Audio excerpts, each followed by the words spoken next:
All right, lads. I'll give you Blackbeard's honest opinion. You ask me, can this new captain promise you a life of prizes, plunder, and adventure? Aye.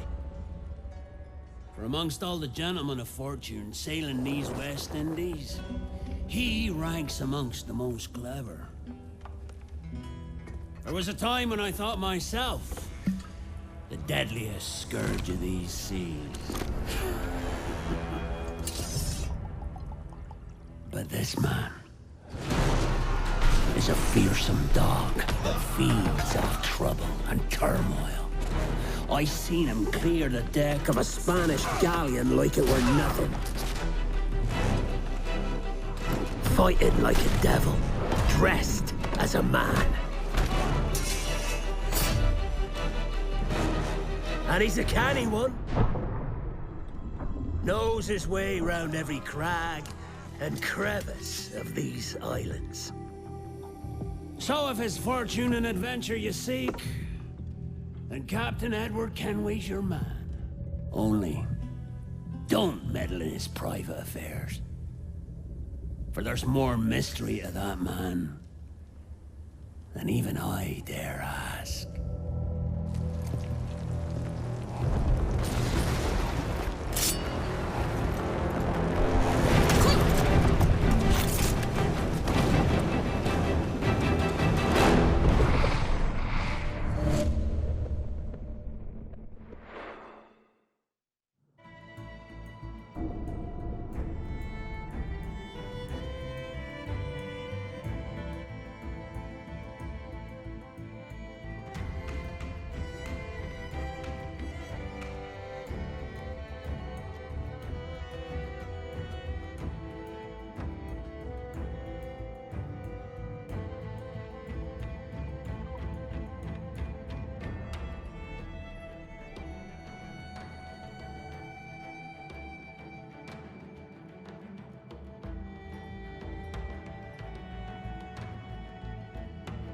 Hello and welcome to another stream of Assassin's Creed Black Flag, doing my annual playthrough, this time with the added limits challenge. And they're the rules of the challenge, where I'm still early in the story. Had to do some things with upgrading the ship a little bit. Not going to be upgrading it to full, not going to be doing the legendary ships, but just wanted to keep it updated enough until we get to points in the story where normally it would say, hey, you need to upgrade your ship, just to keep ahead of that. And all these fleet missions that I set up will have been finished by now. So we'll get the rewards for having done those. They take the they take real time hours to go. Some had 10 hours on them and stuff.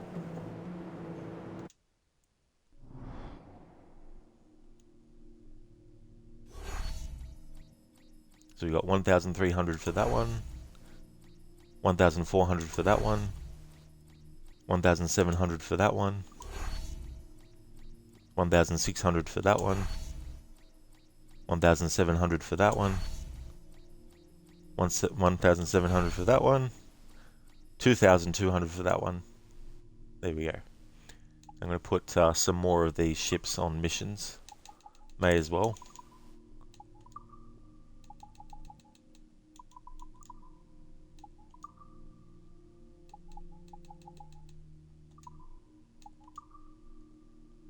Alright, this one has a lot of travel times, but the route's not safe yet.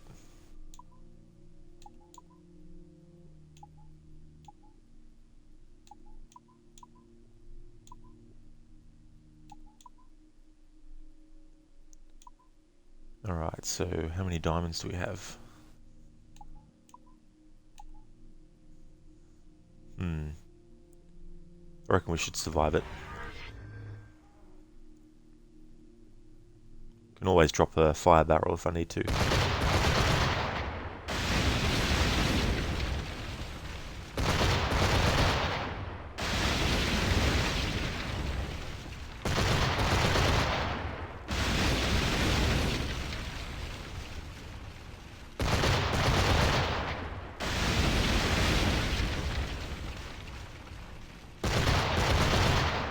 Took a bit of damage, but these should cover it.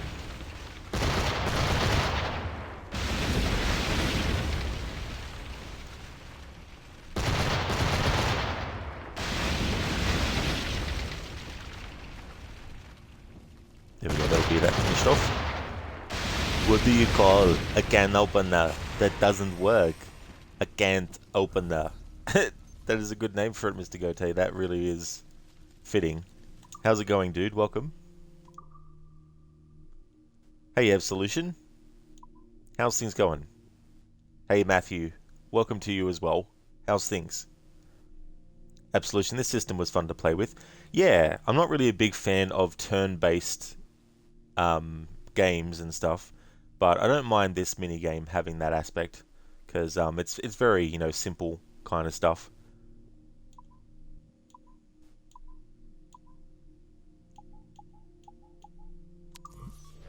Got 122. So repairing that ship's going to reduce it, increase the thing. Don't have enough to repair that one, but I do have enough to repair that one, so we'll send that one off. And a third just for luck.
Absolution, you were glad it was a side hustle more than an integral part of the story mission.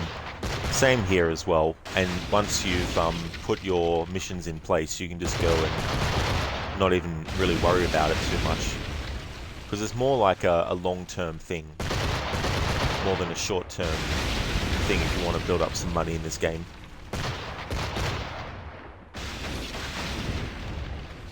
Hello there, Godfather. How's things going? Welcome. Victorious. Alright, cool.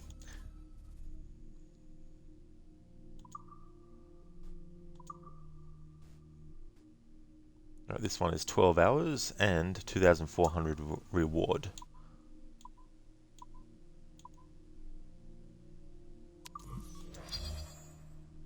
So we can send this ship off to do that one.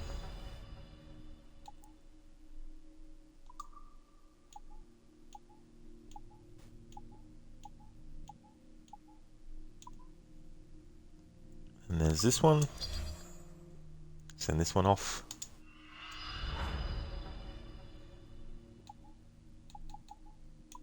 This one's 3,800 with 24 hours of travel time.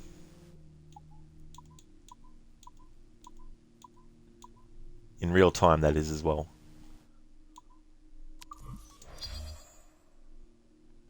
So in a day's time from now, this one will be ready. Might even be finished the game by then. Because doing streams of Assassin's Creed games 5 days a week for now is gonna just make the playthroughs not take as long.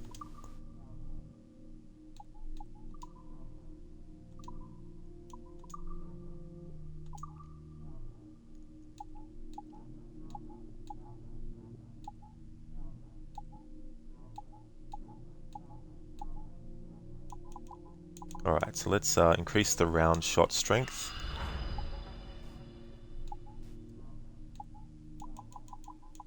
That should be good for now.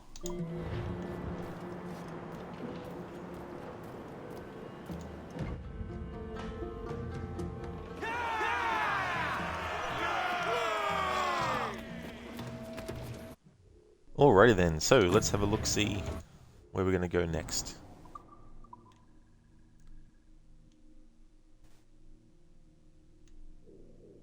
Can't remember which fort it is. Let's have a look.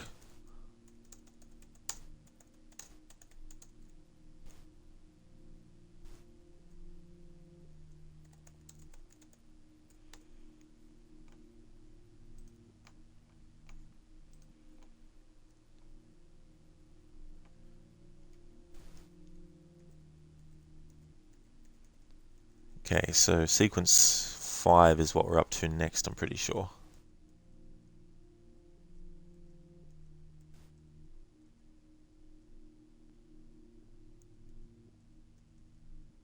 Okay, that's not the memory I'm looking for.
Hang on, I think it's a much later memory sequence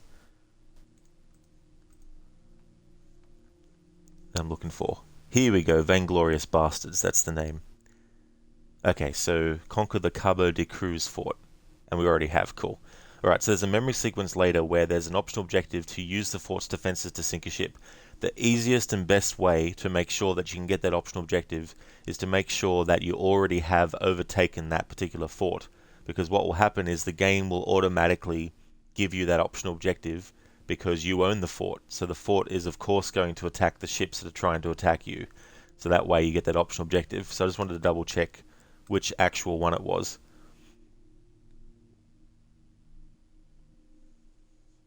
Absolution, correct. You think you left it platinum with over 209,000 just sitting in your pouch while everything was purchased.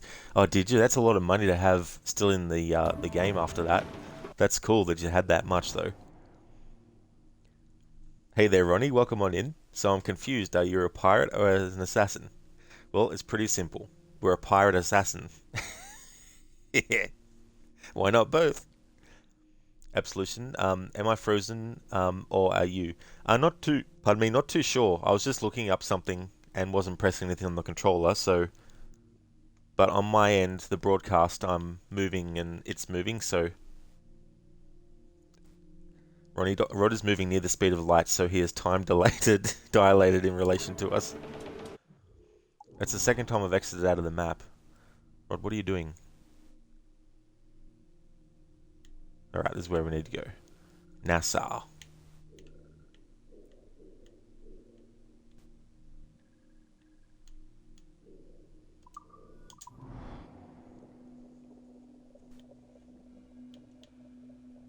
Hints. If enemies see a dead body, they become suspicious. That's my favourite hint ever in a game. So this is the new Libertalia, eh? Stinks the same as every other squat I've robbed this past year. Oi, oi. Why the long face? You fallen in love? With your blouse. You're welcome to Nassau, gents. Everyone is that does their fair share. Fair share. What is this, a fucking monastery? We was led to believe that Nassau was a place where men did as they pleased. Safe keeping others from doing the same. Aye. Captain Thatch, as I live and breathe. What is this magnificent muzzle you've cultivated, eh? Why fly a black flag when a black beard will do? What brings you two gents this far north? The word is, Cuban governor himself is fixing to receive a mess of gold from a nearby fort. Until then, it's just sitting there, itching to be took. Governor Torres himself, eh? Sounds promising. Welcome to Nassau, Captain Vane. Mr. Rackham. Now, where can a man find a bit of rough?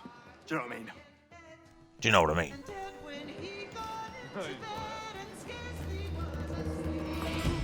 Hey there, Ryu. How's things going, dude?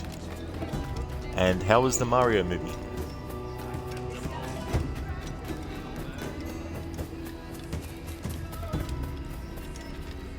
Hey there, Spicy Chicken. How's things going? Sorry, I just saw your message in between Absolutions and Ronnie's there. Sorry about the slowness of the response. How's it going, Spicy Chicken? Those two pirates are historical figures, right? They are, yeah. Yeah, I don't know about Jack Rackham, whether or not they did any changes to his character for this game or not. Stede Bonnet is also actually was actually a real pirate too, which I didn't really realize because I thought, pardon me, I thought that Stede Bonnet was a made-up pirate to have a pirate who wasn't your stereotypical type of pirate, you know what I mean? So I thought they created his character just for that purpose. But then I found out that he was actually a real pirate. I think he was referred to by some as the gentleman pirate, because when he did actually, you know, do piratey stuff, he was pretty fair to the people that he was robbing. I mean, I guess I guess you can fairly rob people. I don't know, but yeah, there's definitely a lot of pirates that are based on real ones. There is a pirate though that I know is not based on a real one, and that is Mancomb Seepgood, because it's a Monkey Island reference to the character in the Scum Bar, who, if you speak to him, he asks you what your name is, and there's Guybrush Threepwood, and then the dude mocks you about your name, and you have the option to ask him what his name is, and he replies with Mancomb Seepgood. And one of the assassination targets in this game that you can actually kill is talking to his men, and he raves on about himself, and he refers to himself as Mancomb Seepgood. So I know that pirate wasn't a real pirate.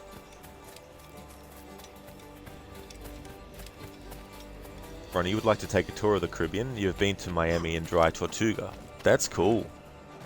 Yeah, what were those places like, Ronnie? It was fun, Ryu? Nice. Oh, that's cool. That's good.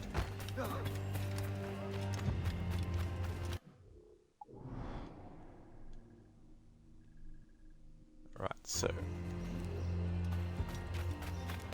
let's go this way. Spicy Chicken, it's okay, has trouble drawing though. Oh really? Spicy Chicken? That'd be so annoying. You know, hopefully things can get improved. Absolution to me, didn't know the guy who killed Abraham Lincoln was an assassin, so he... Yeah, I mean, that's the other thing too, like when they're coming up with the stories for the games, deciding which people from history would either have been a assassin or a Templar. Having those discussions, you know, like there'd be some characters where it's quite obvious that if you were to assign them to a group, that they would be, you know, a Templar, like Hitler, for example, would obviously be a Templar. And he is confirmed in the series of Assassin's Creed to actually be a Templar. So you would expect that from that person. There's probably some people from real history that it would be debatable whether they were actually good or bad to put a easy label option on that for the sake of simplicity. But coming up with those decisions and then justifying it as well in the story, you know, that kind of stuff could be quite tricky depending on what it is. Hey boys, oh, as I was going to Derby, 'twas on a market day, I met the finest ram, sir, that ever was fed upon a. That's a lie, that's a lie, that's a lie, lie, lie.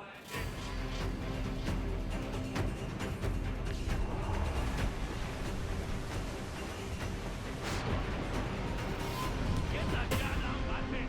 Love, Kevin! Bring some over in the water, Kevin! Oh, let's stop the sea shanty. That's not fair.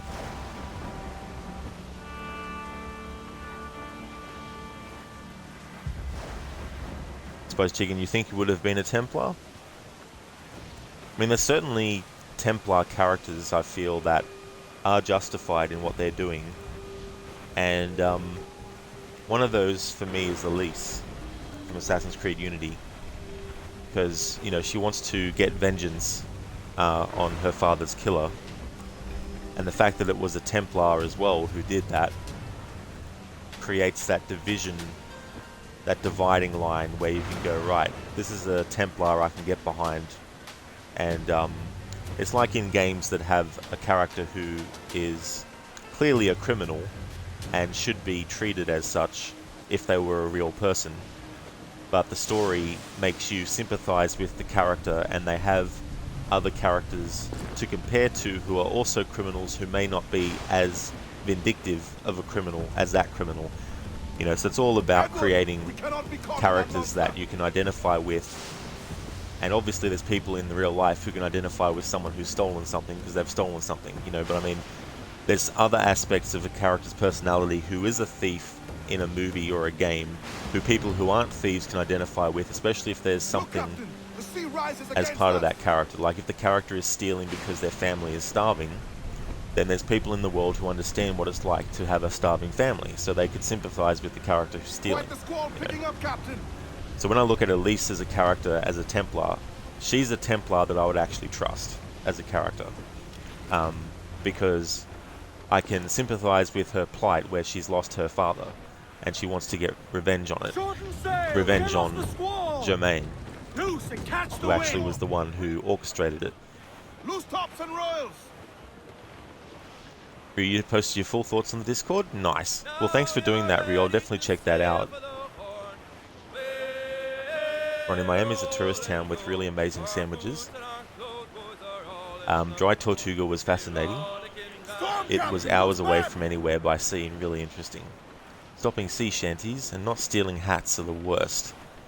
Well, that's cool to know that it's one of those places that was hours away from anywhere by sea and that, because then that would really make you focus on more the actual place, you know, and exploring it, and not have the temptation to just, you know, go somewhere else. Because if you want to, you have to, you know, travel obviously further. Yeah, it's so annoying, Ronnie, when that happens. I was like, I want to listen to a sea shanty. Select sea shanty, starts to listen to it, listens to it for a little bit of it, and then the game's like, oh no, you don't want to listen to that. Here, have a storm. Absolution, you now get why they put the disclaimer at the start of every starting of the game. Yeah, well that's true too. They've done that since day one with Assassin's Creed. Did you ever hear the tragedy of Darth Plagueis the Wise? It's not a story the Jedi would tell you. It's a Sith legend. Darth Plagueis was a dark lord of the Sith, so powerful and so wise, he could use the Force to influence the midichlorians to create life. He had such a knowledge of the dark side, he could even keep the ones he cared about from dying The dark side of the Force is a pathway to many abilities some consider to be unnatural. Thanks for redeeming that quote from Revenge of the Sith. Thank you so much.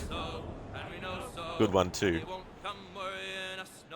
I like the way that Palpatine, you know, side glances at Anakin when he tells him that. Ronnie Plus at least was kind of hot. That helps. Yeah, I mean, you know, like I prefer real women. But I know what you mean, Ronnie. I'm just being facetious with that comment.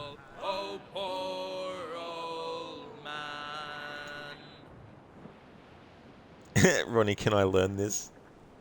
Now that would be handy to have. Like, seriously. To stop people from dying.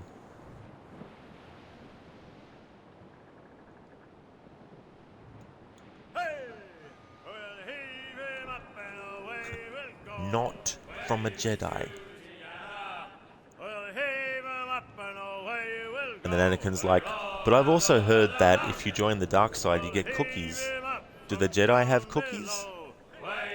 And then Palpatine's like, no, put the cookie down. We don't have any cookies. That's a lie spread by liars who aren't the Sith. They just want to be the Sith. So they want people to join by telling them that they'll get cookies. So put it down now. Sorry, Anakin, I don't know what came over me then. No, the dark side doesn't actually have cookies. That's just a lie that gets told. Oh shit. Something I forgot to do. Which I can now do. I forgot to recap what happened in the last memory sequence. Sequence 4, Retribution, in which we saw the maxim, as ye reap, so shall ye sow, play out in full.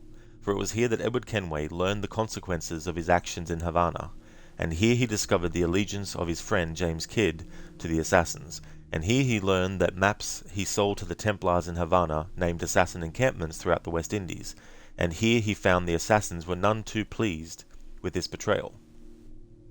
And in consequence of these actions, Edward was compelled by Kidd's mentor, Artabai, to explore the depths of a Mayan temple, whereupon he spied a statue of the so-called sage, further deepening the mystery of this man. After which, Edward helped the assassins defend their camp against a Templar-funded attack perpetrated by the slaver Lorenz Prinz, whereupon the assassins thanked Edward, yet barred him from their order.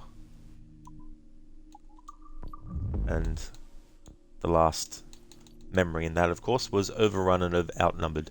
Edward saved his imprisoned crew and various captured assassins from the slave traders that had arrived in Tulum.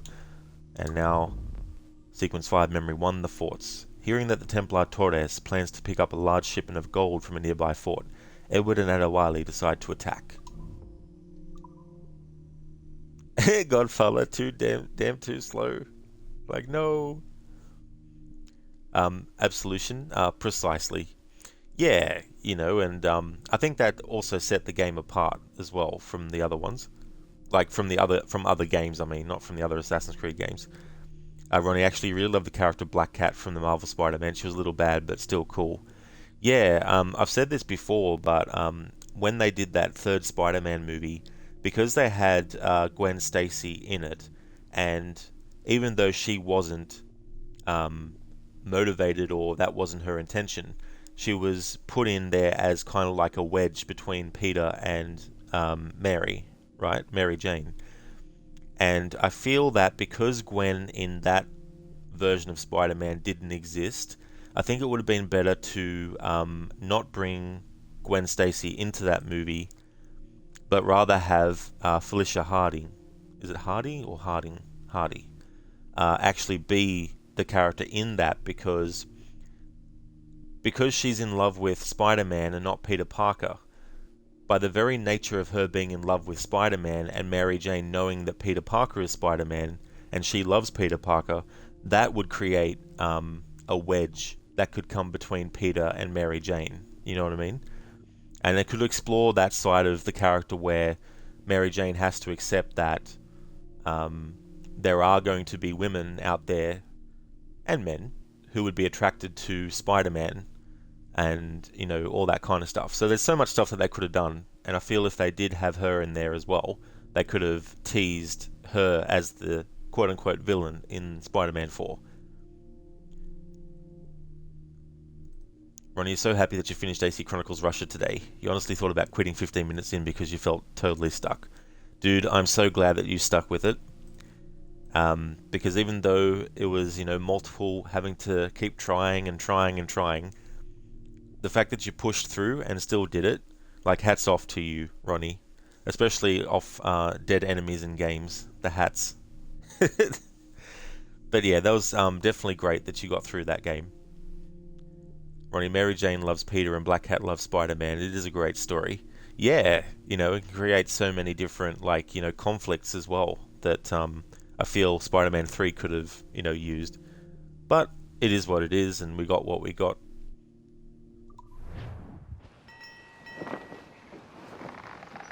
So, what'll you do with your share of the gold we take from Governor Torres? Return to Africa, prince among men? I cannot return to a place I've never been. I was born in Trinidad, a slave from my first breath. Ah. But wouldn't you feel, I don't know, more welcome there?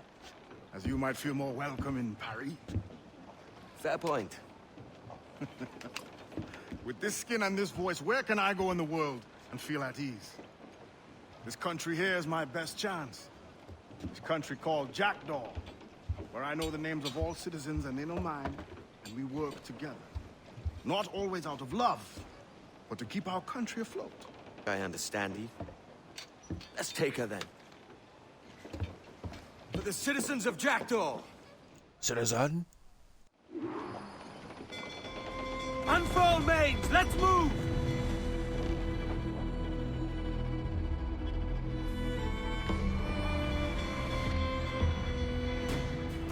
Fire!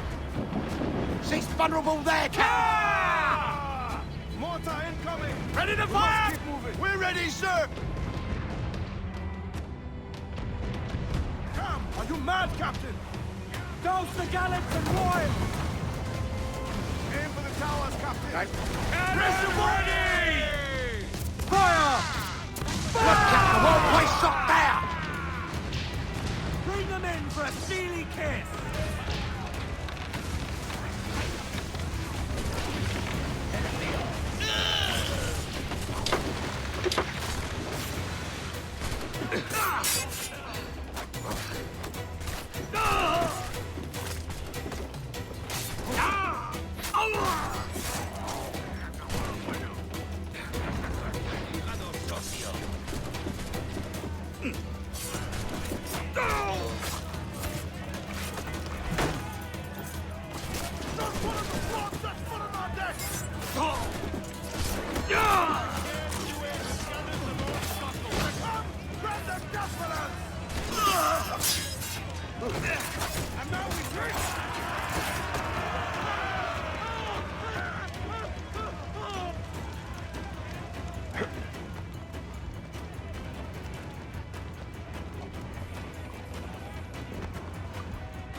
I like how all the while this was going on, the fort just decided, you know what, let's just let them do their raiding and we'll see who wins out of the two, and then we'll start to resume shelling based on whether or not our allies win.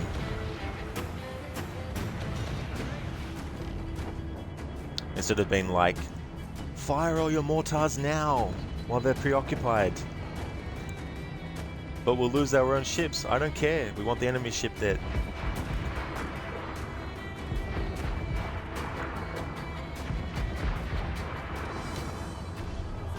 Eat her stick!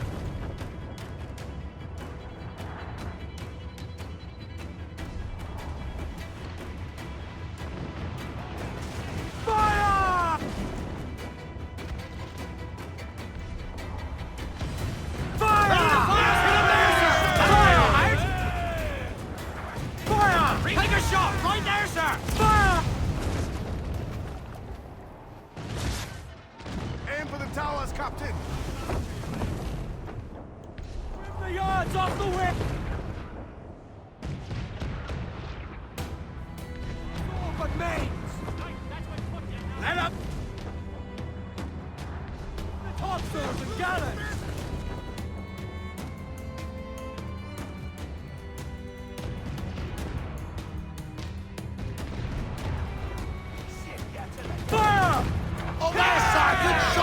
On your mark, fire!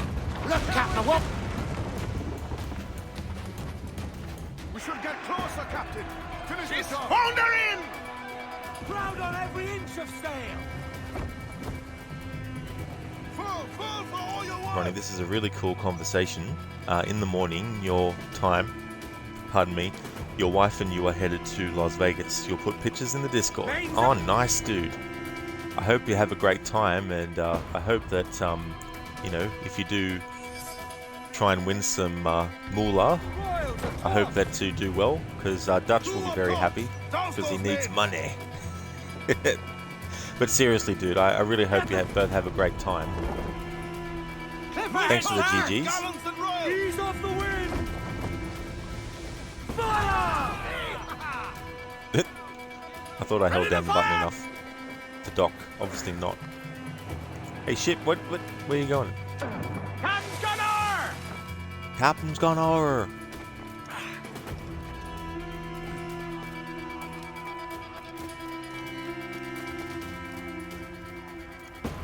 Alright, so with the limits challenge, I have to use hidden blades to kill enemies. If I'm near the edge of something and I'm attacking an enemy with the hidden blade and then Edward knocks them off, that's okay. Same with if he knocks them into something. As long as I have the hidden blade equipped and I was attacking the enemy with it, pressing the button to do it, then that's fine. However, if there's a mission where I have to kill enemies and I use a sword, then that's going against the challenge rules that I've set up.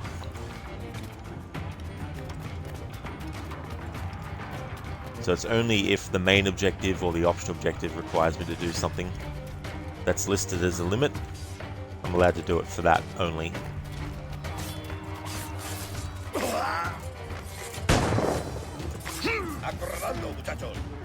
Got to reach the war room. Got to remember, you can't fight in there. It's the war room after all.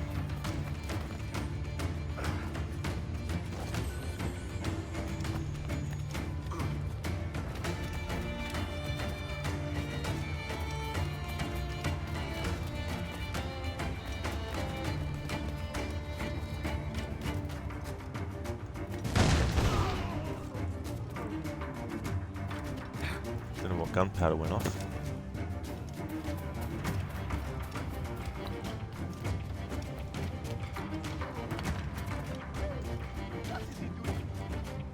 What is he doing? Good question.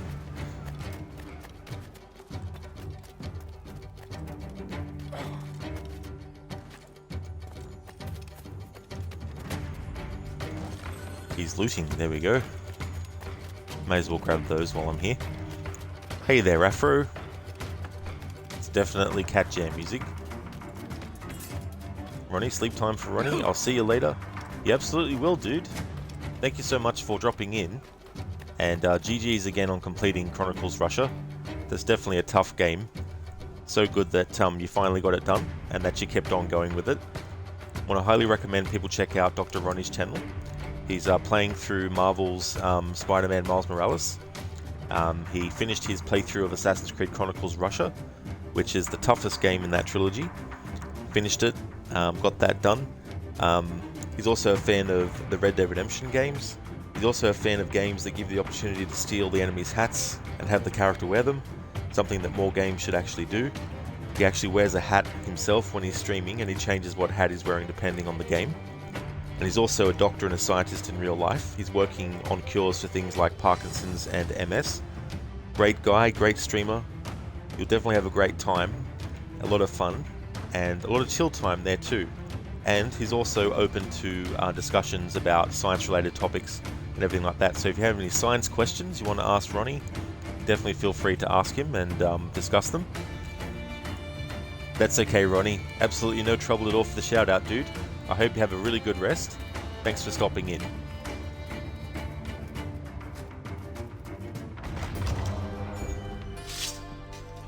Well, hello, Your Excellency.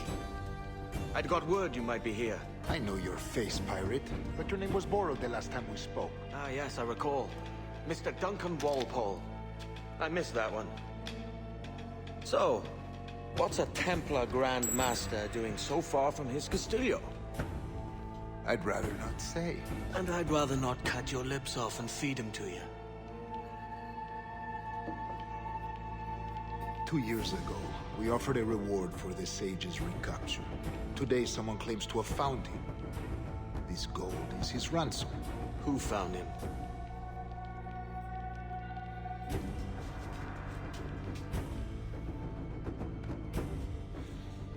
A slaver by the name of Lawrence Prince. He lives in Kingston. We like this story, Torres.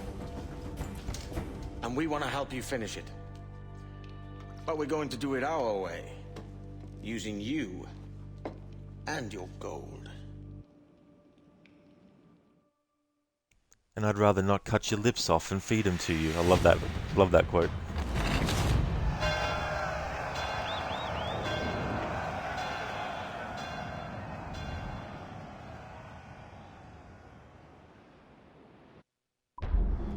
There we go, memory 1 of sequence 5. The forts. Optional objectives done. Use the mortar to damage the fort and use a running assassinate to kill the officer.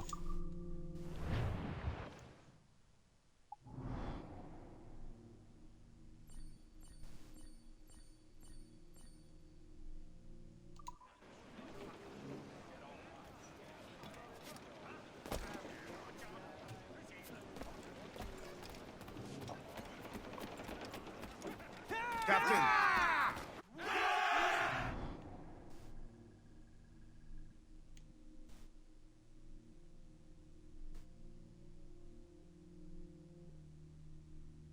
Alright, so that's Kingston over there. We're here, so we may as well just travel there. Captain's trick! Loose and... Afra, you do enjoy being an absolute menace to both Assassins and Templars? Being a thorn in both their sides. I dreamed a dream the other night. Lowlands away, John. My love, she came dressed all in white. Lowlands away. I dreamed my love came in my sleep. Lowlands away, John. Her cheeks were wet, her eyes did weep. Trim the yards off the wind! Full all sail! Do you hear the news? That's Hunt, lads. Yeah, Lowlands. I love how in Assassin's Creed Syndicate, when you are doing the piano, how that's the tune that opens the secret entrance. He's over there!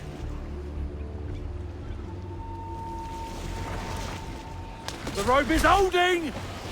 Off we go! Good hit, Captain! Gotcha! He don't like that! Finish him off, sir! The bastard's torn the rope! Patience, patience. He's headed this way! Starboard bow! You did it, Captain! He's off!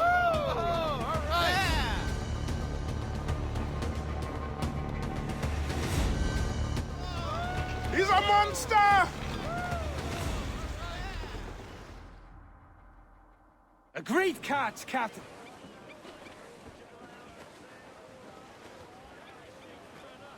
Careful! The topsails and gallant! Old Billy Riley was a dancing master. Old Billy Riley, old Billy Riley, old Billy Riley, old Billy Riley, old Billy Riley, master of a droga. Old Billy Riley, old Billy Riley, old Billy Riley, old Billy Riley, master of a droga bound for Antigua. Old Billy Riley, old Billy Riley, master of a droga. Old Billy Riley, old Billy Riley has a nice young daughter. Old Billy Riley, old Billy Riley.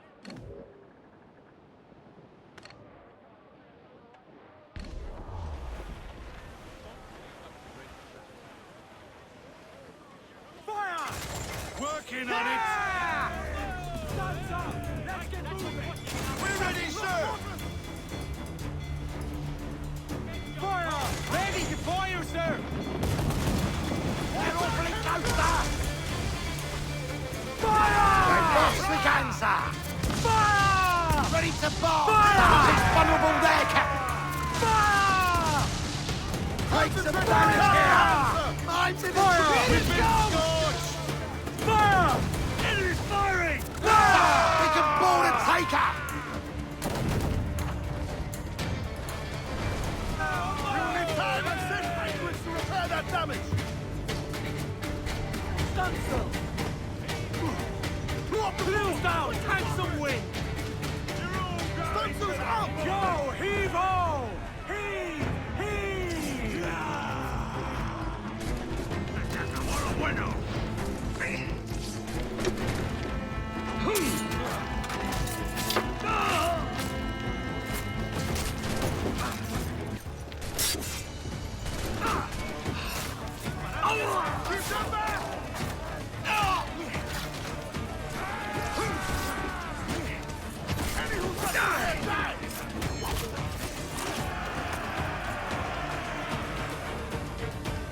I was going to take that other one on Afro, the first one I was looking at, but I thought, nah. I'll go somewhere else and take on another ship.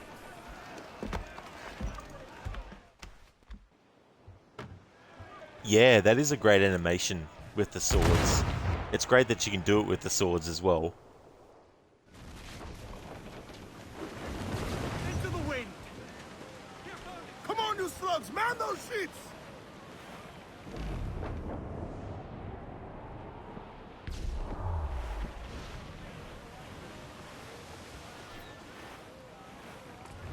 Reel them in, me drums!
¡No te escaparás tan fácilmente, maldito!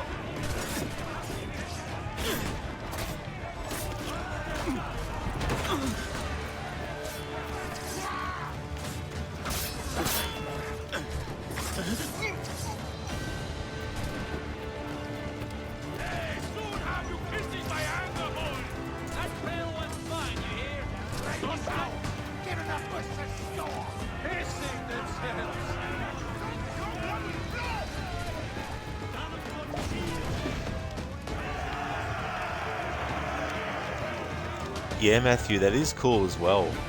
You know, like that mission in Assassin's Creed 3 where you actually have to do the air assassination with the musket. That's the first time I saw it. Afro, it would have been cool if they had brought that back with the Valhalla. Yeah, I think it would have been as well. You know, like instead of just having it the hidden blade only that you do it with.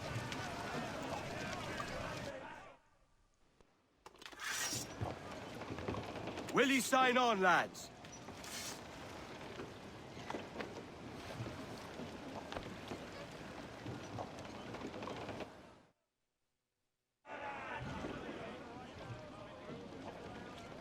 We have looted some goods useful for upgrading the ship, sir.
Alright, now to continue on towards the next memory.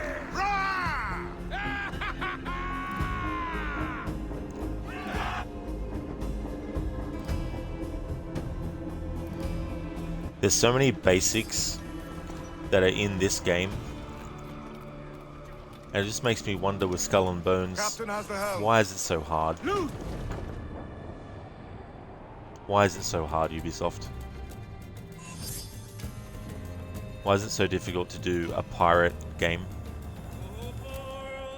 You literally take this game, remove anything related to assassins in it, set it in its own universe, its own IP, add more exploration to it where you're actually meeting characters in the game world who will actually tell you about a treasure that they are looking for, and you help them find it.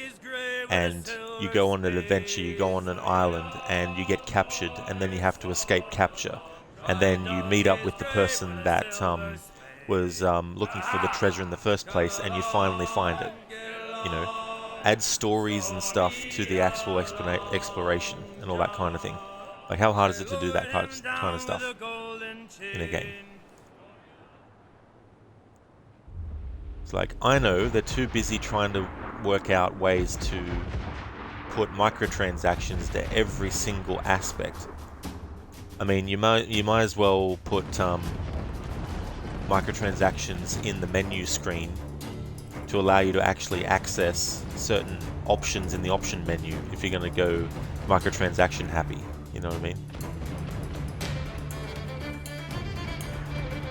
I just don't know why it's so hard to do a pirate game.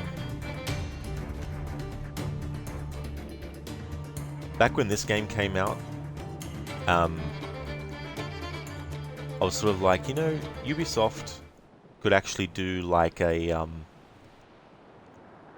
Sinbad game.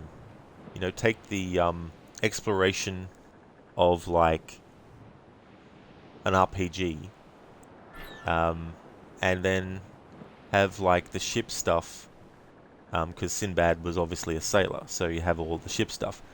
And visit islands and stuff, and you come across, you know, monsters and stuff. You know, like there's just so many things that they could have done. You know, they could have even done that as a pirate game. You know, have it set it in a world where there's mythological creatures, you know, like krakens and things like that, and have you go after them.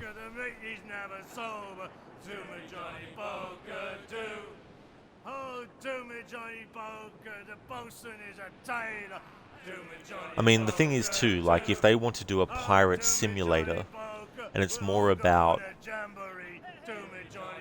that kind of gameplay, then that's one thing, but it seems like they're trying to do that and be an open world RPG and be an action adventure game and be a you know, like microtransaction filled game and a multiplayer focused game. They're trying to be all these things at once, and I think that's one of Ubisoft's problems, is they're trying to do too many things, and so they're pulling themselves in all different directions and overloading themselves. I mean,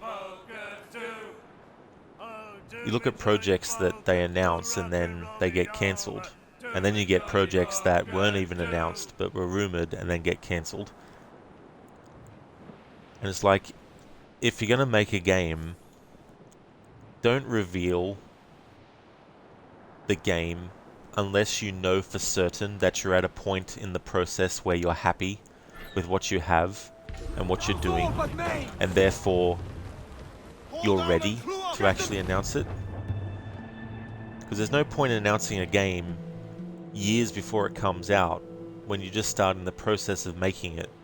Because who knows what can happen between the time you announce it and any given time after you announce it. You know, you could announce this game that you want to work on, and you say, yeah, it's going to come out in 2 years' time. And then a day later, oh, we're going to have to cancel this game because this, and this happened.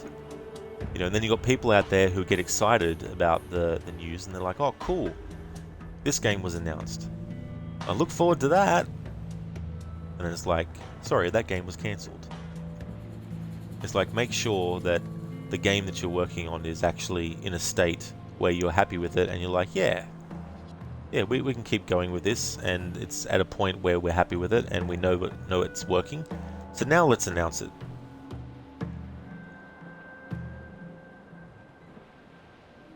But I think it's too far gone now for Ubisoft, because they've just done too much damage, I think, and they're just basically limping along in that.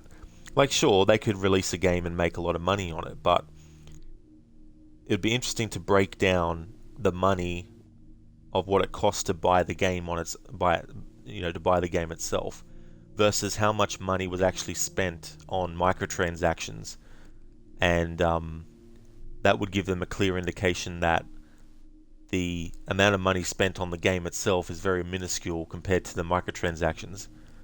You know. So a lot of people would be more interested in the microtransactions than the actual game content that the game is giving it, as like a base thing as well. But then again, they'd see it as a big thing. They'd be like, oh, look, you know, we're making more money from microtransactions. So it'd be like a infinite loop kind of thing that they get stuck in.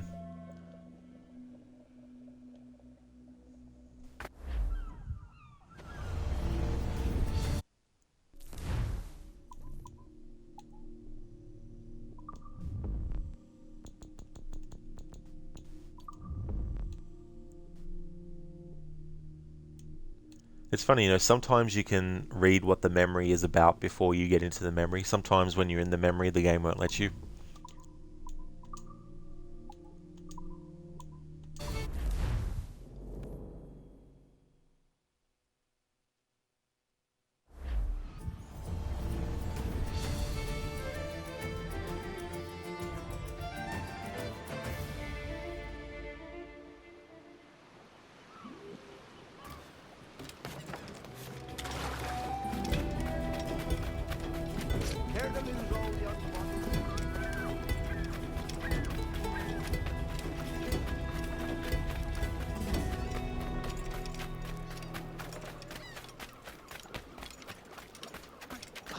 The king could afford these prices, and the quality's second rate.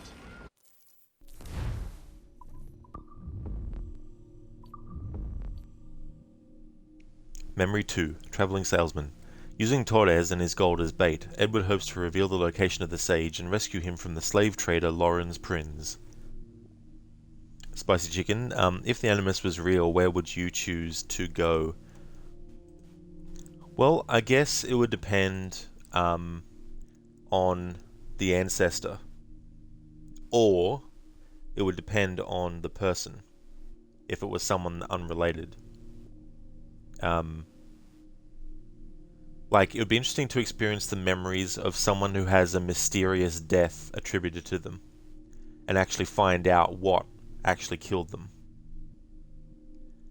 Things like that would be interesting. I think if that technology was real, then a lot of unsolved murder mysteries would become solved. even if the person who perpetrated the crime is long since dead, it would give people closure on the mystery surrounding it and be like, this is the person who did this, you know. But yeah, I really like this kind of era with pirates and all that kind of stuff, so that would be one. I'm also interested in like places like Persia. I know it's not called Persia anymore, but it would be cool to go back and see what life was like back in that time period in that part of the world, you know. And then there's also places like London, back in like the Victorian era, because there's something about the Victorian era that I like, and I also like horror movies and stuff that's set there as well. So there's probably that as well that I'd say. So there are a few examples. Spicy chicken, you're not sure where you would go? That's fair enough too. Yeah, I mean, it can be a tricky question because, I mean, you're basically bound to the DNA of whoever you're using in the Animus. So, you know, if you wanted to visit Africa back in the 1800s, you'd have to find someone who has DNA from that time period and actually access it, to be able to access it. So there'd be that side of things to it as well.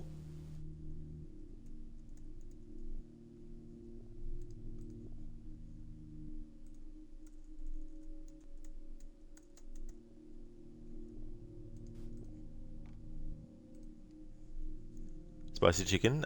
You do have Polish, German, and Italian heritage, though, so you guess you have that. Yeah. And, you know, who knows... who knows what or who, even, someone long in your past family tree, you know, from centuries ago, who they met and, you know, all that kind of stuff. So, you know, there's definitely a lot of interesting kind of events that you could probably witness. And when you have grandparents that say, back in my day we did this, you know, you'd be actually see that for yourself, you know. Were you just chilling now? Oh, that's good. Spicy chicken, your father told you a story about your grandfather. Oh, really? Oh, that's cool. Yeah, it's good when you get those stories passed down. Small bit by the pound for you anglers or stew mavens. Thanks his meekest member. I am having many things for to delight you, my friends. The Rupert Kaufman always makes his customers happy.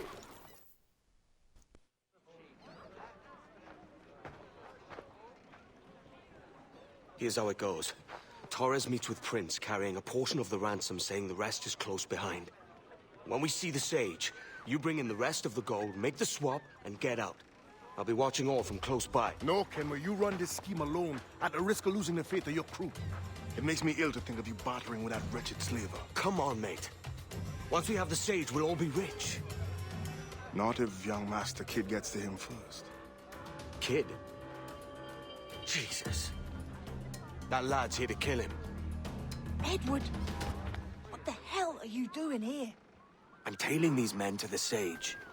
Can you hold off till he appears? The Sage is here. Aye. And Prince is leading us straight to him. All right, Jesus. I'll stay my blade for a time, but not long.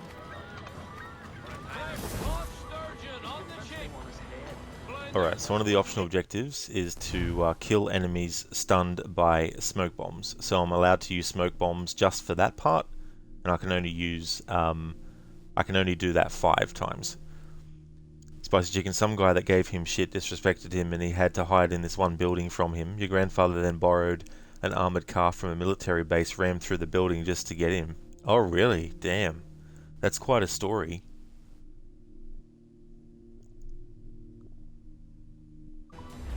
Our dismission on that. Oh, maybe you had enough for Yeah.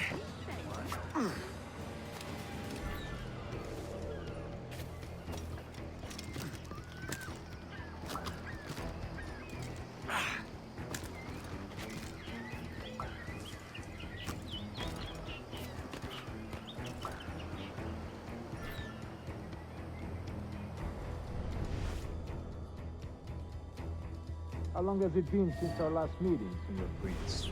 A year? Near 18 months. You first described this Roberts fellow to me in November of 1715. Is that some spot?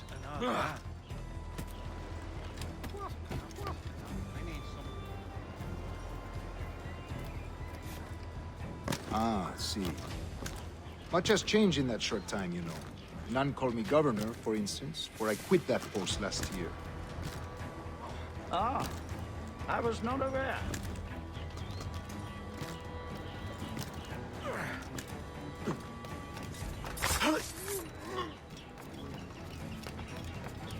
So many churches in Kingston. Have the English at last taken to converting their slaves to the Christian faith? Ha! Convert them? God knows, Torres. There's none here so foolish as that. Foolish? How do you mean? Is it not a sin to enslave a fellow Christian? Therefore, to transmute a slave's soul from animal to man would be tantamount to inviting one's cattle to the dinner table. Forgive my impatience, but how far is it yet? Forgive my impatience, but how far is it yet? We're nearly there.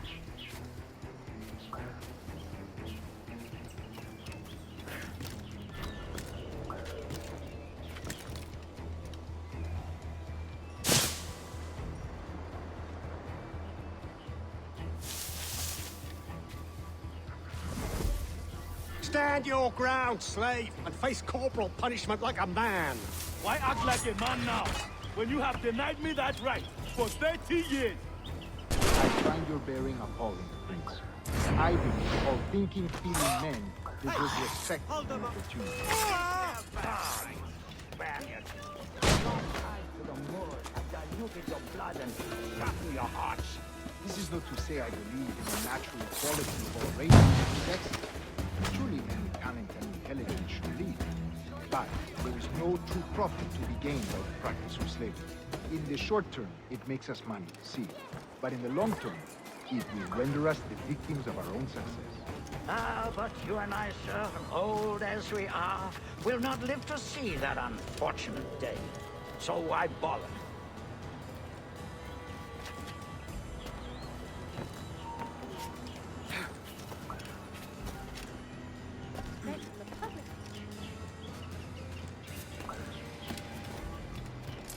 For virtue, nothing else. Virtue?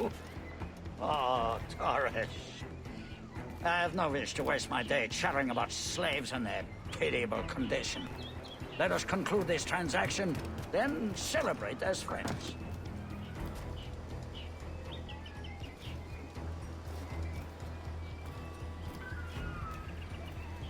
Watch for your step, boy!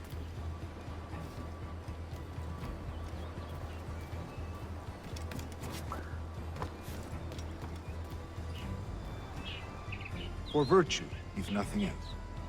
Virtue? Oh, Torres. I have no wish to waste my day chattering about slaves and their pitiable condition. Let us conclude this transaction, then celebrate as friends.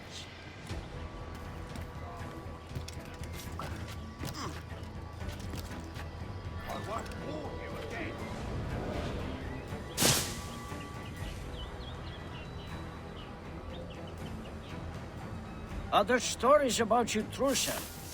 You were a governor in Florida for a time.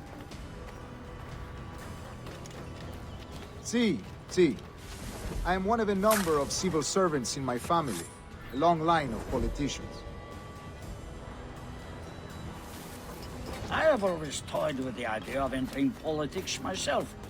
Only I feel I have too much money and not enough years. Speaking of stories, Prince, I've heard it said you were with Henry Morgan the day he sacked Panama. 1671, was it? Oh, it's all true, yes. But let us not overesteem the honors forged and won on the battlefield. That skirmish was a deadly one, and a tremendous waste of coin and resources. It wasn't until many years after that I sheathed my sword in favor of a far safer and yet more profitable venture. Capital and resources. That's where money is made. And sir, let me tell you, honor board is much less permanent. I grow tired of this walk. We must be close. Yes, just here. We must be on equal footing, you see. I don't trust Templars any more than you must trust me. Well, if I had known you were so skittish, I'd have brought you a bouquet of flowers. Oh, I don't know why I bother. For the money, I suppose. Vast sums of money. You say you came alone, Horace? Not alone, but certainly without colleagues. I took passage aboard a British merchant's brig. Ah.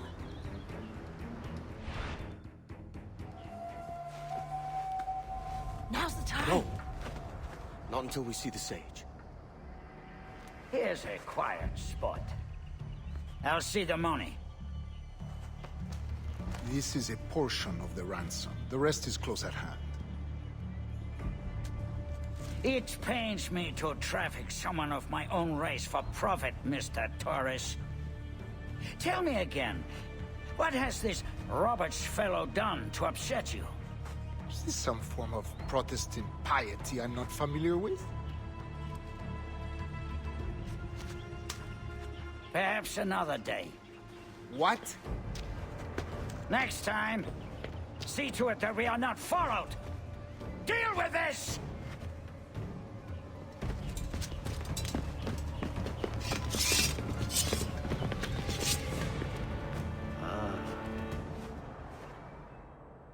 You cocked up my kill, Kenway.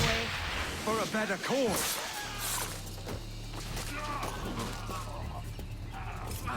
There! After him! Make him dead!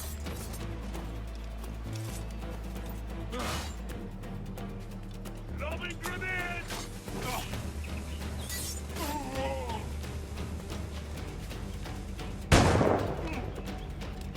You lost your chance, man. I'm going after Prince. Kid, no! Jim, stop! Not this time, Kenway. Hey, that's money. Come on, man! We can work this together! You had your chance.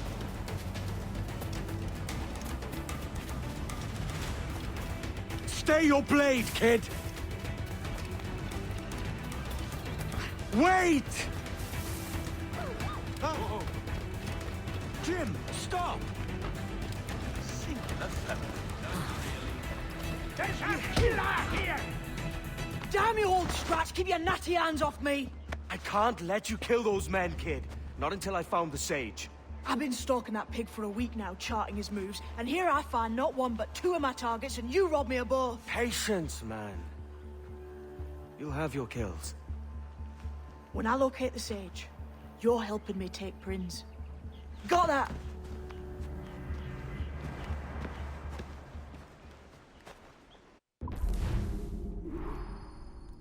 It's funny, around the mouth there, in that shot, Edward looks a bit like Arnold Schwarzenegger's lower part of his mouth and chin and stuff.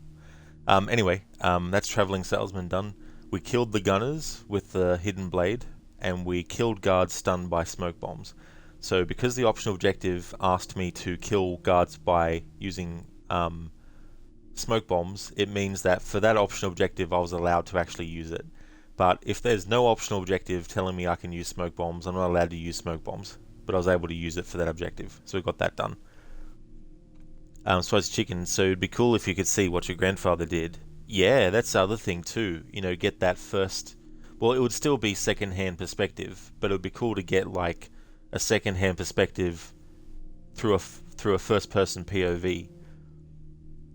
You wonder why they started getting called sages.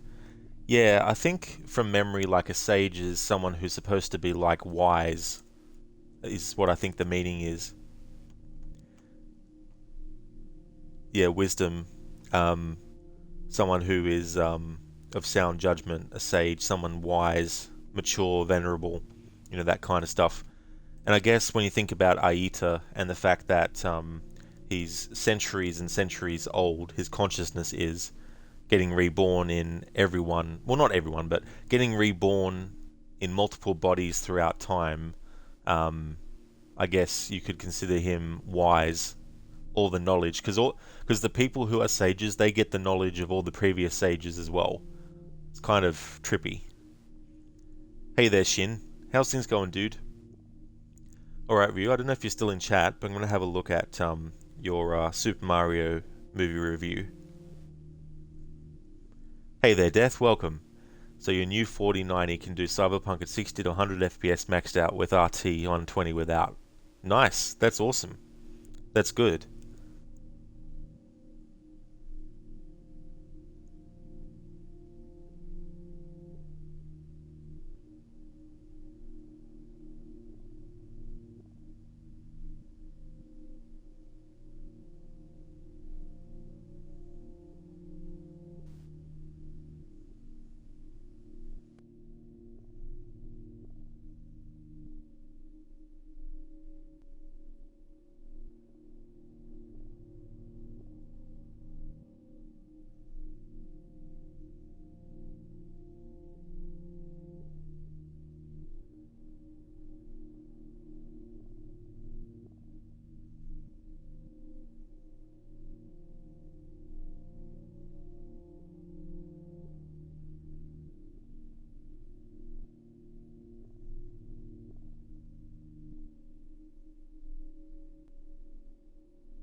Shin, you found a game with Mark Hamill in it, Darksiders War Mastered. Yeah, wasn't he in those Commander games? Wing Commander? That's it, Wing Commander. Wasn't he in those games as well?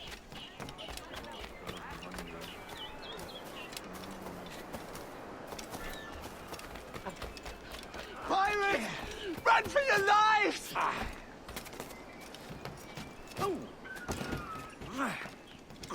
That man, he's a pirate!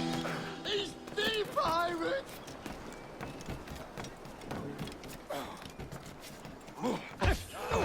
Pirate!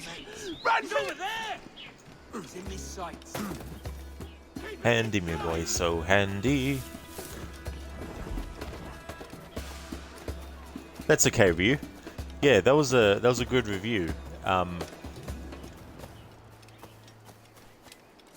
And the thing about video game adaptations is there's also the spirit of the source material, and I think that is something that in many ways is, you know, more important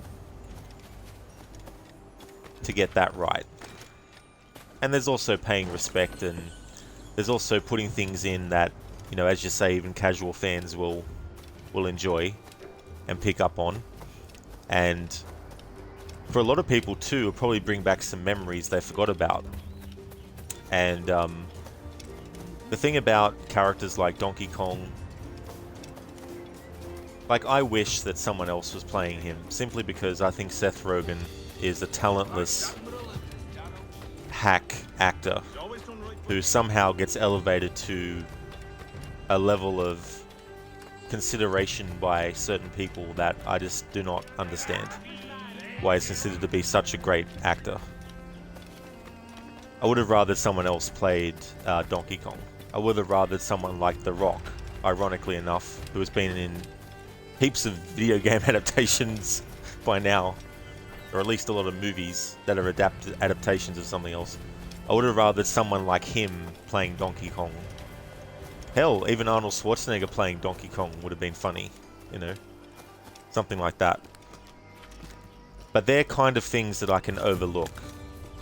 Same with Chris Pratt, you know, like I'm not a big fan of his stuff, and I still do believe that casting him as Mario takes away the potential to have casted some unknown actor who could have really used something to, you know, elevate their career, or, you know, boost their career or something, you know what I mean? But at the end of the day, if the respect to the character is still there, then that's more important. And so, as much as I'm not really a big fan of Chris Pratt, if he's done a good job with the voice and is respectful of the character, then that's, you know, enough for me to overlook his casting and that. But still, it would have been cool to get an unknown actor to see what they would have done with the role. And especially a lot of, you know, people who are in the video games industry doing voice acting as well. You know, like it would have been cool to have someone who actually may not be a big name in voice acting with video games, but could potentially have boosted their career by being Mario, you know what I mean?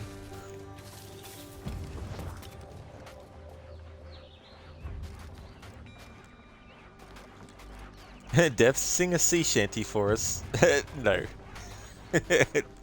I won't be singing a sea shanty, no. I've sung little bits and pieces of certain ones when I've collected them. The ones that I remember what the actual, or a little bit of the lyrics.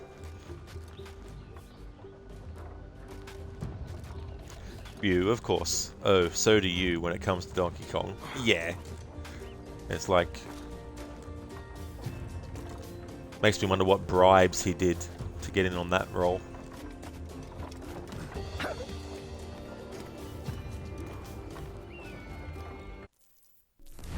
This is one of my favourite memories in this game. Especially the name of the mission and how it gets paid off by what Mary says, and how Edward finds out that James Kidd is actually a woman, and all this is just brilliantly done. Memory 3, Unmanned. Edward must kill the slaver Lawrence Prince as a favour to James Kidd before rescuing the man called the Sage from his imprisonment. Death, it was worth a try. Exactly. And as Jack Burton says from Big Trouble in Little China, hey, you never know until you try.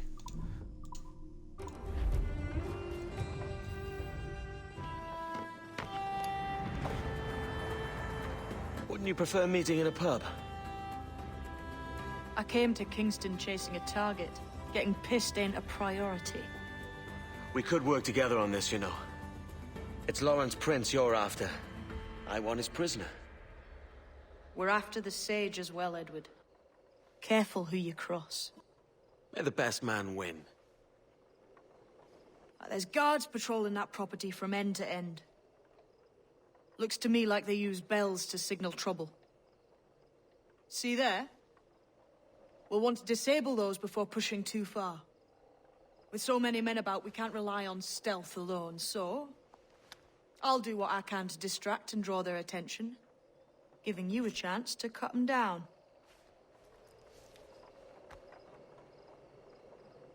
Ready? Your name's not James, is it? Not most days. Come on. Edward's reaction is just so honest, because he definitely had no idea. Okay, so optional objectives: use berserk darts on brutes and use sleep darts on gunners. So for this memory, I'm allowed to use sleep darts again and berserk darts again. However, if I use a berserk dart on an enemy that's not a brute, then that is against the challenge rules, because the optional objective specifies it has to be a brute enemy.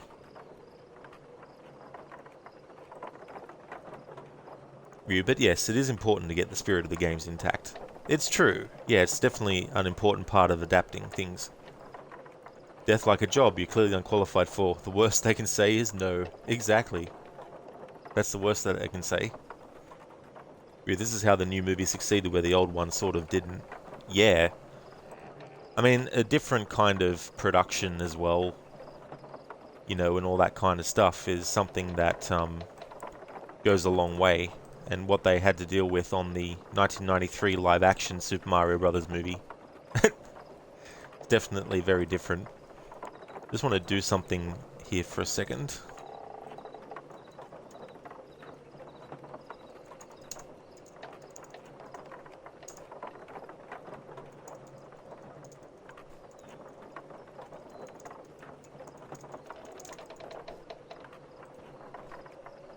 Alright, that should be ready when I want to use it.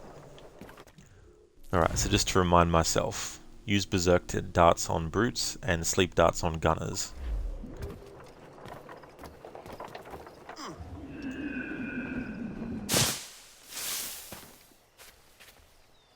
If you see Prince before I do, kill him, and there'll be a bit of coin in it for you. All right? Hey, wasn't that Spanish fella meant to come up here for a visit? How is it you're a woman? Didn't hear what happened. Christ, Edward. He was attacked. Is that by a something couple that of needs brigands on his way explaining? here. Buccaneers or Now, like. I'm here to do a job. I'll let you be amused later. Well, Edward, you see, Mary was actually born. And when she was born, Mary is a woman. So that's how come she's a woman, Edward. Did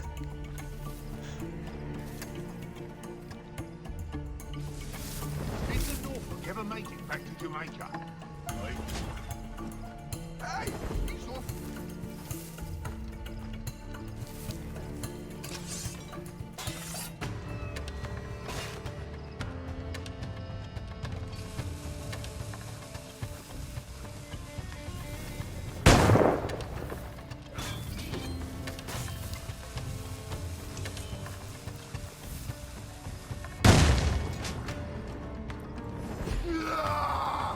Alright, so we've got that optional objective done, so I'm not allowed to use Berserk darts for the rest of the memory. Now, sleep darts on gunners, and they have to be gunners, so I can't use it on brutes or regular enemies.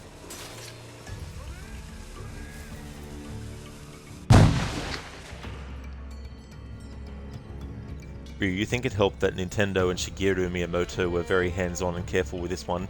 It well and truly did. After what happened with the 1993 version, it's definitely understandable that they wanted to make sure that the next time any movies were made with their characters, that they actually had the creative control over it. And I think that's only fair as well, for that to be the case.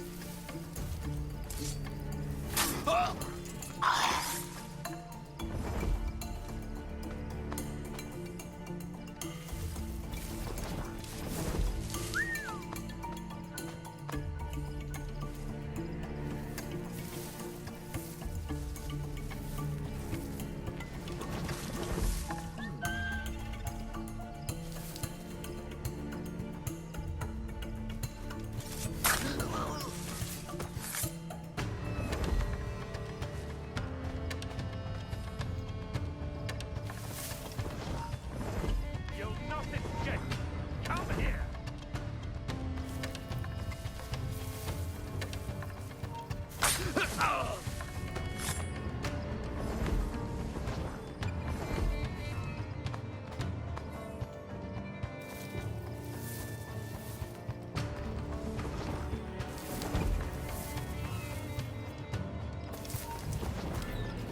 You!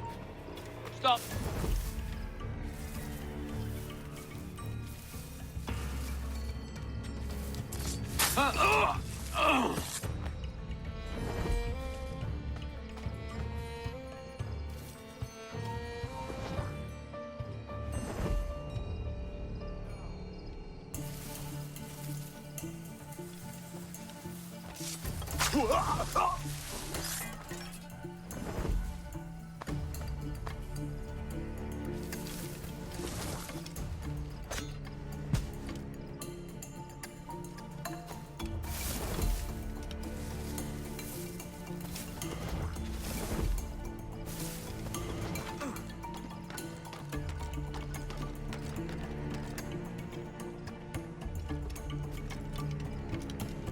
Right, let's sleep dart this gunner.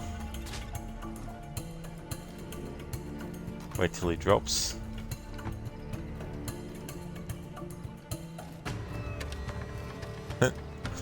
That's okay if he does that and dies.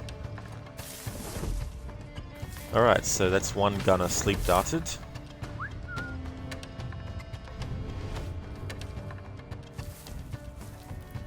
It's like his body just completely disappeared.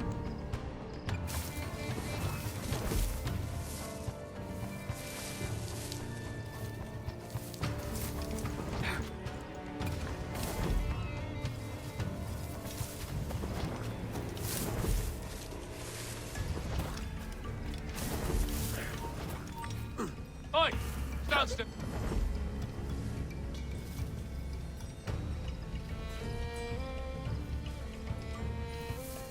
I'll catch you and put you into next week. He's making a run first. Shit!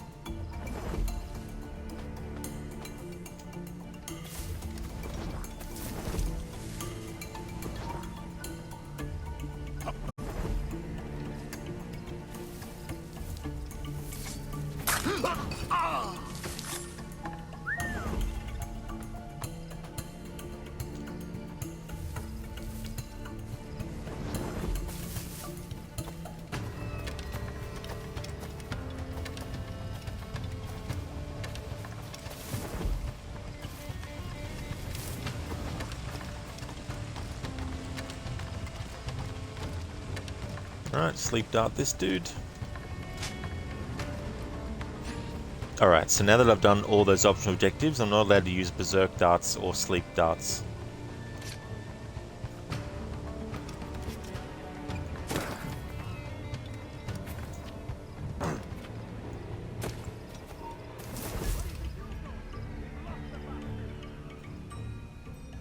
I'll gut you, Jack Rackham. I'll open you up. I'll tear out your organs and string a bloody loot with them. Stop your goddamn howling, Thane. There's no bloody use. Well, the fearsome Edward Kenway speaks, eh? Pray, tell us, Captain, how to quit this predicament, and tell us what genius you have for sailing a boat with no sails and no rudder. Shut your gob. Thanks for redeeming that, Harbinger. You reinstalled Black Flag, you couldn't resist. I do not blame you at all for reinstalling it. I hope you enjoy your replay of it.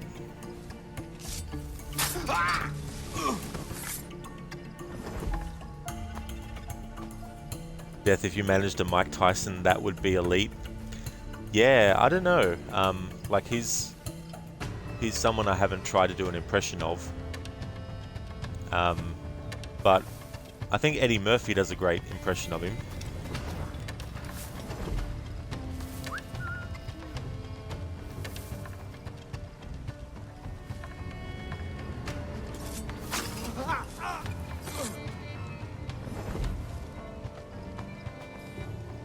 Ironically, with Mortal Kombat Street Fighter, you feel it would be better if they get people like John Tobias, Joey Ansah, or someone who truly cares for the games to work on the movies, or at least be creative consultants on the upcoming movies and adaptations rather than Ed Boon or Capcom.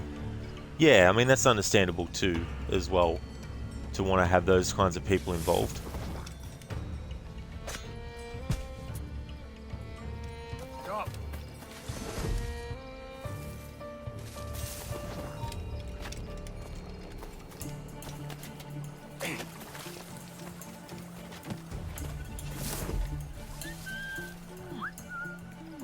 Yeah, Death.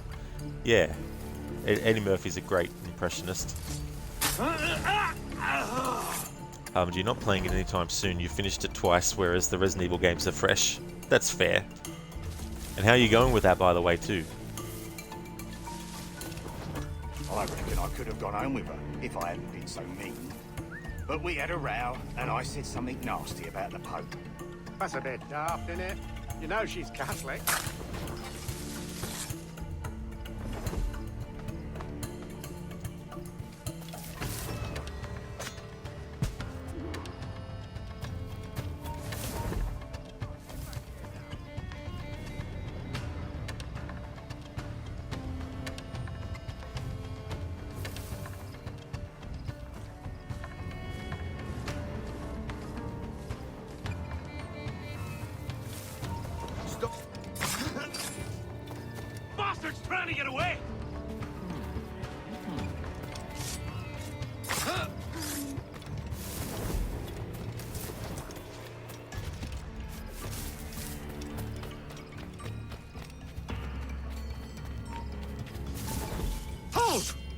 your ground!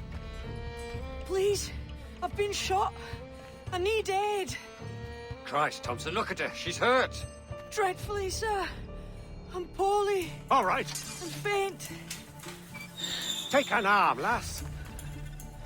Bless you, lads.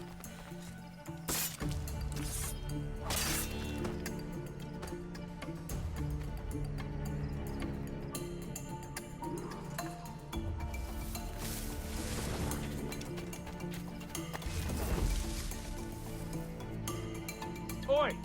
Orlo! Mr. Prince says to keep your eyes peeled tonight. Says there's some men about bent on making trouble. I'll spread the word.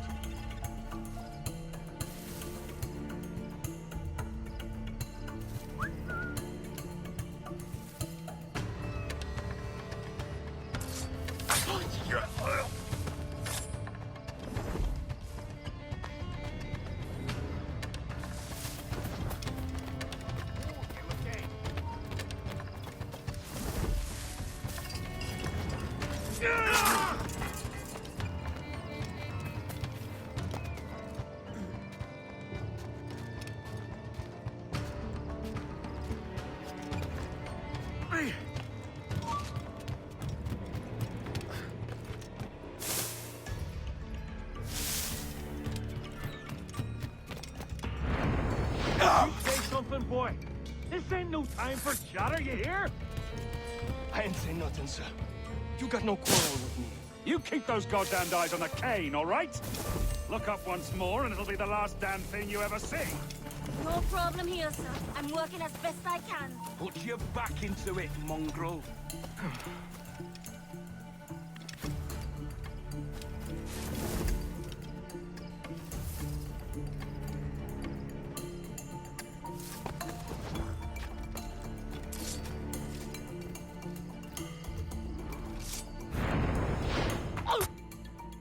Why hang over me like a leering crow? To see an old man suffer? You've caused no small portion of suffering yourself, Mr. Prince. Retribution, I suppose. You absurd cutthroats and your precious philosophy. You live in the world, but you cannot make it move. You mistake my motive, old man. I'm only after a bit of coin. As was I, lad. As was I.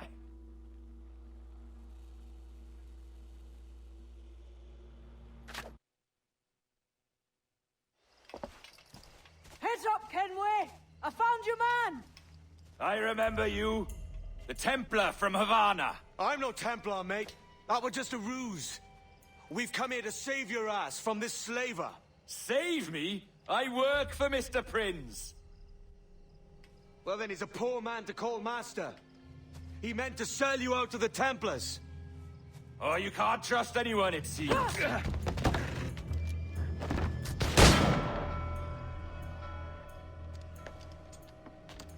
Roberts!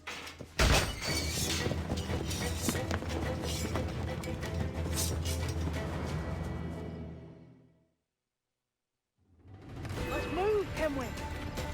Run! See you on the other side! Bastards in me sight. Mine! With a clear shot. I've got a shot. Keep the slippery bastard in sight, boys. Oh, I've got a lovely clear shot.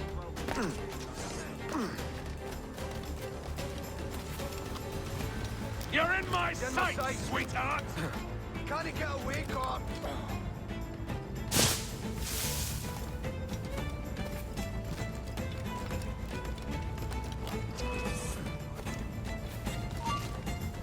Faster, lads! We're losing ground! Shit! Alarm! Alarm! I've got a shot! He's mine. I've got a good line on him. It's right down my barrel. Stop! Interloper! Raise the alarm! Bastards in the sight! Got a clear shot! In the sight!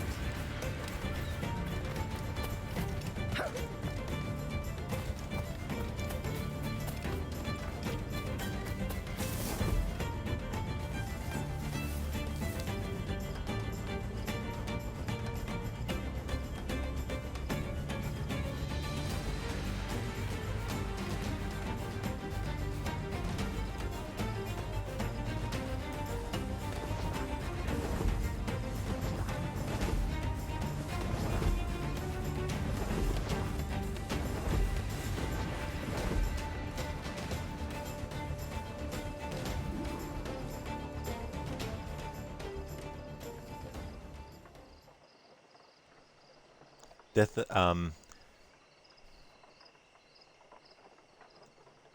you mean you still have Boone on Mortal Kombat and Capcom with Street Fighter, but keep them sort of restrained? Yeah. You haven't played since yesterday noon, your eyes hurt. That's definitely fair enough, dude. Death, imagine a psychopath wandering around with an 8-inch blade. Jeez. Welcome to Assassin's Creed. Ryu Boone has been the creative director since Deadly Alliance, which could likely explain why later incarnations of Mortal Kombat have a lot of shitty creative choices regarding the lore and characters. As for Capcom, well, they played a huge part as to why the '94 Street Fighter movie turned out the way it did. John Tobias understands the lore and characters of Mortal Kombat so well, even better than you and other fans, especially since he created the lore. Joey Ansar is also such a dedicated Street Fighter fan, which definitely showed when he did Assassin's Fist. Well and truly, it did. It's a shame that him and his team aren't doing the, aren't doing a actual Street Fighter 2 adaptation. Lost your man again, did you? Aye. Roberts is a devil with a queer aversion to kindness. I suppose that's 2 men I've lost today. So, what's your real name, lass? Mary Reed to my mum. And them I call friends. But not a word of it to anyone. Or I'll unman you as well.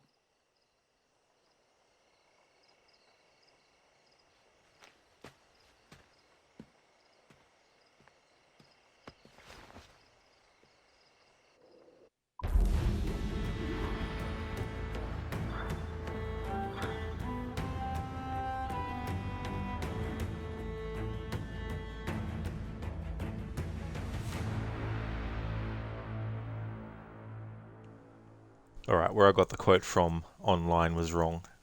There we go, now I've actually edited it to what it actually says. But not a word of it to anyone. Not, but don't tell anyone about it. Death threatened to be unhooded. Hoods himself. So we got that memory done. We did the optional objectives, used Berserk Darts on Brutes, 2 of 2, and we only used 2 Berserk Darts, and we only used them on Brutes. We had to use 2 Sleep Darts on Gunners, and we only used 2 on Gunners, no other enemy types. So that fits within my challenge rules. So that is that memory done. And that is one of my favourite memories, and as I was saying at the start of the mission, it's got so many different meanings. You know, obviously it's meaning the quote at the end that Mary says to Edward, not a word of it to anyone, you know, otherwise I'll unman you as well, kind of thing. But also, Edward didn't know that Mary was actually a woman. Thought that, quote-unquote, James Kidd was a man. And I just love the play between the two. But there's also something in that final part where, when she reveals what her actual name is, she says, Mary Reed to me mum, and them I call friends. So she's essentially telling Edward that she considers him a friend. And playfully, that's why she gives the wink, says to him, not a word of it to anyone, otherwise I'll unman you as well. She's not being 100% serious, she's also being facetious at the same time. But she would probably not be happy if he just went around telling everyone. You know, that's up to her to decide who she tells. And she trusts Edward enough, though, to actually tell him that that's her actual name. It would be even better if he was backed up by a solid producer who agrees with his vision on Street Fighter, similar to how James Wan was a producer on Mortal Kombat 2021. That's true, I think all those sorts of things can definitely help.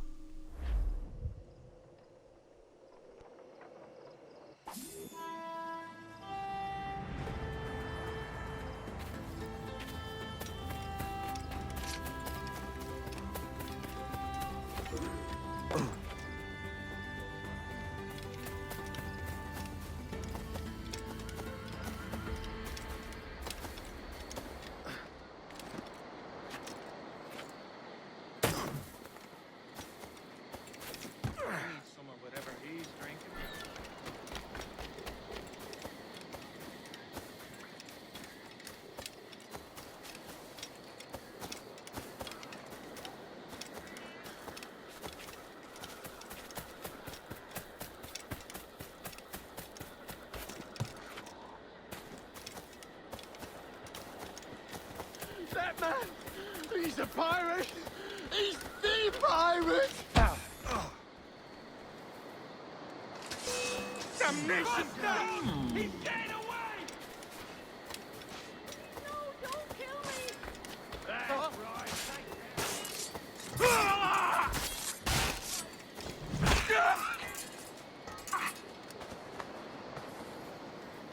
I don't want any part of this!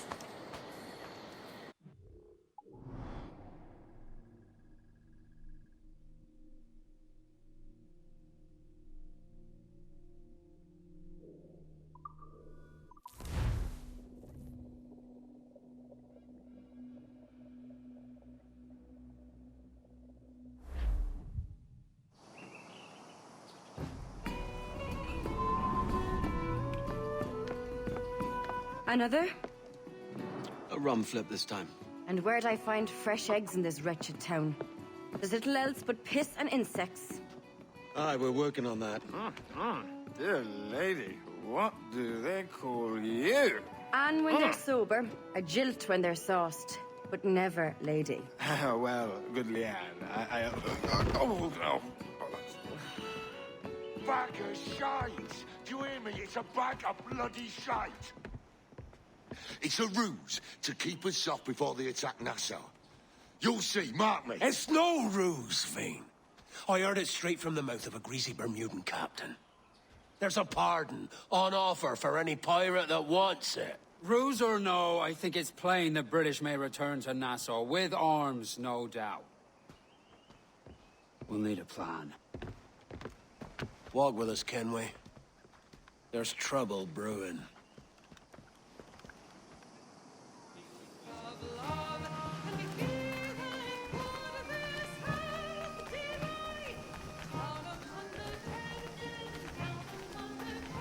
In the absence of any clear ideas, I say we lay low. No piracies and no violence. Do nothing to ruffle the king's feathers for now. Preserving the king's plumage is no concern of mine, Ben. It will be when he sends his soldiers to scrub this island clean of our residue. Look around you, man. Is this cesspool worth dying for? Aye! It's our republic. Our idea. A free land for free men, remember? So maybe it's filthy to look at. But ain't it still an idea worth fighting for? I can't be sure. But when I look on the fruits of our years of labor, all I see is sickness, idleness, idiocy. Not a sunbeam of difference between here and London, then, eh? Thatch is right, man. But taking a wide view, they're not doing so bad out here. There's sun, rum, and leisure as far as the eye can see. Aye. Nassau may look fine from a distance, but at its core, there's a disease I cannot stomach. Sickness can be cured, Ben. If only you have the right medicine. But a corpse cannot be reanimated. I can't believe the shite I'm hearing drop from your lips. Why not take the pardon now, and be done with it? Peace, both of you. We can satisfy both aims if we work together. Find medicines to ease our burdens here, but in a way that don't attract the British.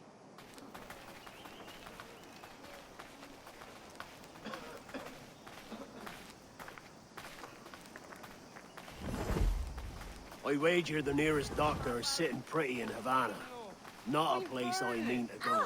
But the Spanish fleet that sunk 2 years back would have some medicine. All sealed up in glass vials.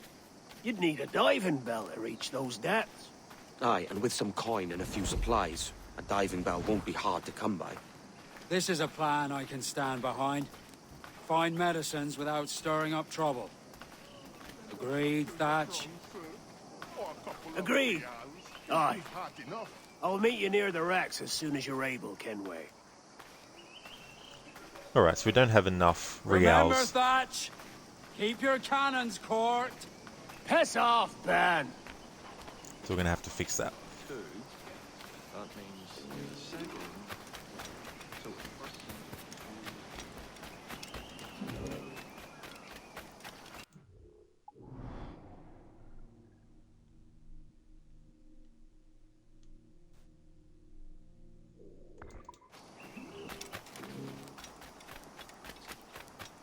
Ryu, you do think Mortal Kombat can indeed benefit from a story or adaptation by a fan as dedicated to the franchise's answer was to Street Fighter? Fuck, you'll gladly do it, but you don't have filmmaking experience outside of editing YouTube videos and writing story outlines, plus you're focusing on your role plays with your girlfriend where you indeed use Mortal Kombat characters among others. Yeah. See, the thing about being a fan of something is there's different levels of it. You got some fans that have an overall view of the franchise that they're a fan of, but then you have some fans who have an isolated view, meaning they're only focused on maybe one or two things, and so if they're going to adapt that game into something else, they only focus on those two things, and they don't include the other aspects that are actually in it. So it also depends on who you get actually working on an adaptation of something. But at the same time too, there's something to be said for people who have a more objective view, i.e. people who don't know the source material. But that's a difficult thing because the person you get might have more say over what gets done than the person who actually knows stuff about the franchise, and then that's when you get a disconnect happening. And ultimately the adaptation suffers because of that. So trying to find that balance is just like when you're trying to make a movie based on something. You're trying to make it that the fans of that something are actually going to enjoy it, but you also need to make it accessible for people who aren't fans. But some get that confused, meaning you have to add all these changes to what's already there to get those people on board, when it's more about communicating to those kinds of viewers what it is that's going on. For example, in the Assassin's Creed movie, fans of the franchise, they already know how the Animus works.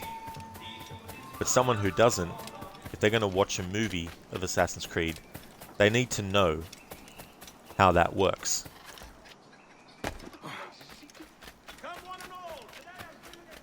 And the thing about the actual movie is that once it establishes for those people in the audience how the Animus works, it unfortunately keeps reiterating to the audience over and over again how it works, and keeps on mentioning, or keeps on showing that Callum in present day is experiencing the memories of his ancestor.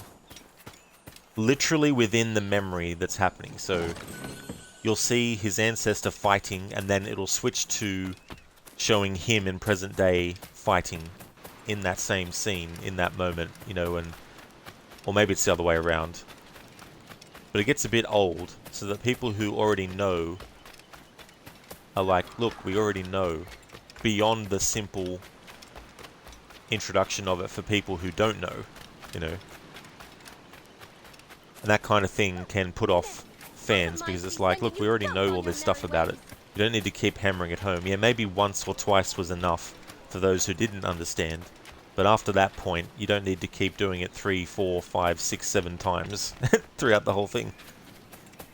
So there's a balance to try and get where you're trying to make sure that you're adapting the source material in a way that respects the source material, in a way that honors the elements of it, a way that incorporates those elements to satisfy fans of that source material, while at the same time adding things into the adaptation that don't ruin what was there in the source material, but actually help complement it, while at the same time making people who don't know about the source material still enjoy what they're experiencing and still understanding it.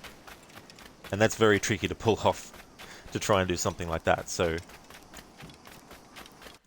it's by no means a guaranteed outcome, because anything can go wrong. But I think in terms of things getting adapted from a source material like video games, we're seeing more and more that the people who are actually making these adaptations are actually fans. But not only fans of the source material, they're also fans of video games and the medium, you know, and the more people on a production that are like that, then potentially the better the results, but nothing is guaranteed. Like, you can take a script that's amazing and an actor can mess it up. You can take a script that's terrible and the actors can make it better. You can get an actor who's amazing, but the editor sucks, and so when they edit together that actor's performance, they ruin the character. You can have a great editor who can turn terrible acting into great. You know, you can have a great director who takes a crappy script and turns it into a great movie, but you can also have a poor director that takes a great script and ruin it. You know, nothing's guaranteed.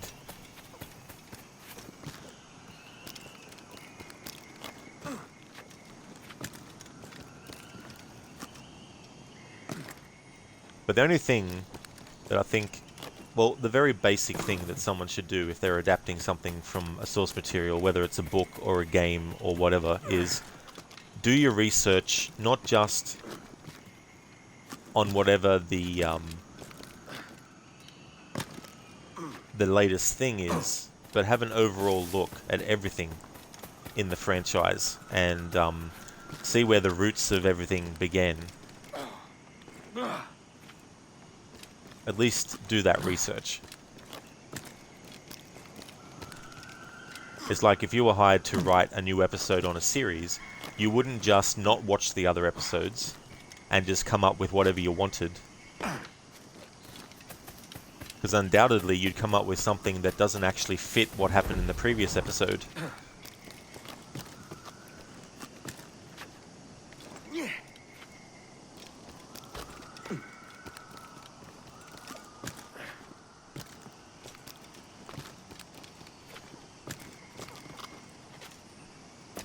Here we go. Now we'll have enough. Oh no, we won't. Whoops. I was looking in the wrong part.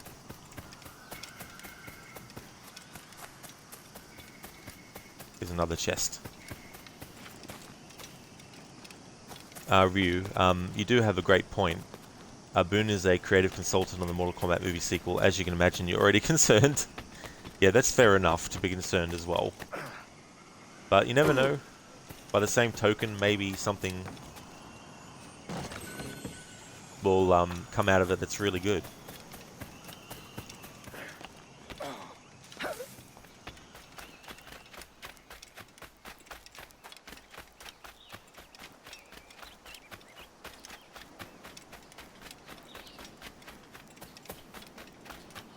You hope so. Another concern you have.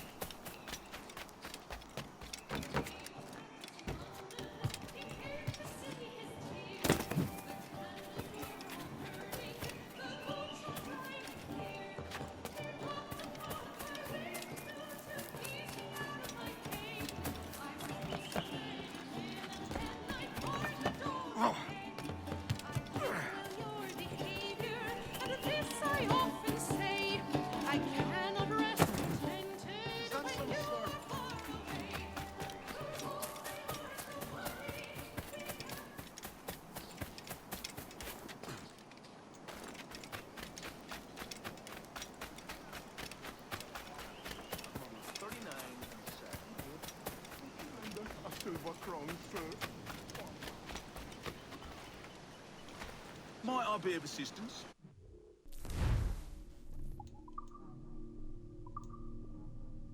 Ah, okay, so I did have some sugar and rum. I wasn't sure.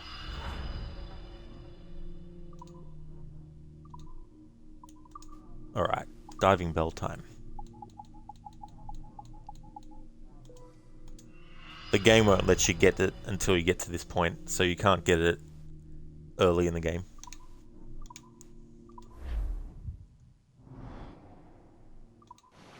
Well done, to my mind. Good day. Ryu, most of the discussions surrounding this sequel, at least ones you have come across, all come down like this. Who's playing Johnny Cage? What's his role going to be? Yeah. And what kind of Johnny Cage are they going to go for as well?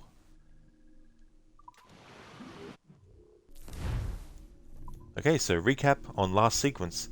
Sequence 5, Mistaken Motives, in which the notorious pirates Charles Vane and Calico Jack Rackham appeared in Nassau, bringing word of a large shipment of gold to a nearby Spanish fort, within which the Templar Laureano Torres was busy counting and gathering money to offer as a reward to the slaver Lawrence Prinz for his delivery of the sage to the Templars.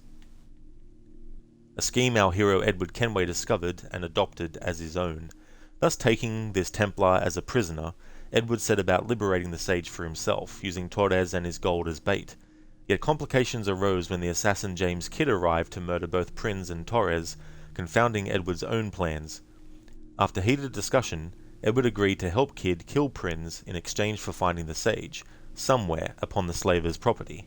It was here too that James revealed himself to be a woman, Mary Reed, and in consequence of their confounded scheme, Lawrence Prinz was killed, but the sage escaped yet again, much to Edward's dismay.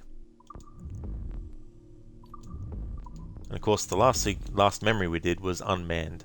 Edward killed the slaver Lawrence Prinz as a favour to James Kidd before rescuing the man called the Sage from his imprisonment, who ultimately ended up escaping.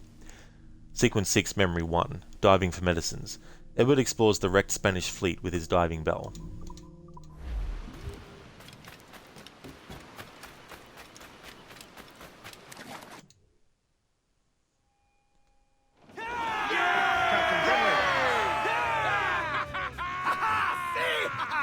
Ryu, and you're over here like, what about Liu Kang actually being the main hero for this next movie? You hope that Liu Kang will still very much be the hero of the movie, especially since there are things that need to be resolved. Spoiler, but in the 2021 film, Shang Tsung steals Kung Lao's soul. Ah, really? So they went with that direction. Interesting. But yeah, you raise a good point as well. You know, like... And that's the other thing too, like, I was talking about before, how you have some fans who are only fans of some things in a franchise. So if they were to adapt it, they would only focus on those things, but ignore the other essential elements of the series, right?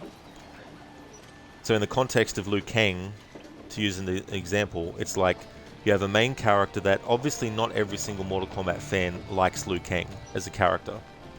But that doesn't take away from the fact that he is actually the main character, you know what I mean? So you can try and do different things with him to try and make him more appealing to those fans, but ultimately you have to go with the core of the character and all that kind of stuff, and you know, you need to make sure that if you're going to adapt him as a character that you do it well, because he is the main, you know, character of the series. Everyone has their favorites, obviously. Everyone who played the games has the one character that they always play. Not only just in individual games in the series, but also across the whole series, you know.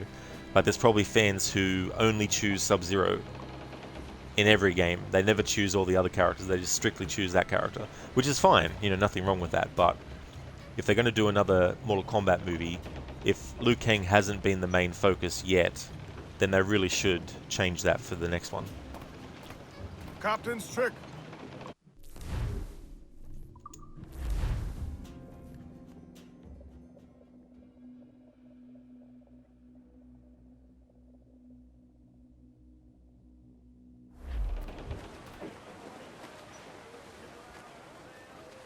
Crowd it all on!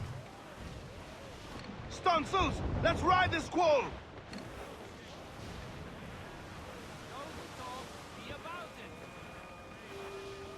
Fire! Look at him! We're shot right through there! Fire! Ain't a word to let fly, grapple! Pull him down to hell, lads!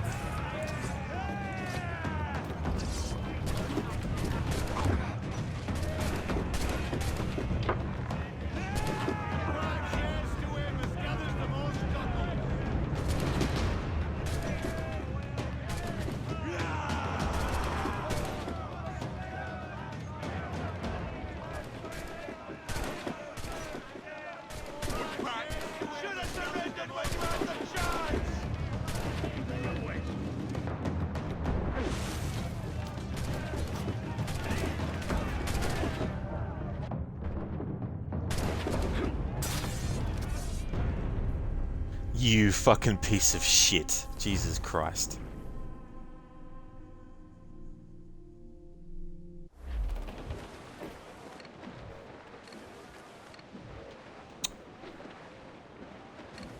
Hold down and clue up!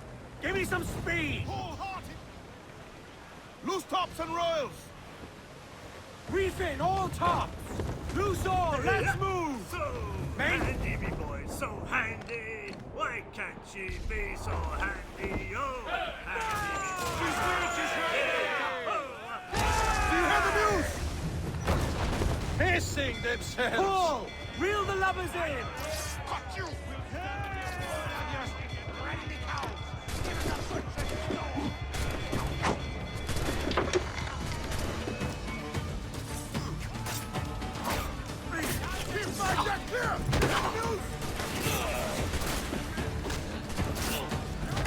Keep them back!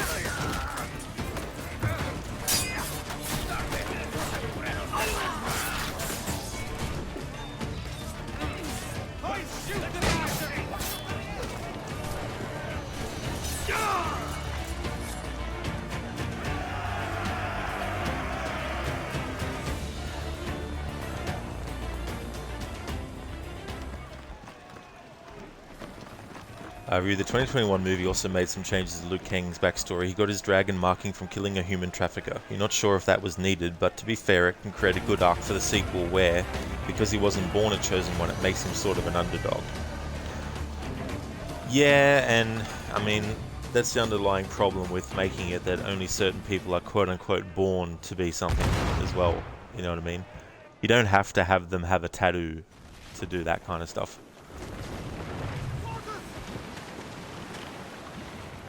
Incoming fire! Well, that's fair enough, Harbinger. I've never bothered with Final Fantasy and never will. It's okay to have a franchise or games you don't really have any interest in. He's the man, more sail! All sail!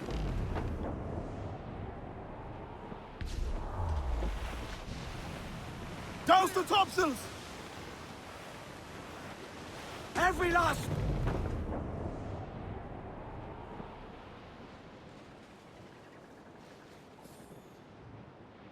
Yeah, Ryu. Yes, it's definitely not necessary. Sometimes the simple and traditional thing is the best. An invitation that's given to them to take part. Simple as that.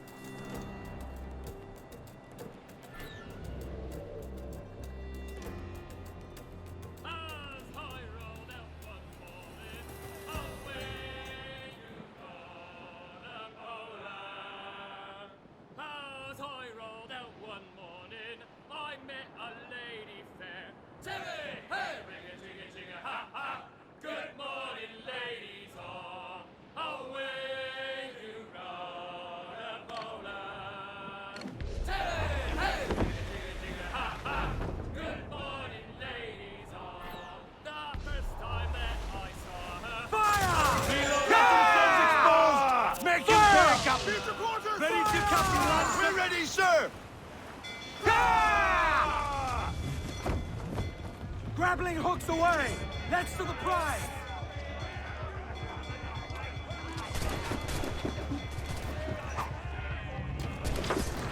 Take the prize! Quick and bloody!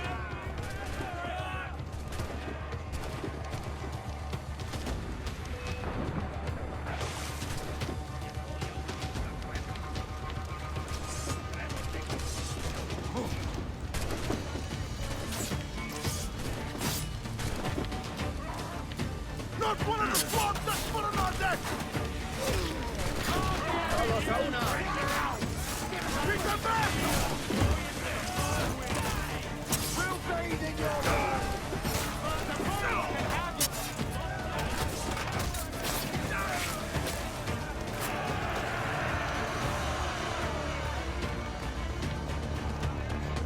Exactly, Ryu.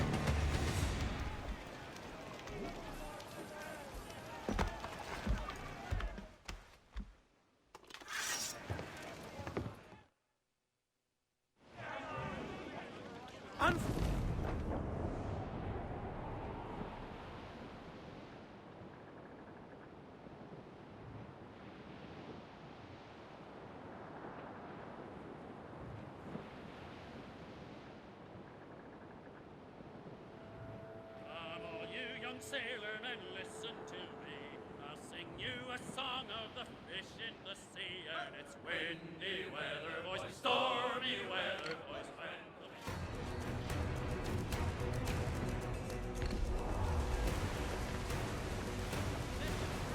Hello there, Nemesis.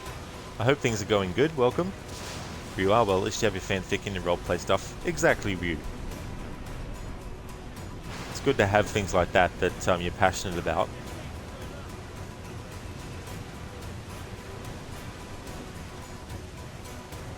Larboard! Convoy! The Golden Fleet to plunder for us! Making all haste, sir! Cannon ready! Fire! Look, Captain, the whole place shot down! Fire!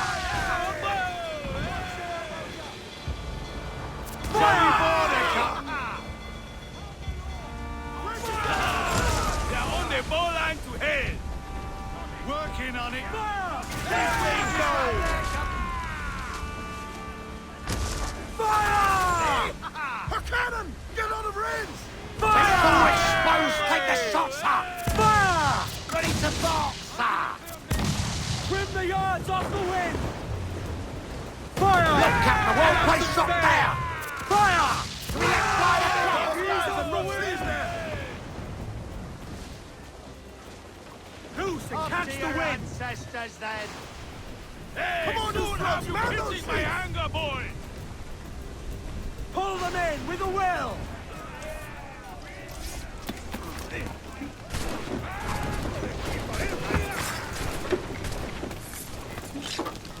Take the fight to them!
Keep them off our deck!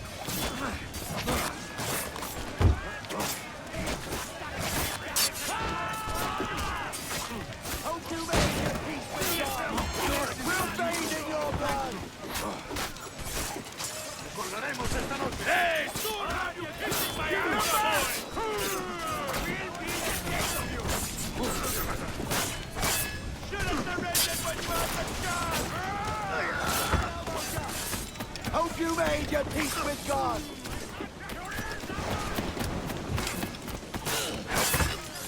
That failed! ¡Acercaos a él!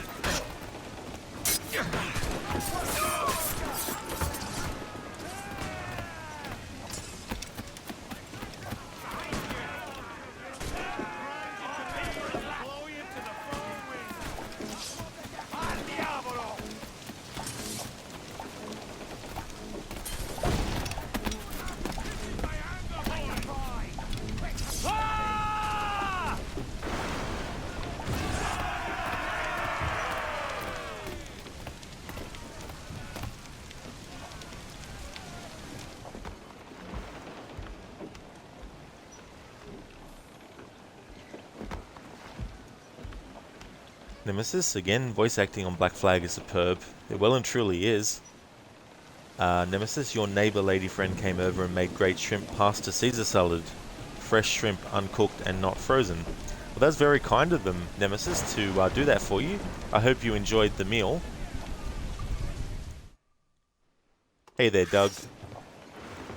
Did I hear the news, what Ubisoft has announced? I haven't, no. Sometimes I do, because I watch YouTube videos and all that, but Not all the time. Unfold mains, let's Sometimes actually, you know, don't look up any Ubisoft stuff.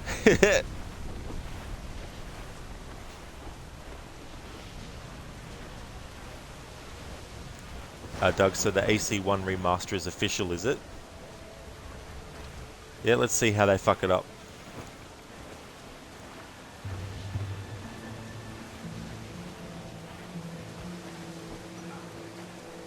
Sorry, but I just don't have any excitement for any any remaster of AC1. Hold tight, here they come! That pale one's mine. Drag them to that dude! Doug, you mean they might not fuck it up? You never know. That's true. So I'm gonna have low expectations. So if it ends up being good, then it won't be too bad. But if it does end up being bad, then I've had low expectations, so it doesn't matter. I'll always just keep replaying the original.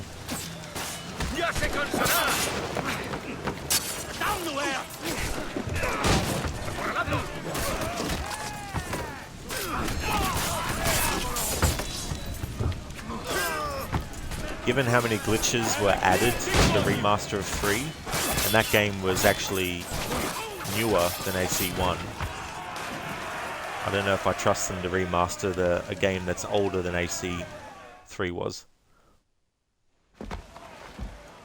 Yeah, I did Nemesis. Yeah, I got about 6 hours sleep, which is my usual. A remake would be better. Yeah, that's the thing. Like, actually remaking it from the ground up could still suck, but there would have been an opportunity to do something in that. Whereas with a remaster, they're restricted to sticking to the actual game that they're remastering, if you know what I mean.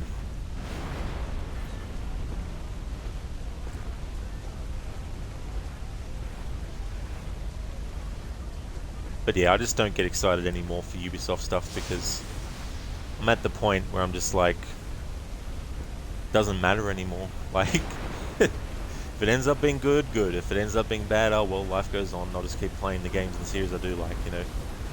Just as simple as that.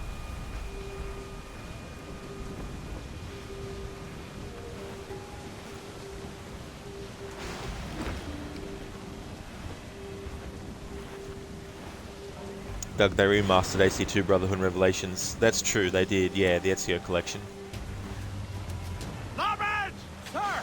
There's loot floating here!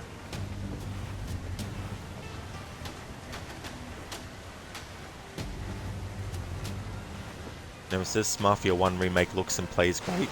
Mafia came out in 2002.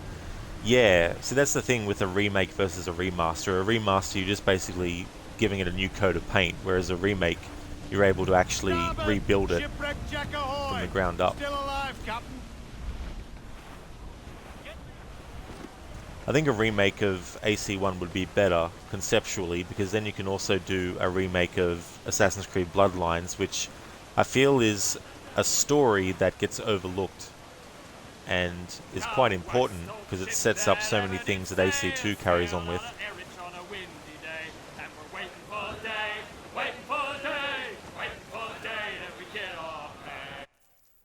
Diving for medicines. Edward explores the wrecked Spanish fleet with his diving bell. She was built in Roman times, Elton.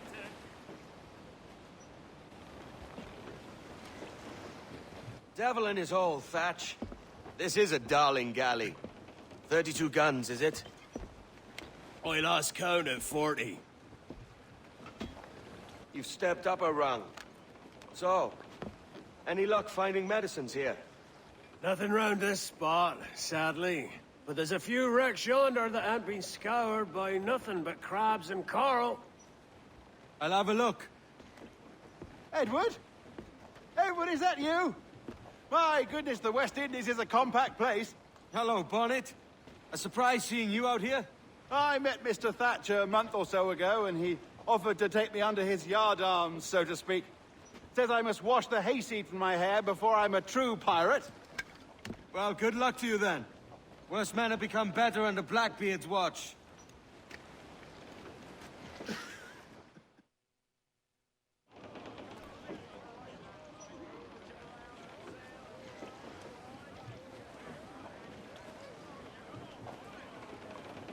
Give me some speed!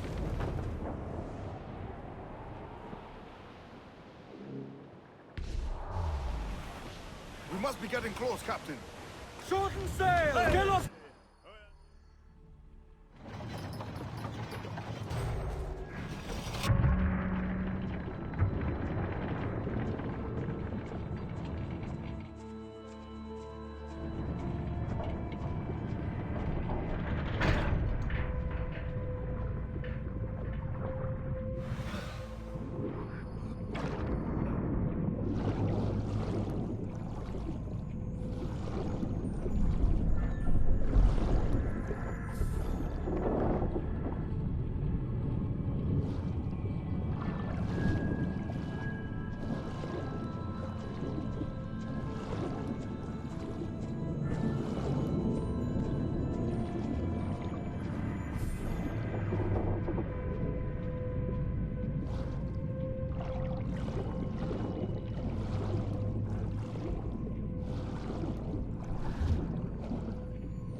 You piece of shit shark, I was just about to get to the diving bell. It does, Nemesis, yeah.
There we go, now got through doing the optional objective.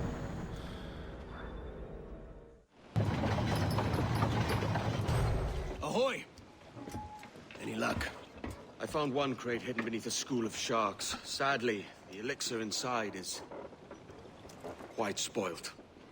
Plague and perish. Will we steal medicines now?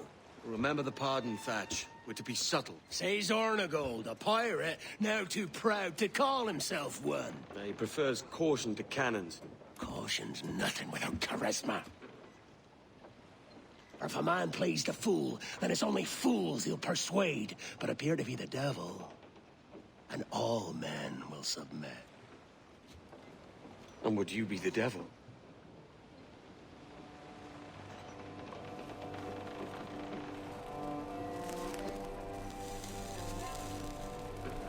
For an audience. Aye. It's all a big show. Give your quarry something to fear. Some hellish thing from a fevered dream. And men will drop to their knees, pleading for their lord before all else. Oh, God. It looks fine. Of course it does. You can find a quiet way to acquire medicines. Tell me soon. Otherwise, I'll handle it myself.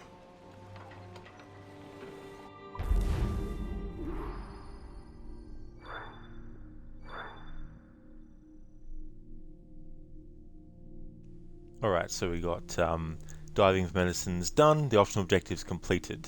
Loot treasure chest 303 and avoid being attacked by a shark.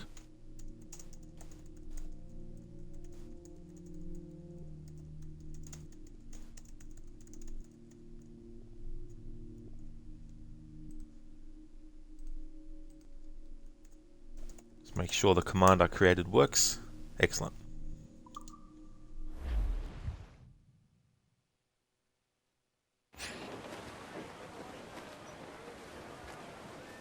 Douse, all sail!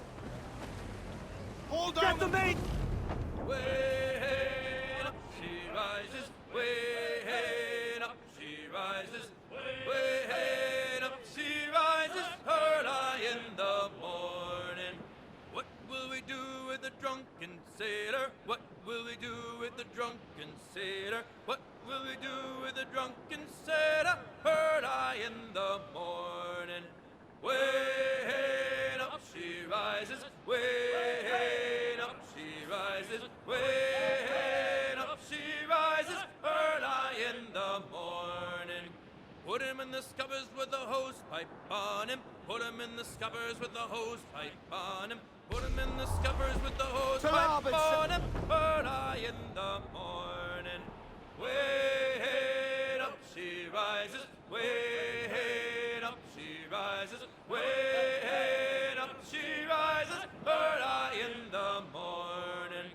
Put him in the brig until he's sober. Put him in the brig until he's sober. Put him in the brig until he's sober, early in the morning.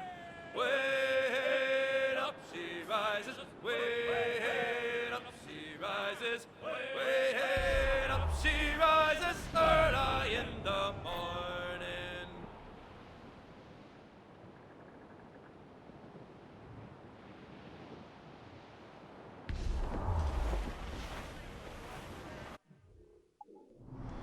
Hey there, Senny. Early in the morning. Welcome on into you. I hope it's going well. Thank you, Crooked. Happy Easter to you too. I hope you're having a great weekend. I hope you and Levy are doing well. And the doggo too. Yeah, it's going really good. Really, really good. We just did the diving for medicines memory. And just about to do the next one.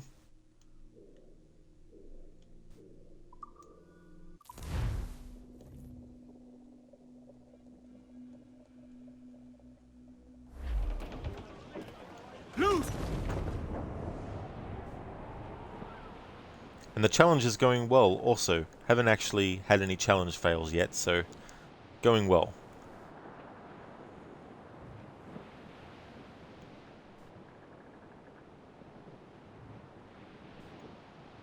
Solid ground, she's been down for me.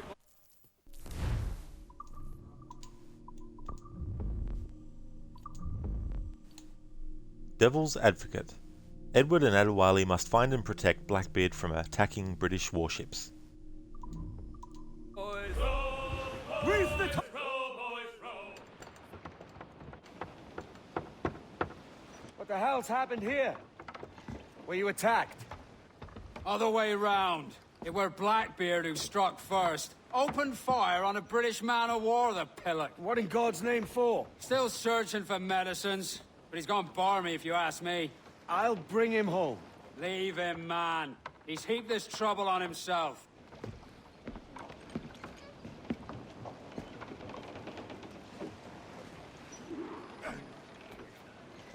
Main's out, let's go!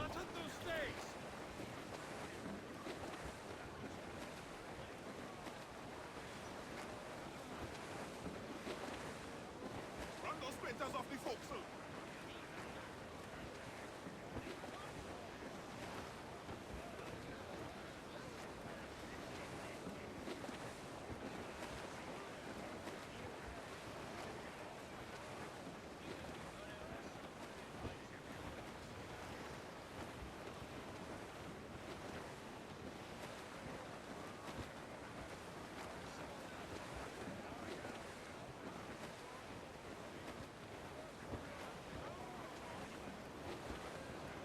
Captain, there's a wreck yonder. Looks recent. I see it. Let's hope Thatch hasn't come to the same end.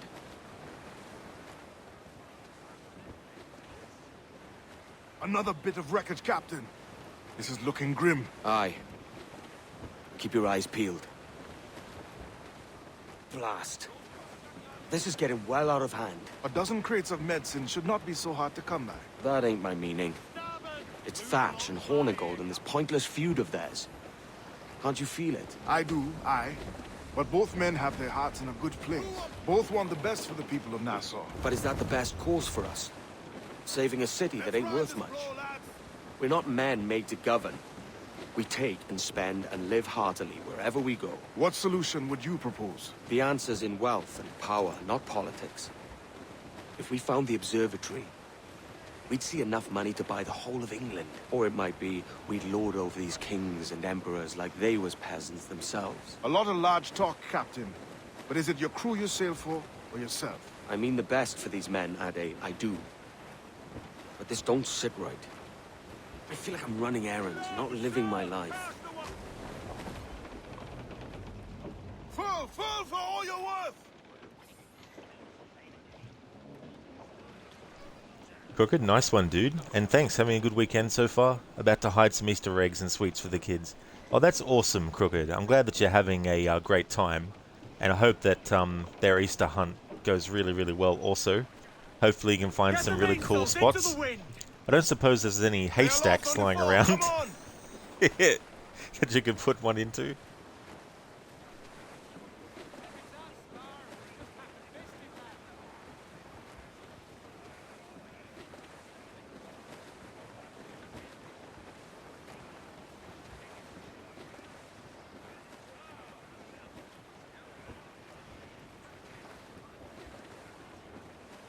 Crowd on every inch of sail!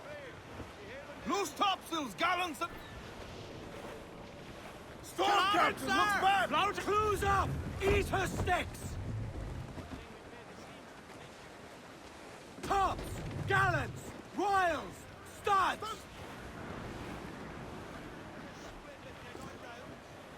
Douse all but mains! Hold down! Hold down! Storm there, Captain! Looks bad!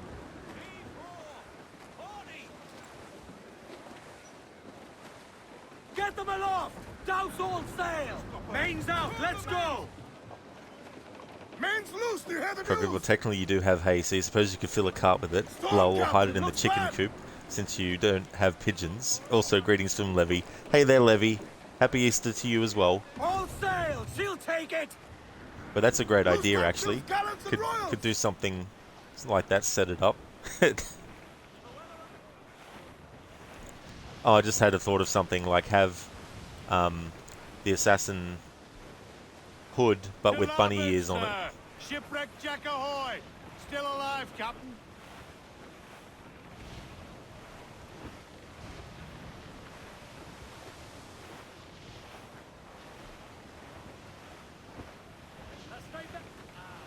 Reef in, all tops! The foul weather there, Captain! Haul them in! Get off the wind! Let out some sail! Toss the mains! Muzzle them! Clews down! Catch some wind! This gale has got teeth, Crowd it all on!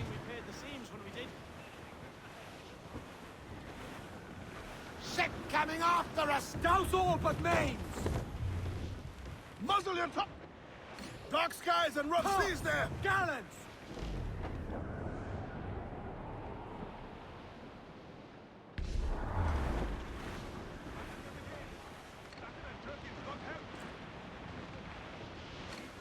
Trim the yards off the wind! Ahoy aloft! Bring it all in! Loose main sails! Reef the topsails and gallants! Studs out! Let's get moving! Unfurl mains! Let's move! Storm there, Captain! More Look back. sail! All sail! Loose and catch the wind! Foul weather there, Captain! Douse the gallants and royals! Douse the royals and tops!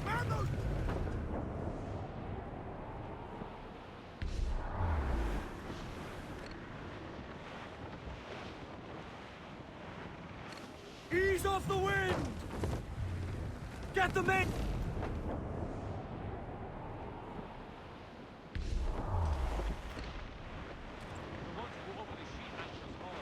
Cannot be far now.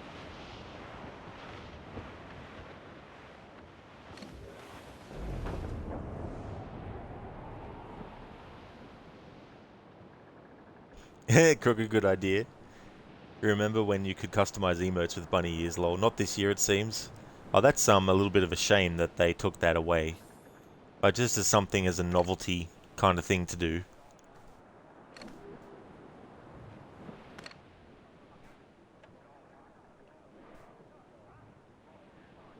The Protestant Caesar.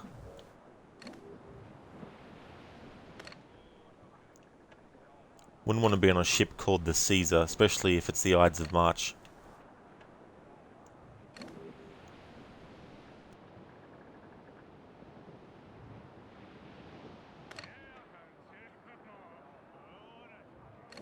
Addy, see that? It's her, Captain, the Queen Anne's Revenge. And she's in a bad way. No time for a vote. Thatch is outnumbered. The crew will understand. Beat the quarters, lads! We're sailing into hell! Thatch is overwhelmed. I'm going ashore. I'll keep the jackdaw circling.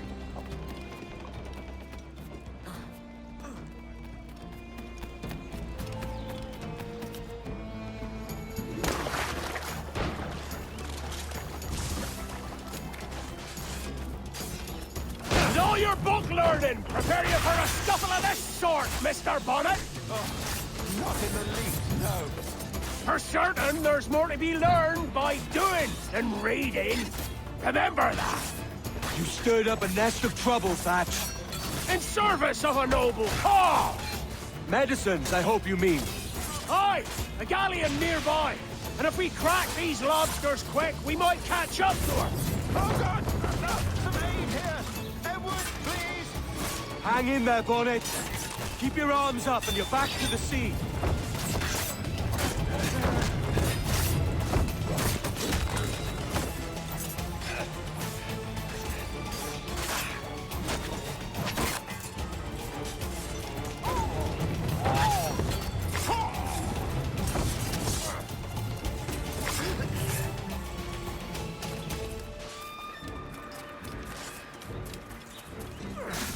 You don't do nothing subtle, do you, Thatch? Legends ain't born from mildness.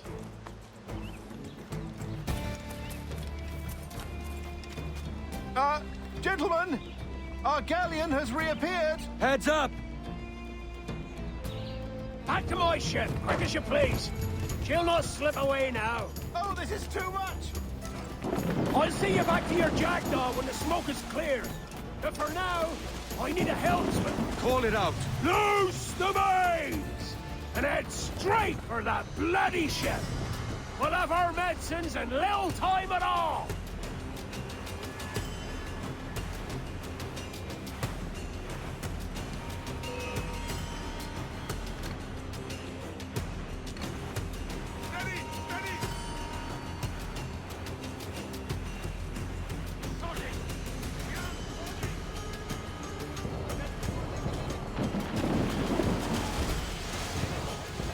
Don't let her out of your sight!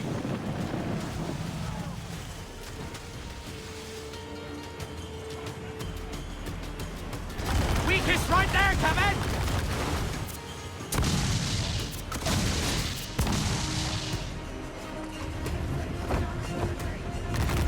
Hit him there, sir! That'll wipe him out!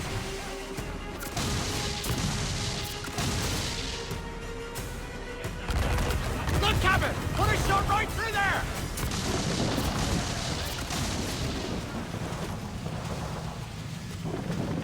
Bear down on our Kenway!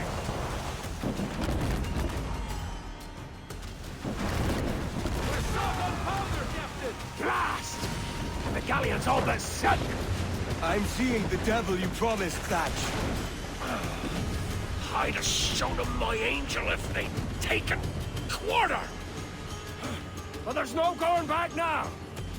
So ram that bastard! With all the wind you've got!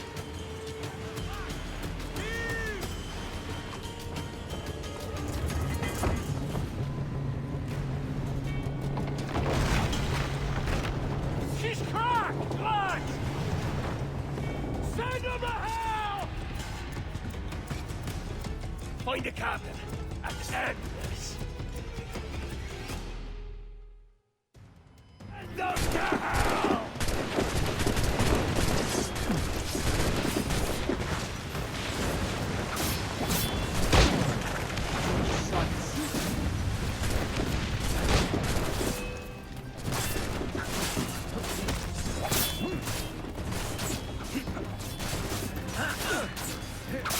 Find the captain and end this, Kenway!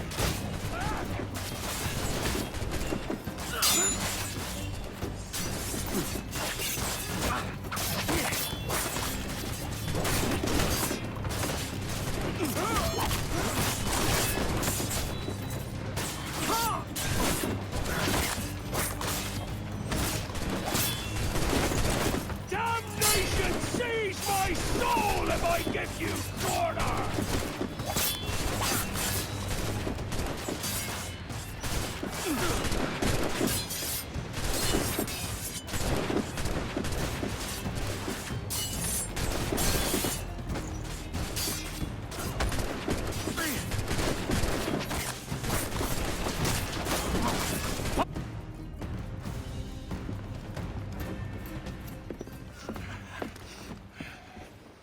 I'm not a man accustomed to murder, Captain.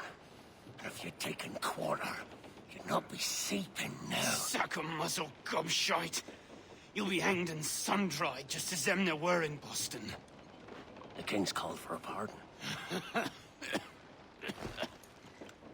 Captain, we've searched the hold. It's a middling take, but the medicine we found bears a Charlestown stamp. Thank you, Mr. Hans. We cannot resupply Nassau out here by force and accident alone. We should go to Charlestown for the lot.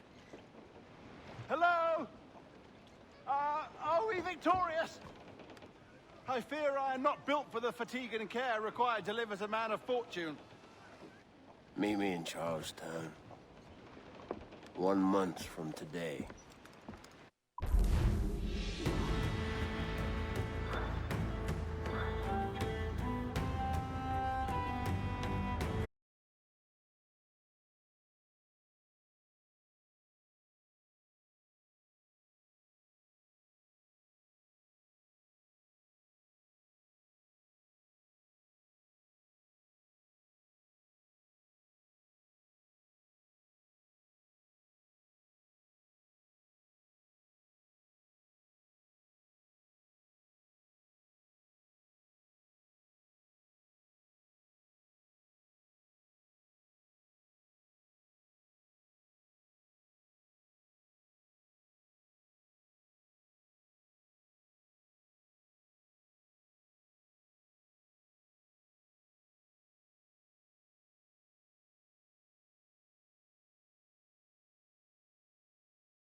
got your wives, and families, and countrymen. How else to explain your government's complete disinterest in your well-being? Hostages for medicines! These were my only terms.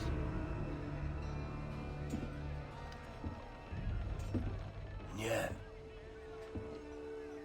6 days of pure fucking silence.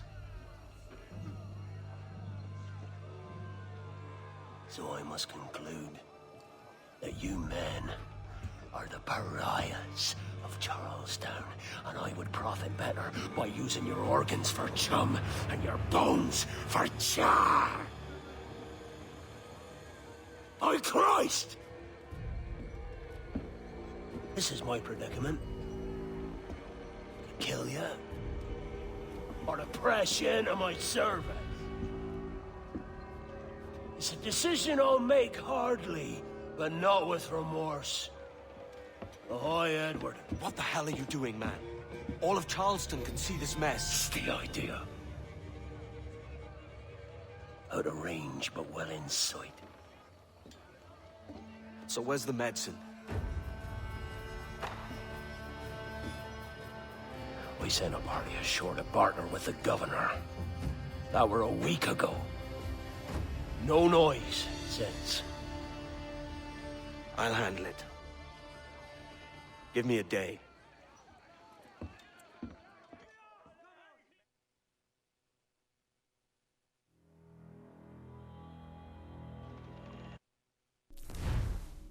The Siege of Charlestown.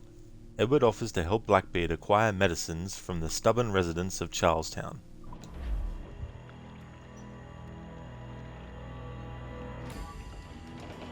There's movement up ahead. Is it soldiers? Aye, and in something of a hurry. I propose we follow, else they spring something we ain't ready for.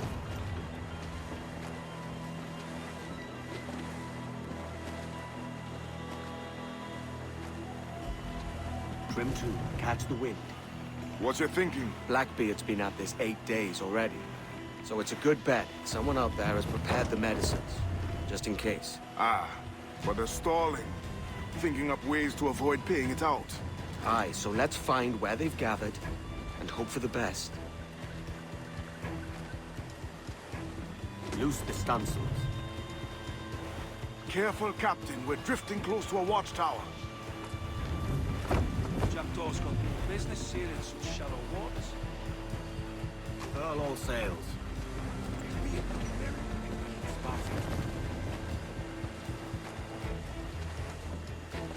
More sail. All we've got. Clue up, short and There's sail. another watchtower. Trim 2, catch the wind. Ease the trim. Reef tops. What's the captain thinking? This fog of ships will have nowhere to turn.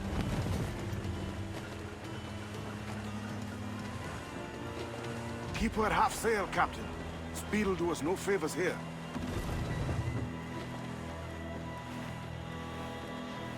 Careful with the banks. We cannot pass them undetected, Captain. And there is no other way. There's always another way.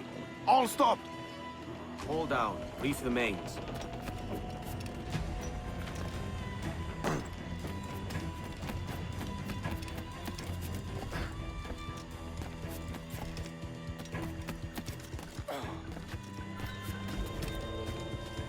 Yeah.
save us from the ranked shoot up as quick as he did.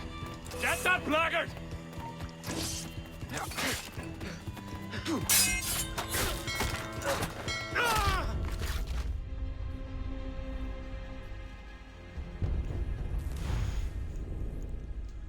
Now imagine doing a stealth challenge with this.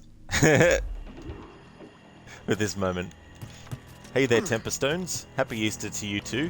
Thank you for joining the stream. I hope you're having a good weekend.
Put on some sail.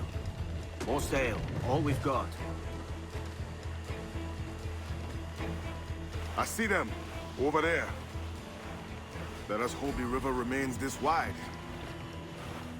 This ship's built for the open ocean, not stalking bayous. Trim to. Catch the wind. If we run aground here, we may never get out. Use the mains. Be sure they don't spy us trailing them. Sail. Loose the stunsails. Steady as she goes, Captain. Ease the trim. Reef tops. Furl all sails. Let's get moving.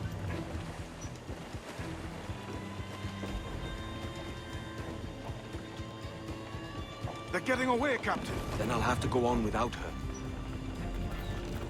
I'll be back. With the medicines. Aye, sir.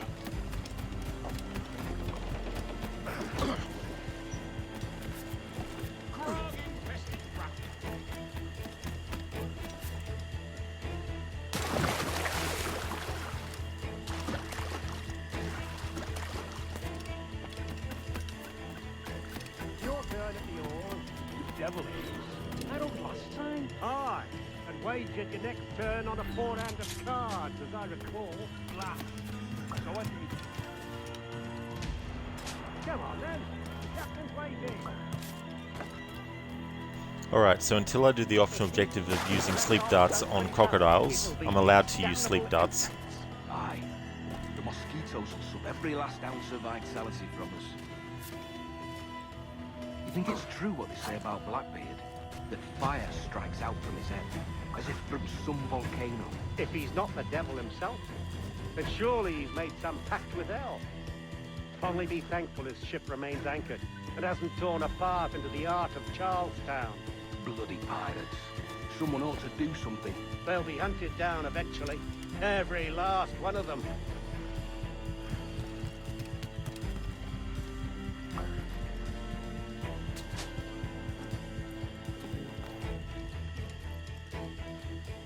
Who's that there? 2 old gators come for their supper. Hi there, the old mucker. We talk about our time, mate. A bit of a hurry.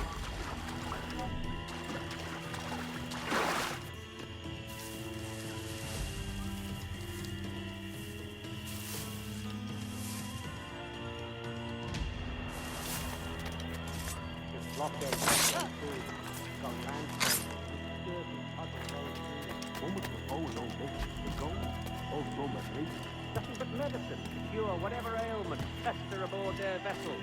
Syphilis and scurvy, no doubt. What noxious coffins these pirate ships must be.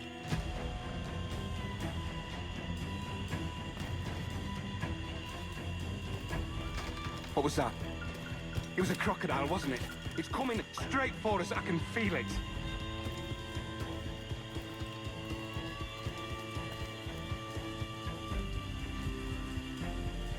Hey there, Afro. Welcome back. Just in time for the epic chase. I could have sworn I saw something past the boat. Nope. Quiet night. Are you sure? There's something in the water. Wait till you showed up. Go on then. Captain's waiting.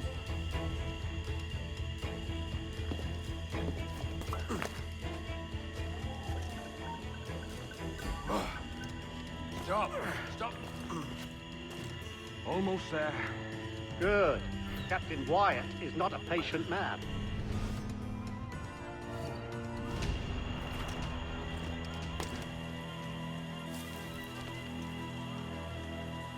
Hello! Is that Ryder yonder? The very same. Then speed along, you're expected. And you know how... Oh, Christ! He took him! He took him! I told you! Just row! For God's sake, row! I told you there was something, didn't I tell you? Oh, God. Let's just get out of here!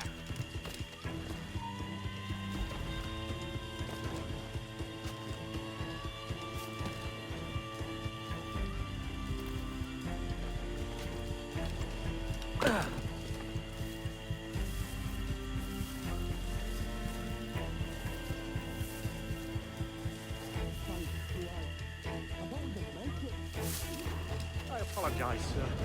There was an accident. Private Simon! This crocodile. I don't care about your accidents. What's the word from the harbor, soldier? Speak. No change, sir. They're holding fast, but are yet to kill or maim any of the captives, near as we can tell. Perhaps it's time to... To surrender? I've been entrusted with... Bastards trying to get away! Give over. See if Frank. To surrender? I've been entrusted with the affairs of the town, and I do not intend to bow to the demands of a pirate, no matter how fierce his reputation. Yes, sir. As long as the supply key is with me, no man shall touch that medicine. May plague and calamity strike them all. Bloody idiot. What?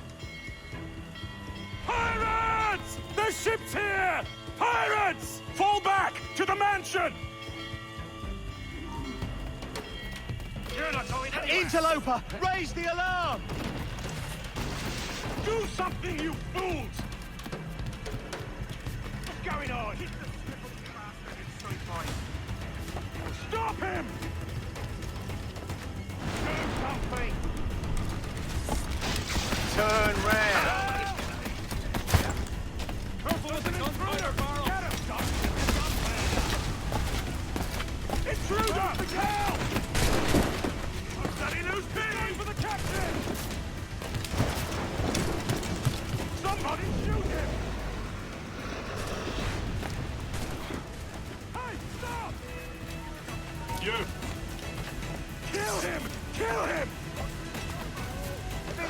What the hell? Hey! Oh, God!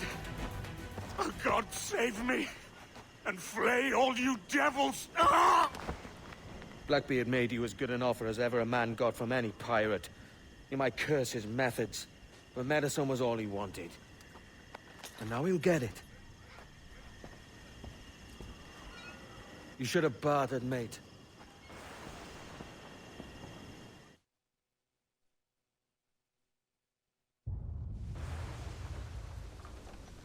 He has returned, Captain!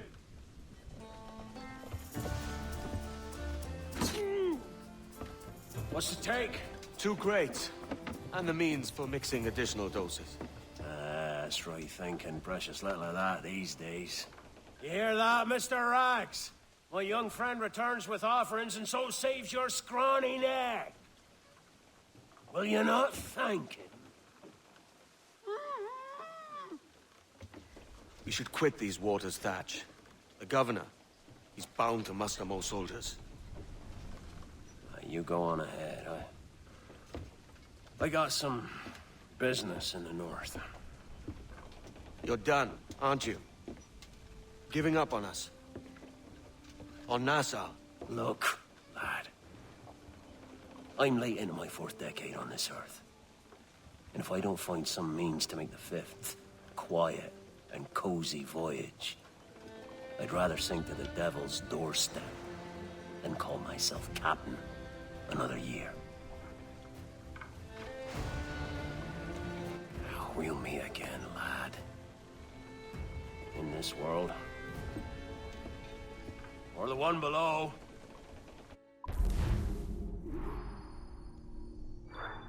Alright, so that was the Siege of Charlestown. We got the optional objectives. We used sleep darts on crocodiles, 3 of 3, and I only used sleep darts on those 3 crocodiles, never anywhere else in the memory. So that means that we were fine for the challenge rule, and we skinned a crocodile as well.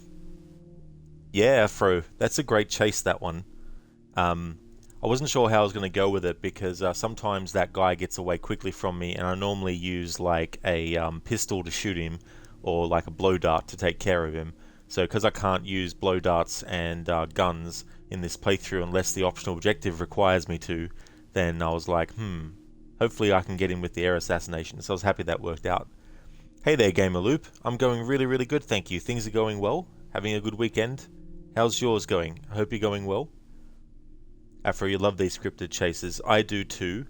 And even though there are some scripted chases in the newer games like Assassin's Creed Origins, they're not the same because they're so bland. It's just like, here's your target, run after them. Run, run, run. Caught them. Cutscene. The end. Whereas in the older games it's like, quick! They're getting away! Run! Spectacle! Action happening! Explosions happening! You know, being chased yourself! Like all this stuff happening in the environment. Boom! You know? But in the newer games it's just like, yay! I'm chasing this target! Wow! Caught the target! Nice! End of chase! Wow! And there's not really any music or anything happening in those chases either, you know, so I really prefer the chases that they have in the older games. And you can also classify, I guess, games like Unity as the older games now, as time has gone on. I mean, next year that game's celebrating its 10th anniversary, and last year Assassin's Creed 3 celebrated its 10th. Having a great weekend. Dying Light is a really good and well-made game. Thanks for asking. Oh, that's no trouble at all, Gamerloop. And that's awesome that you're having a great weekend too, and enjoying Dying Light. I'm looking forward to playing that game, because I do have it. But having said that, I'm probably going to have to get it again, but on the PlayStation, because of the streaming audio issue that only happens with certain Xbox games. Afro Unity with its epic balloon chase, you love that one. I do too. And it's very reminiscent of something you might see in like an action-adventure movie, where you have something that the characters are riding on, or something that they're chasing, you know, that has that excitement and spectacle about it.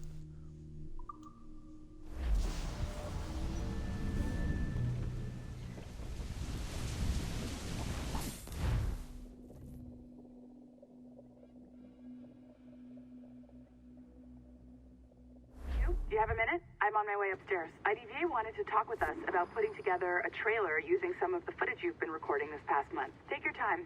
I'll meet you by the elevator.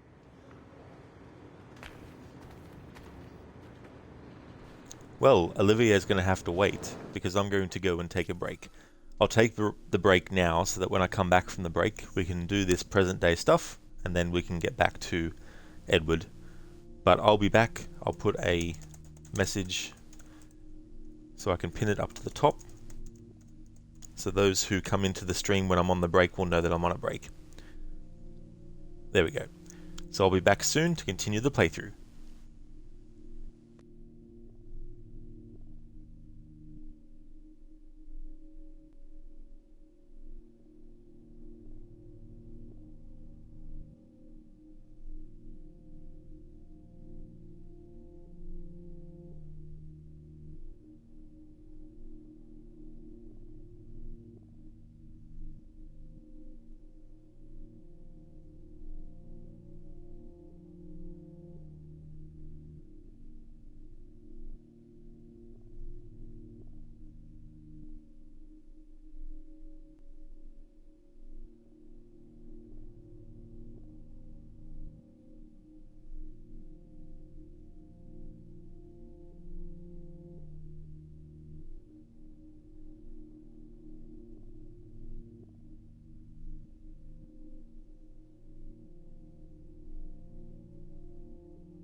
Alrighty then, back for my break.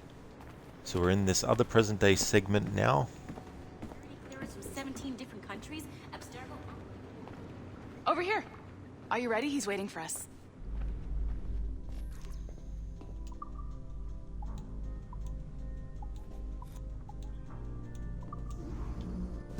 I just watched some of your footage from this week. It's amazing. Blackbeard was mental.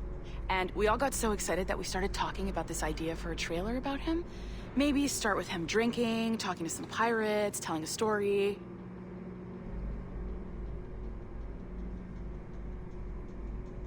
Then, we cut to him leaping across the deck of his boat and... Sorry, his ship, not boat. But jumping around the deck of his ship, swinging from ropes, and fighting like a devil. I mean, obviously we're gonna have to manipulate some of the existing footage to get it looking good, but it could be great. I'm getting a shiver in my timbers just thinking about it. Sorry.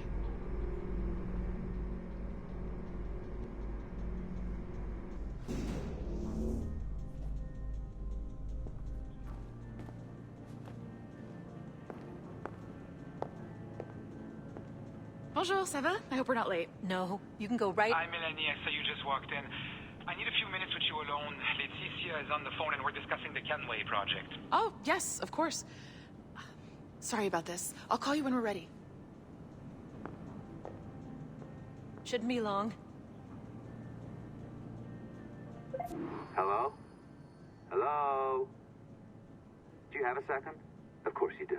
Head to the waypoint on your map. I have another job for you. I'd like to link all the cameras in the building to a central monitoring system, but most aren't calibrated correctly. Head to the right of Olivier's office. And if the receptionist complains, act like you're using the toilets.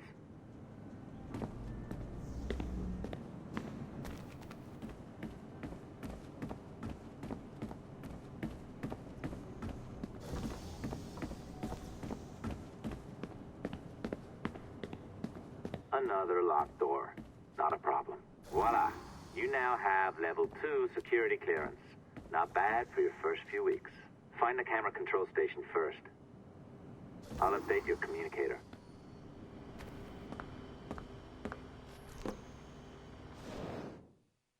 Ah, this is an interesting security measure.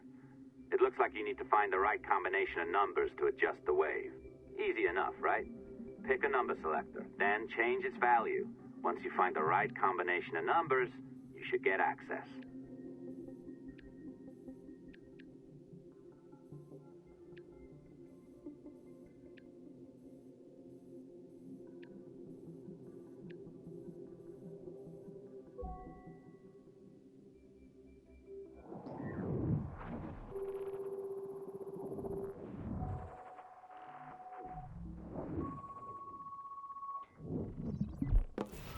It works.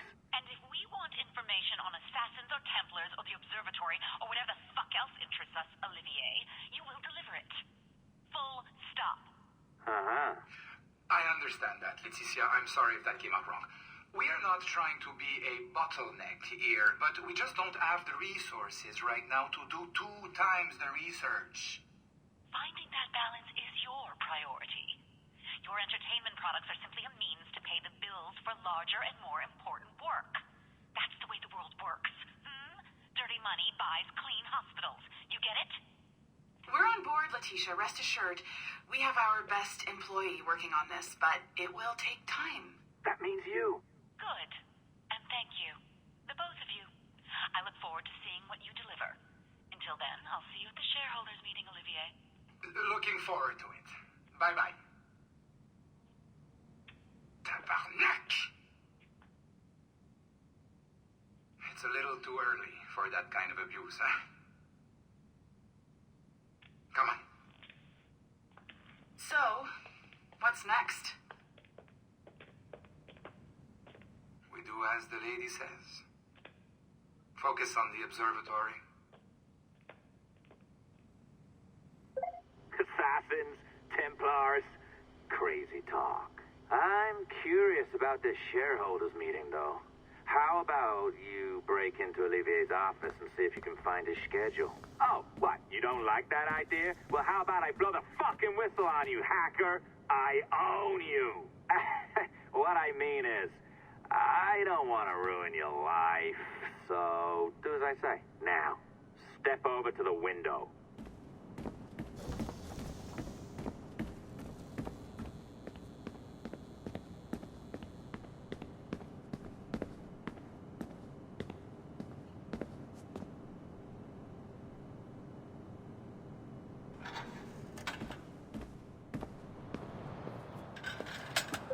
You can't waltz into Olivier's office through the front door, so I've opened another route. Up we go. Did you know that Abstergo was run by Templars? Oh, yes. Sounds like crackpot stuff, I know. But then again, the moon landing was fake, right? So, anything's possible.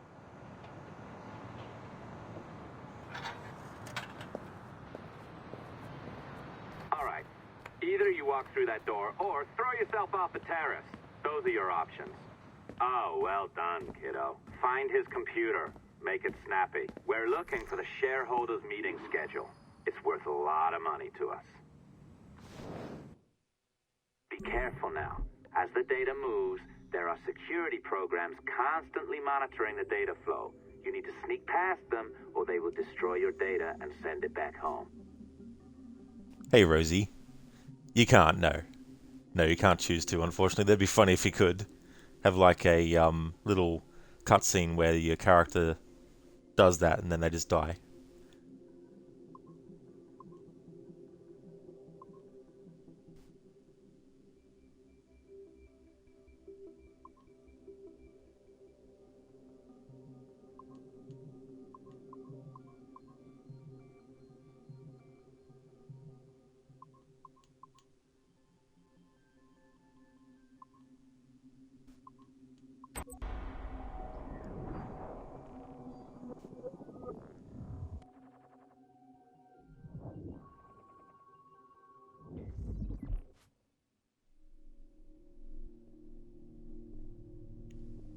Alright, so I'm not going to read all of this, just cover some points. So this is like a email to various people at Abstergo Entertainment from Olivier Garneau, who is the head of Abstergo Entertainment. And so he's talking about going to Chicago for a shareholders meeting. In Watch Dogs 1, if you do all the convoy missions, the final convoy mission is taking down Olivier Garneau. But the game only wants you to knock him out. If you kill him, you fail the mission. So whenever I play Watch Dogs, what I do, if I do the convoy missions, I finish off the convoy missions, finish off the mission with Olivier by knocking him out, and then when the mission's finished, then I shoot him and kill him. So he's talking about the data that they're getting from the Kenway line. So the DNA of Desmond is being used by the Templars to explore every single ancestor that Desmond is related to. So he's talking about that. Talking about a new consumer cloud interface app, which is coming up soon. Edward Kenway's virtual pirate experience. All that kind of stuff. So that's what Abstergo Entertainment is wanting to do. Whereas Abstergo, in the broader sense, they want to find out what's happening with the observatory and where it's located, and find out whether or not they can actually get anything from it as well. And he's just talking about different kinds of experiences to offer players. In Assassin's Creed Unity, at the start of the game, there's like a menu selection system. You can't select anything other than what the game wants you to, but it shows you all these different entertainment products that Abstergo ends up doing, some of which are based on Ezio's memories, some are based on Altair's memories, and so many other examples as well. Xiao Jun's memories as well. But you can't pick any of them except the one that the game wants you to, unfortunately. It would have been cool if there was even like a little cutscene showing you a trailer of each one. So they're talking about different kinds of like time periods and locations to explore. And some of those ended up actually being things that Ubisoft actually did do in the series, like Egypt and France, you know, things like that. And talking about, does the sample of Desmond's DNA contain enough compelling data to sustain their commitment to it, and all that kind of stuff. It mentions Sample 1, which is actually Subject 1, proved fruitful enough to create their Liberation product. So Liberation, the game Assassin's Creed Liberation, which I played before doing this playthrough, is about memories of Aveline that Abstergo has recordings of via the Animus sessions of Subject 1, and that was used to create their first entertainment product. And we as the player, when we play that game, the hacker group Erudito in the Assassin's Creed universe is showing us, the player, and the internal in-universe player of the game, the truth behind what Abstergo is trying to hide from people. So the Liberation product is literally Assassin's Creed Liberation, which is where they started to do things like saying that Abstergo was like Ubisoft was actually existing in the Assassin's Creed universe, and they worked with Abstergo Entertainment to create these entertainment products. Their first one being Assassin's Creed Liberation. Then they just get thoughts on other people. So there's data that's already been fully or partially sequenced. 15th century Italian Renaissance, 16th century Ottoman Empire, 18th century American colonies, war for independence, 19th century New England and American Midwest, 12th century Holy Land Crusades, 13th century Egypt and Northern Africa. Although Assassin's Creed Origins didn't end up being set in Egypt during the 13th century though. 14th century Ashikaga Shogunate in Japan, 18th century French Revolution, 19th century Napoleonic Wars in Taiwan, 20th century Summer of Love, American Pacific Coast. And then this person, I can't remember what name they are, has mentioned that they have a great-great-grandfather who fought in the American Civil War, managed to meet President Lincoln, and all that kind of stuff as well. So that's what this person was suggesting. One of the samples, number 2, participated in the trial of Jeanne d'Arc. So there's a nice lead right there. So that's from Melanie, talking about those different time periods and stuff like that. And then sample 2 is Warren Vidic himself, collected at some point in the early 80s when he was a young engineer working at Abstergo Industries. So there's all that kind of stuff as well that they put into this modern day, which some of it they ended up doing, other things they haven't actually done. And the whole Japan thing, they're actually only starting to do it now, and all that kind of stuff. You sneaky bastard. A pirate through and through, ain't you? Now, get down to the lobby. There's a courier waiting. Yeah, that's right. I've been planning this for a few hours. Now, wait. The receptionist. Hold on. I'll try something. I'd love to know what the receptionist actually says, because it's very hard to hear. What do you mean? I thought I got rid of all this pictures. Still where?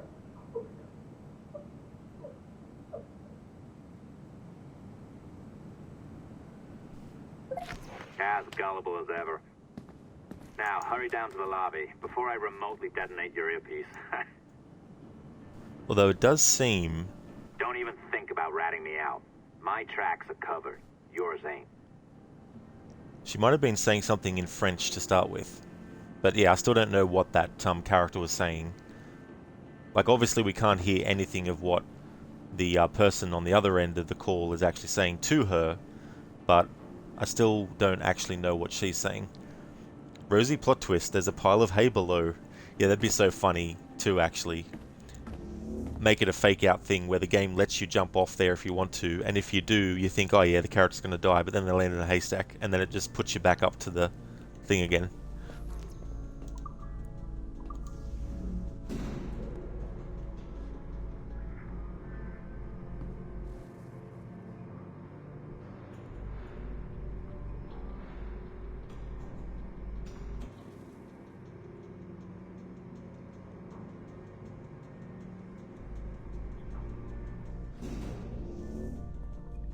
Did you like the allongé I practiced?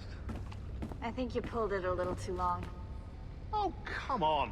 It's not encrypted code, for God's sakes. It's just a bloody coffee. It's just a bloody coffee. It sure is, Sean. Rosie and they play the eagle sound. Oh yeah, absolutely. That'd be funny too if they did that. Oh, hooray! It's our old friend. Hey there, I just got a call about picking up another transfer. Oh? You said you were here to see me. Yes, that is one of the perks. Let's see it. A conference in Chicago. Very nice. Thanks for this. We'll be in touch. Ciao, Rebecca. Text me. Stuff it, Hastings.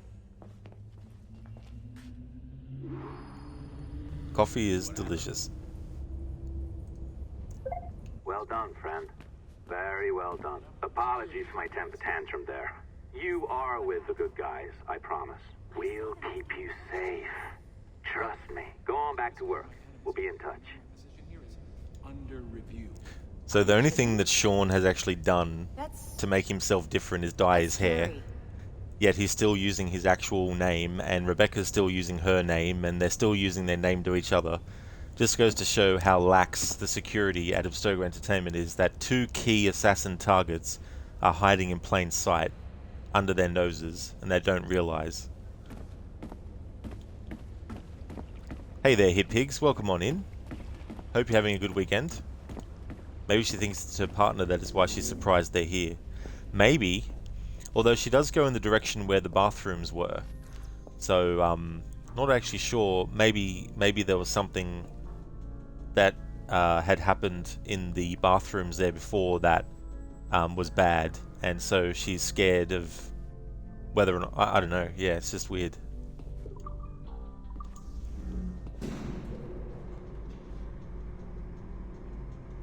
Because she says it's still... I think I make out her saying a couple of words. I think she says it's still there or something. Oh, you are hit pigs? Excellent. That's great to hear, dude. And I'm going really well. I'm having a good weekend. And also having a great time with this awesome game.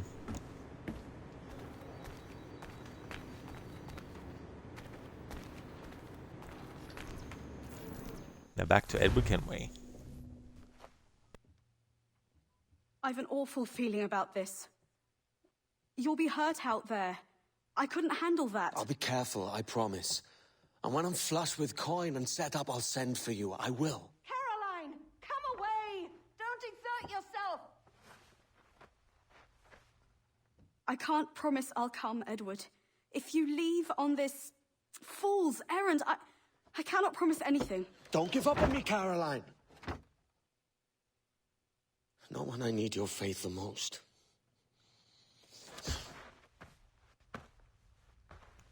I love the simplicity of that. They don't show you like the full building, they just show you the door, which is very symbolic.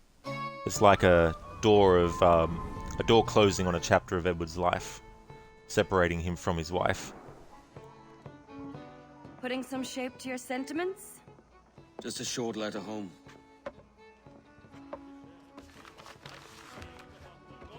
I reckon she's past caring anyway. Oh, you're a hard heart that should be softer. Or soft in parts that should be hard.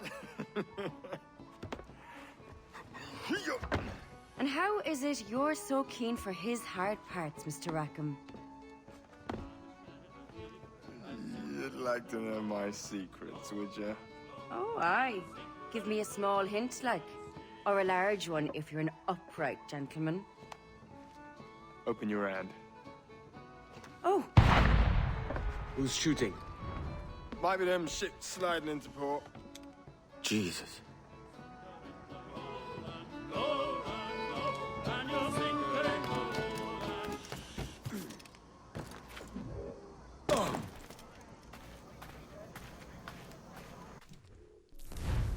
Alright, just to recap what happened in the last sequence. Sequence 6, Shifting Sands, in which the announcement of King George's pardon to all pirates touched the ears of those in the distraught pirate republic, causing great dissension among the ranks of rogues and buccaneers there, whereupon our hero devised the idea to acquire medicines for the people of Nassau to strengthen their health and resolve should the British launch an assault. Whereupon Edward Kenway and Ed Thatch, calling himself Blackbeard, searched the seas high and low for such elixirs, bringing them at last to the shores of Charlestown in the Carolinas, whereupon they took hostages, assaulted the city, and acquired the medicines they sought. Yet here it was too that Blackbeard did announce his wish to retire from a life of roguery and theft, thus leaving Edward in a state of much glumness. And the last thing in that sequence that we did was the siege of Charlestown. Edward offered to help Blackbeard acquire medicines from the stubborn residents of Charlestown. Sequence 7, Memory 1. We demand a parley. Governor Woodes Rogers arrives to Nassau, offering the king's pardon to all pirates. Edward tails him to discover his ultimate plans.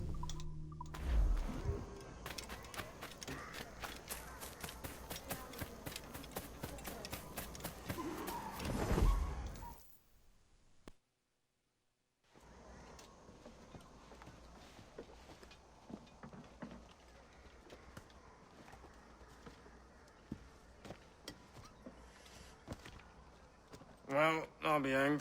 King George has grown tired of our shenanigans. Who's the grim fella? That's Captain Woodes Rogers. Not a man I want seeing my face. We desire a parley with the men who call themselves governors of this island. Charles Vane, Ben Hornigold, and Ed Thatch. Come forth, if you please. Hear about the king's pardon, I reckon. What the hell is Hornigold doing? Lily-livered punk! What are you men up to? I am grateful for your geniality, Captain Hornigold. Don't mistake my decorum for deference, Governor. I'm eager to hear what you have to say, but of uncertain mind otherwise. Very well put. And it's a fairer shake than I expected to see from any pirate. But I promise fair treatment to all who hear me out. Only wait a while longer, Governor Rogers. These rascals will show their true colors in time. Calm, Commodore Chamberlain. I have given Captain Hornigold my word that we will be equitable. Won't do you a lick of good.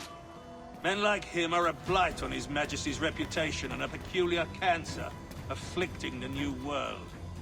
The King wants them eradicated, above all else. Is this the town square? As close to one as we've ever had. Incredible. It's no cleaner than a dog's kennel. Captain Hornigold, please call your men.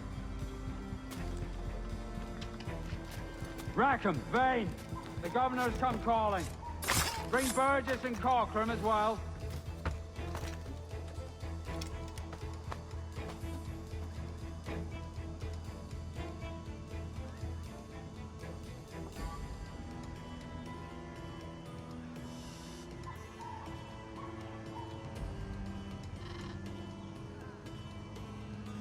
Fan out, lads, and take this shanty town as if it were your own.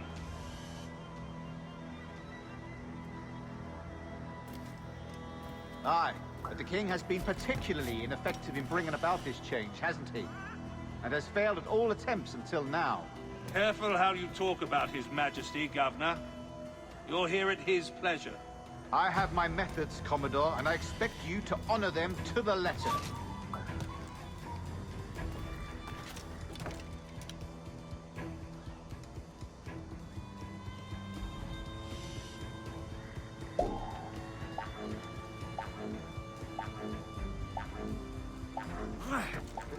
A lot of you. Make way for the king's emissaries. Out of the way, you bastards! Go on! Our only aim here is to treat with the masters of this community. All others are encouraged to go about their usual business. Commodore Chamberlain, please see that all merchants, masons, and carpenters are rounded up and brought to me this afternoon. We must see about repairing this fortress. We should be confiscating weapons, Governor. Send these pirates a clear, strong message that the King's emissaries are not to be trifled with. I have no wish to stir up animosity here, Commodore. And though well armed, we are outnumbered by a decent margin. Slow persuasion is our best and most efficient weapon. Twaddle, Governor! We should sink every goddamn ship not flying the King's colours. To do otherwise projects a certain weakness in our bearing. Silence, Commodore! I am the goddamn governor here, serving at the King's pleasure, and I will make the bloody decisions. Is that clear, sir? Aye, sir. Your wishes are clear as crystal.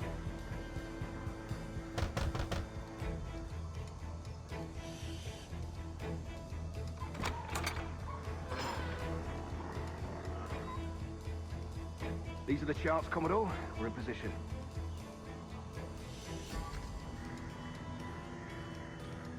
Governor Rogers believes he can make men of these monkeys yet. I do not. Return to your post and await my orders.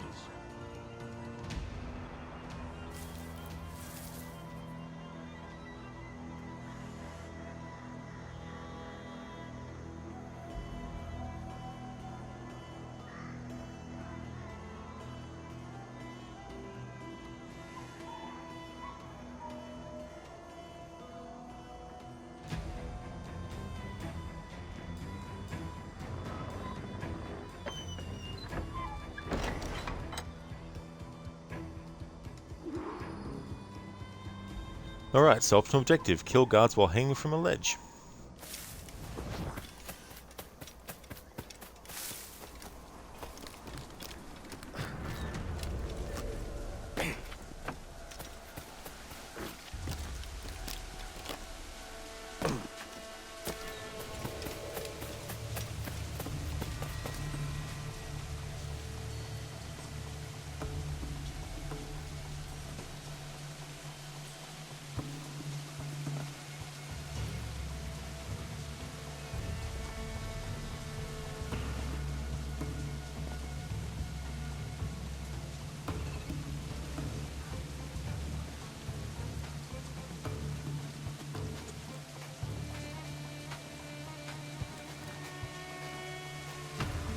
Gotta be careful because sometimes the game won't register alleged assassination.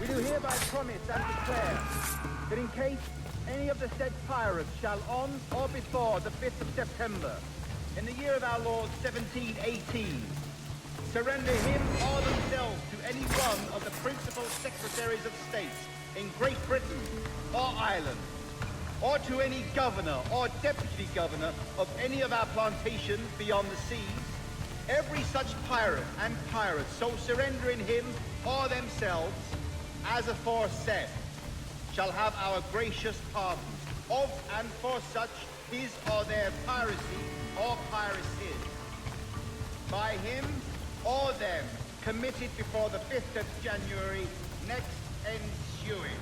And we do hereby strictly charge and command all our admirals, captains, and other officers at sea, and all our governors and commanders of any forts, castles, or other places in our plantation, and all our officers, civil and military, to seize and take such of the pirates who shall refuse or neglect to surrender themselves accordingly.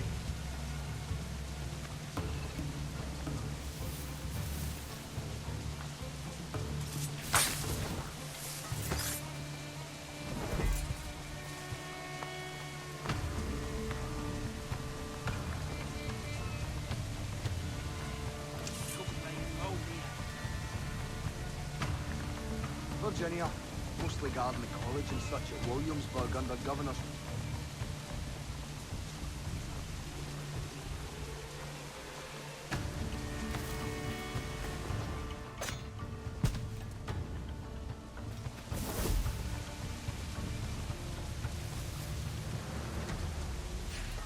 Virginia, mostly guarding the...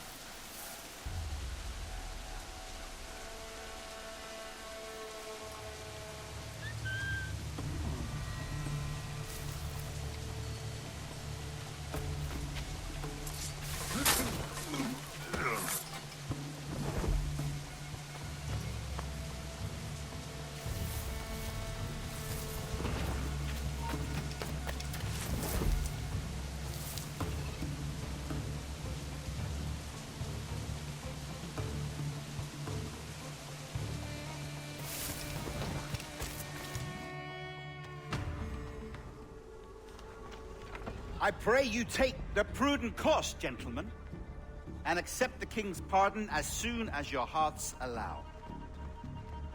For until such time, all of you will be confined in Nassau. I am sorry for this. But in lieu of a public trial, this pardon is your best bet. The governor puts it far too brightly, maggots. Take this message home.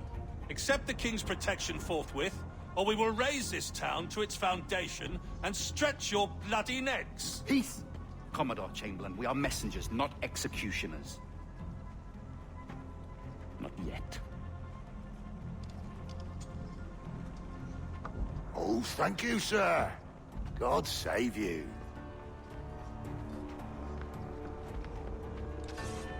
Look on this as a stroke of fortune, lads. We should take the king's pardon and salvage what dignity we own. Peace.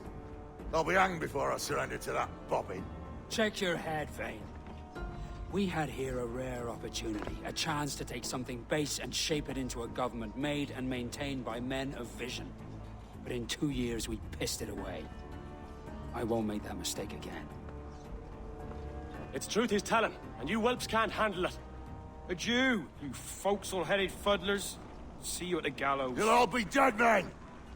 Bastards! I need a drink. I don't know which one of those two is Cockram and which one of those two is Burgess.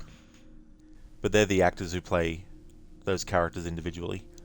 So that was Memory 1, we demand a parlay. So we sabotaged the alarm bell and we killed guards while hanging from a ledge, and we did that 3 times.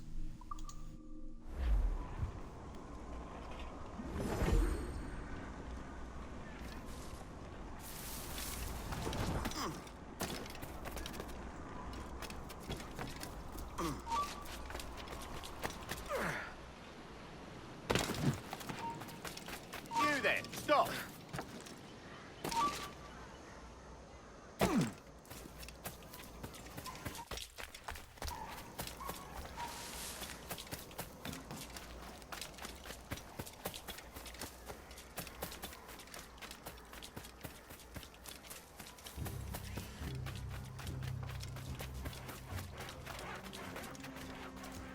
While Ben Hornigold does have a point, of course, that they did have all that time to turn Nassau into a self-regulating community government, you know, kind of thing. They did piss it away, as he says.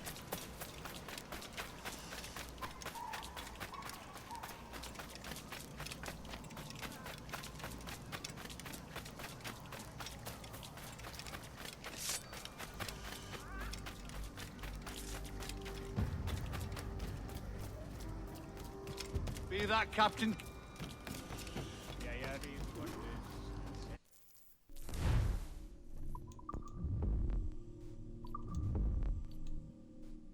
Memory 2, the gunpowder plot. Edward gathers a hefty supply of gunpowder in preparation for his escape from Nassau. It's also the point in the game where you can't actually fast travel anywhere. And you would think, oh, surely they let you fast travel on the same island that you're actually on. But you can't. So you can't even fast travel to somewhere else on the actual island that the characters are stuck on. Look at him. Turncoat. Makes me bloody ill to think on how many times I've put up with Hornigold and his self-righteous shite. Verily, you are a man of principle, Captain Hornigold. A man I believe I can trust with my best ideas. Faith, and we'll survive this, Charles, with our pride intact. Well, that's confidence. You brewed a plan I might get a taste of? Nassau is over, that's plain to see. I say we skip out tonight and regroup at my compound. Fair enough. What's your angle? The Brits have brought their supplies ashore, see? If we nick some gunpowder and pine pitch, we can build a fire ship and send it straight at the blockade, blasting it to smithereens. Aye. We'll use Rackham's ship. You're a capable captain. My conscience is clear. Right. When you get the gunpowder, I'll secure the pine pitch.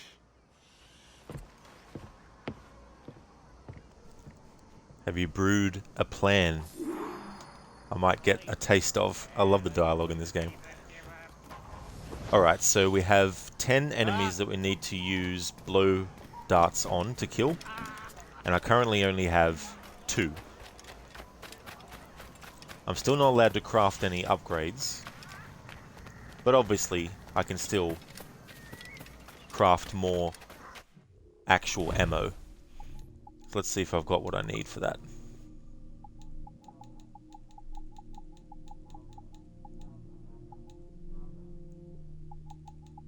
And I don't. Oh, hang on. I do. Yep, cool. Alright, so I'm allowed to craft ammo for stuff. I'm not allowed to craft upgrades in terms of like health upgrades, pistol, pouch upgrades, all that kind of stuff. But it's okay for me to craft the ammo for sleep darts.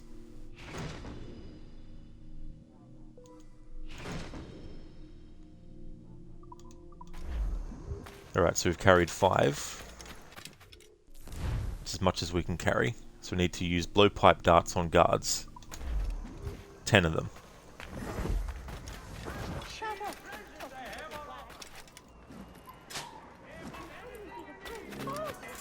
That's 1.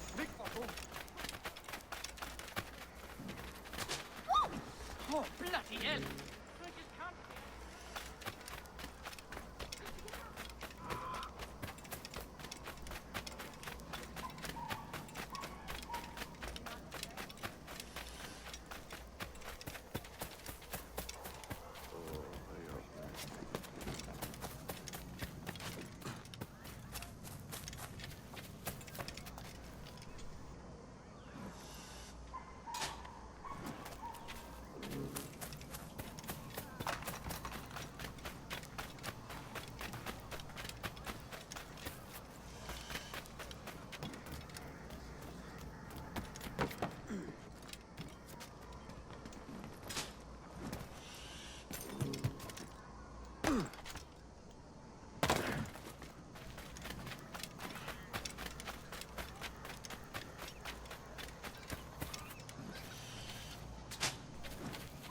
Alright, so that's 5 out of 10. Now I can go in and craft more. But only the ammo. I'm not allowed to craft any of these holsters or upgrades for pistol, health, ammo pouches, all that kind of stuff.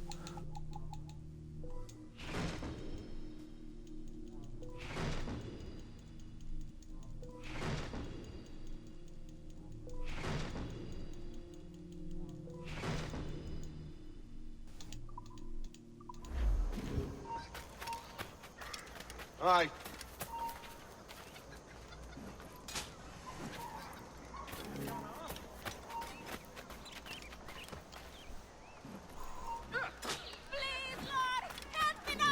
I'm not here! You didn't see me! I'm leaving. I'm gone. Home. Get home.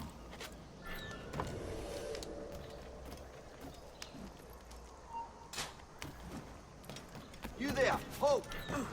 Alright, 2 more to do that with.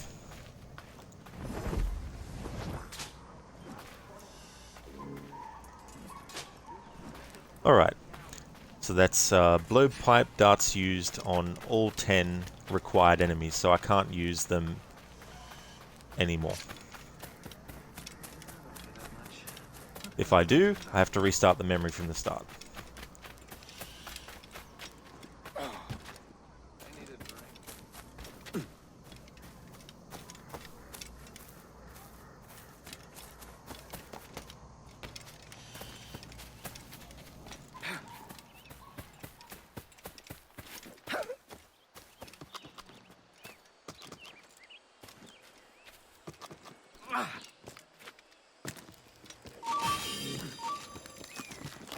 I've got a clear shot, man!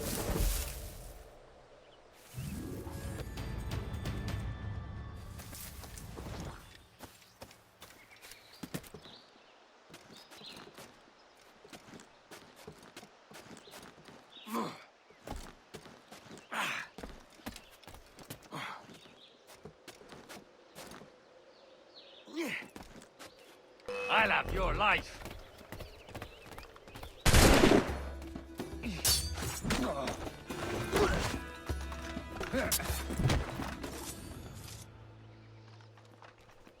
So it doesn't matter if I knock enemies off as long as I had the hidden blade equipped and I was pressing the attack button.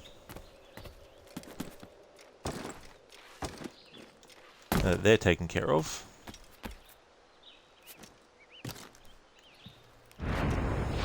Need to get this other optional objective done. So need 4 close together. Who's got the catch?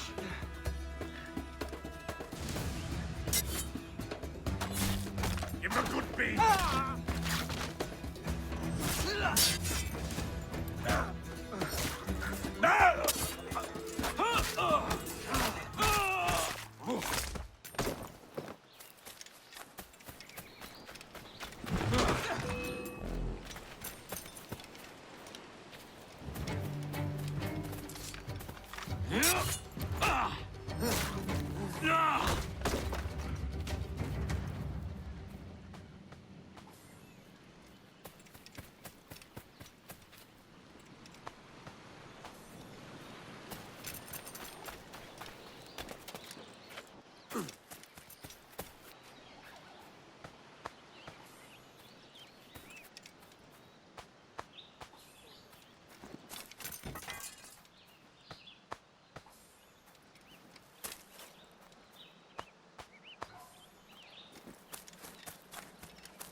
You'll keep your brains. Leave me be, I'm no soldier.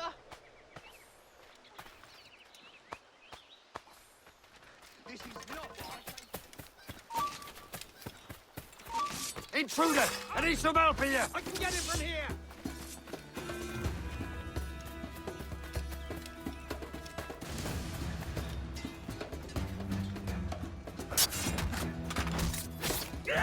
Finish him off!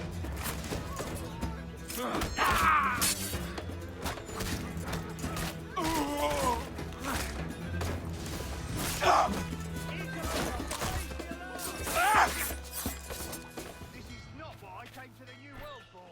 The devil's servants hard at work. You really think we won't catch you? Ha!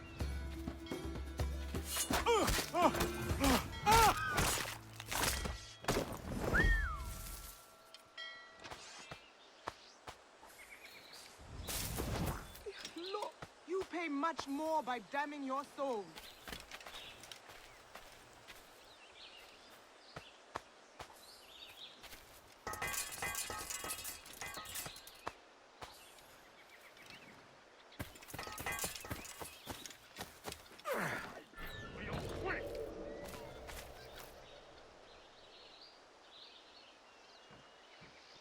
You managed to slit the bloody scoundrel.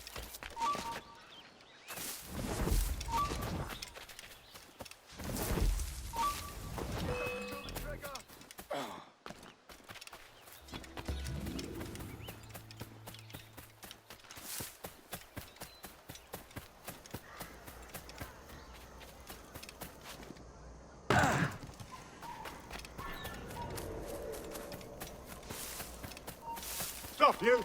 Die!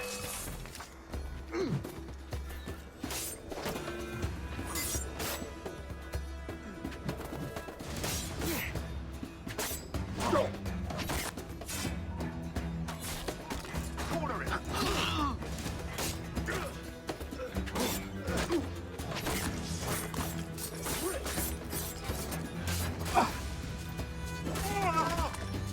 Trying to get away, God. He's trying to... Ah!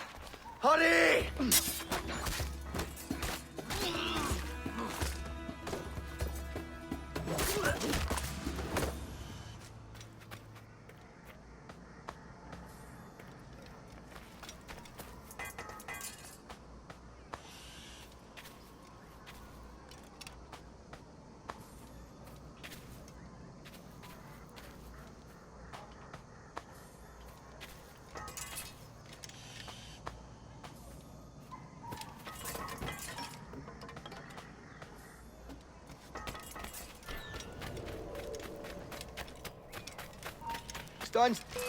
Hey! Get out of that growth!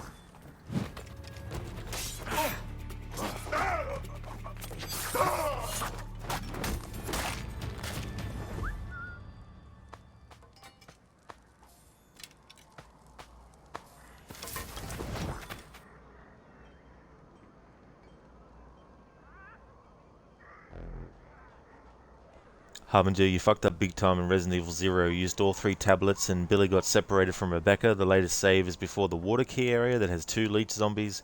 Took you an hour of fetching items back and forth, and you have to do it again. I really feel for you there with that game, Harbinger. And that's something in a lot of the Resident Evil games, like having to redo things over, and the time it took you to do it needs to be the same, or roughly the same amount of time again. And if you've played for like a half an hour or more, that's that much time's worth of content you need to go back through again to get back to where you were before. So that's definitely rough.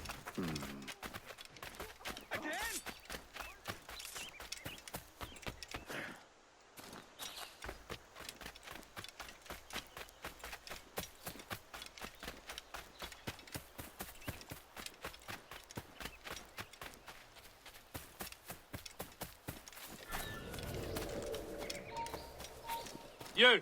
You're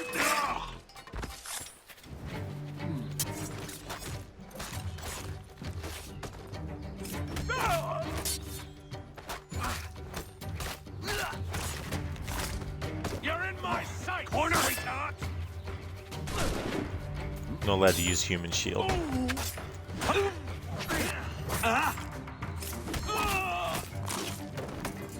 What's that in the thicket? Hey!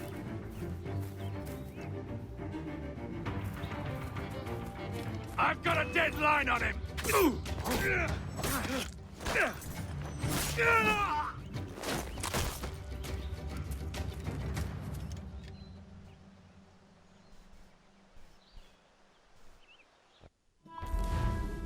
Alright, so that's that memory done. The gunpowder plot. Optional objectives: kill 4 guards in 1 kill streak, and use blowpipe darts on guards, 10 of 10.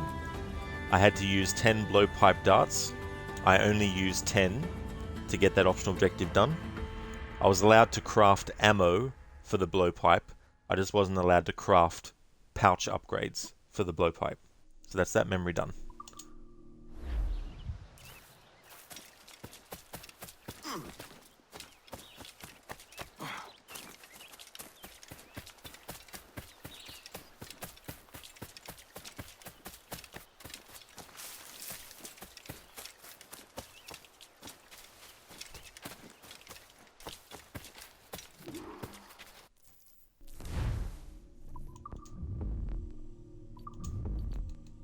Memory 3, Commodore 86th.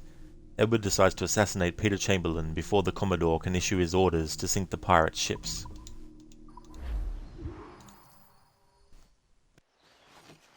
Come on, boys, you're lagging. It's this bloody hemp. Lieutenant! Aye, sir. The Commodore fears a revolt is nigh. His orders are to sink every goddamn pirate ship now anchored in that harbor, tonight. It's by the governor's wishes, sir. This is a direct order, soldier. You will take position on the grounded galleon and await the Commodore's further orders. Is that clear? Aye, sir. The conniving bastard. Someone ought to slit the Commodore's throat before he gets a chance to bark those orders. You think so? We're dead in the water otherwise. All right, I'll kill him.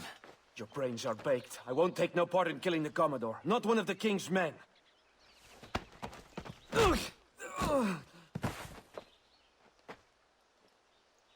We can't risk our good fortune.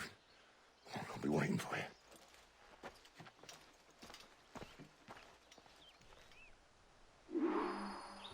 Alright, kill guards from stalking zones. 3 of 3 needs to be done.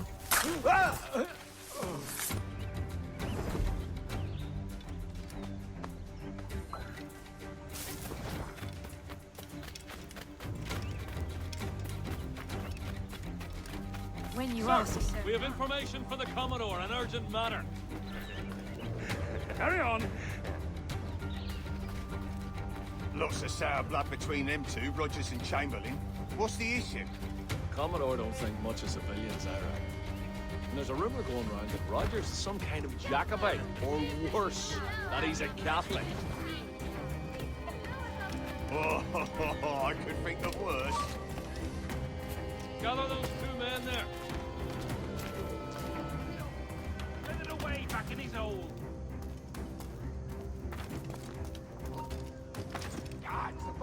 You lads, follow and lay aboard. Commodore has a job for you. Hi, sir. Just try it. Got him sighted. I've got a clear shot, man. Can't he get away, cops? Press it hard. That's a nice mouthful. Ah!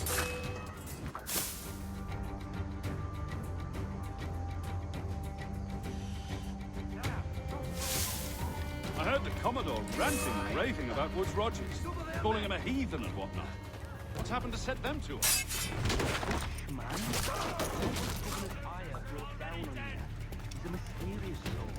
Well, I'm much more afraid of the Commodore in truth. He's a serious chap. No sense of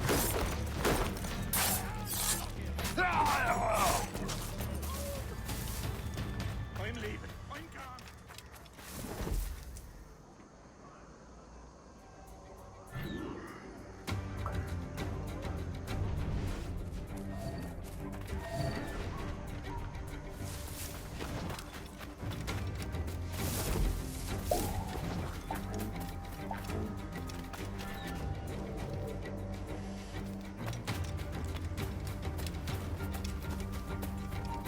Stand still.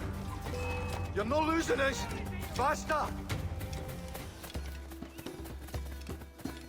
Where do you think you're going?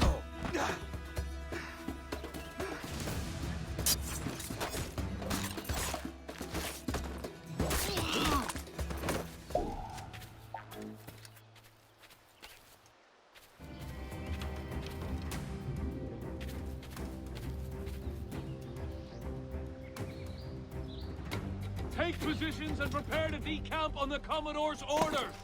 Aye, sir.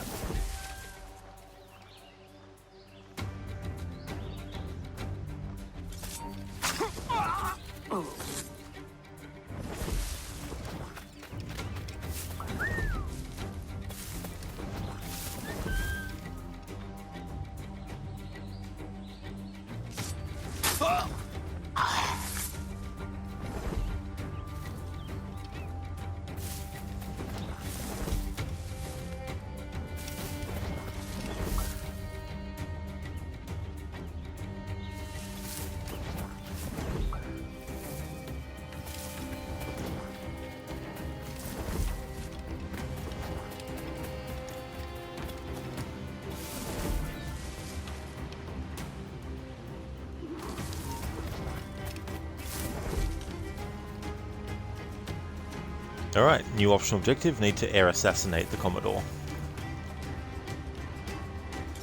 My favourite kind of assassination.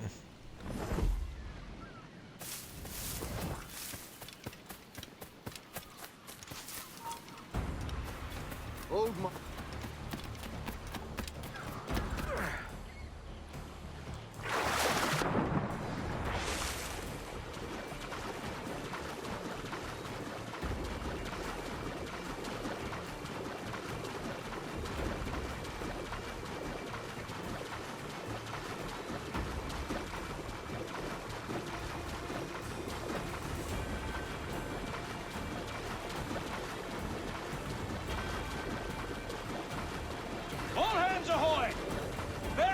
up and prepare to make sail!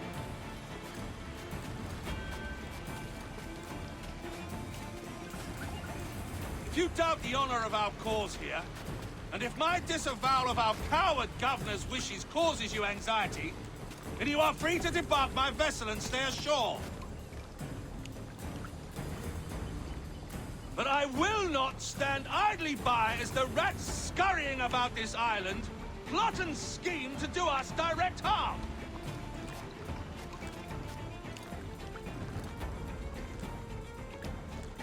That's right! Lay aloft, quick as you please! Ready to loose the topsails on my signal! Already forward? Wait for my signal, please! Ah!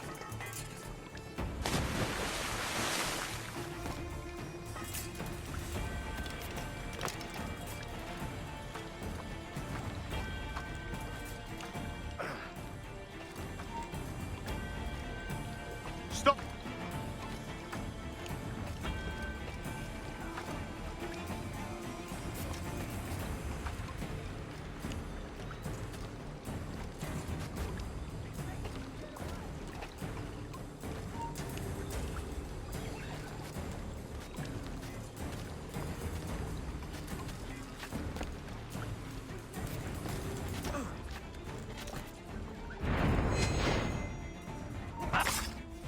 The governor's given us a pardon, Commodore. Don't a man's word mean anything in these times? Has syphilis clouded your mind? Why scratch and claw to protect such squalor? Your parasites feeding off the industry of honest men. Much like King George in that respect. Know your place, peasant! You may have taken my life, but you have not improved your own by any measure. Does some purpose keep you talking? If not for that heathen, Governor Rogers, I'd have seen you hanged from your own crosstrees. Worm. All of you.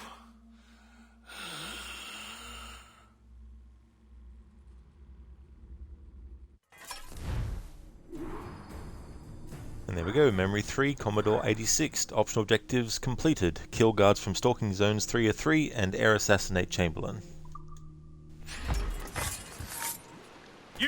The gunner will have your head.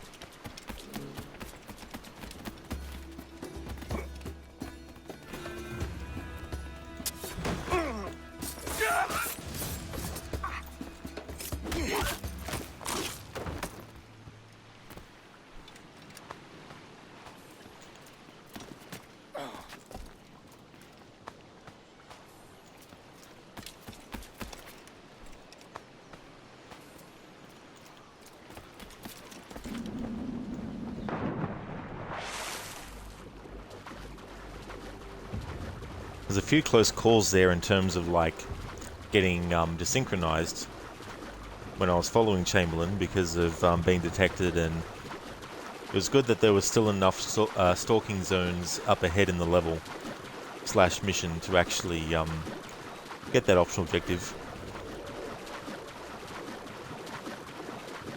Normally if that would happen in any other playthrough I'd just drop a smoke bomb. But for this playthrough, I'm not allowed to use smoke bombs unless an optional objective Stop, I tell you! You! requires that I do. Hold, man!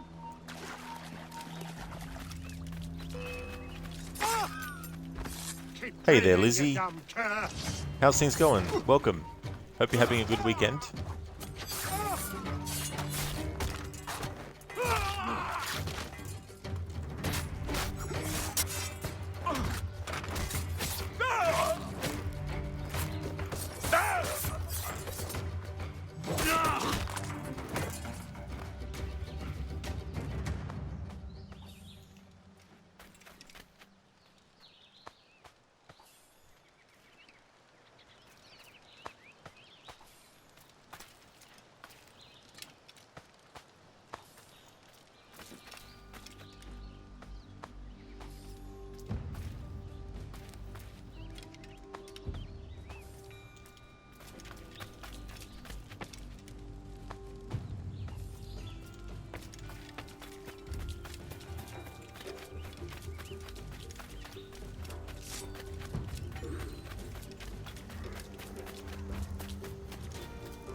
I said this before in a previous stream, but I didn't word it the way that I was wanting to, and I've just thought of a way to word it now that probably explains it better. But you know how when birds of prey are gonna go down and attack their target, that they sort of do this weird, this sort of like certain gesture with their wings as they go down for it. That's what this reminds me of when holding the hidden blade button in as you run, and keep them held out like that.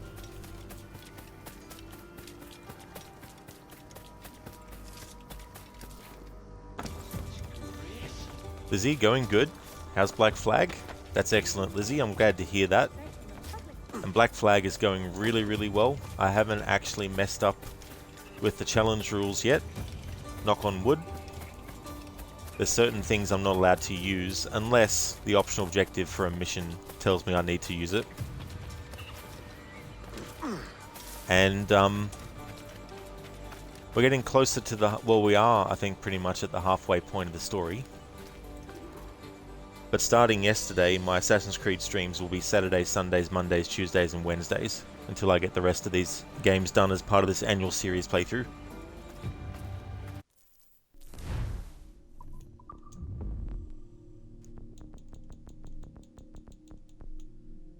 Yeah, we're over halfway. We're in sequence 7.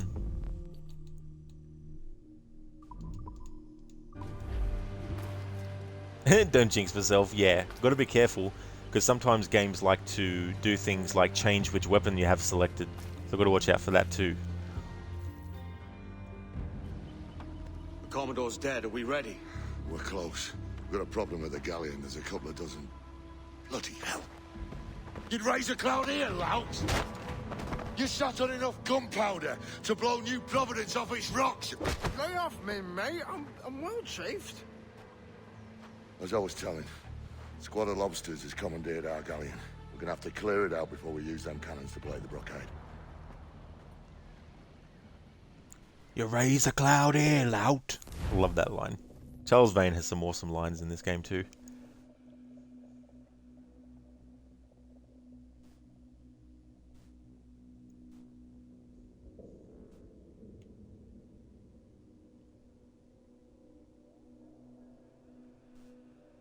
Stay near the fire ship, Captain. Keep it afloat. Need to use the mortar to sink ships and use barrels to sink a ship. All sail! She'll take it! Loose tops and royals! The Brits are on to us. Look there! Leave the quarters!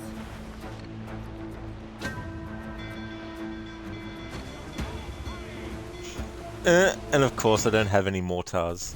I have to exit the memory. If I can. Yeah, exit memory. I have to go and fix that.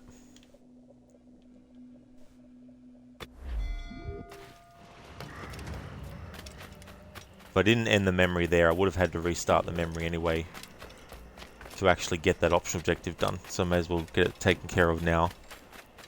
Need to buy the ammo that I need.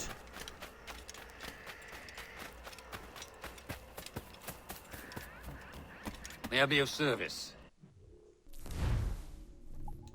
Might as well sell if I've got stuff to sell. Yep, sell that sugar. Sell that rum.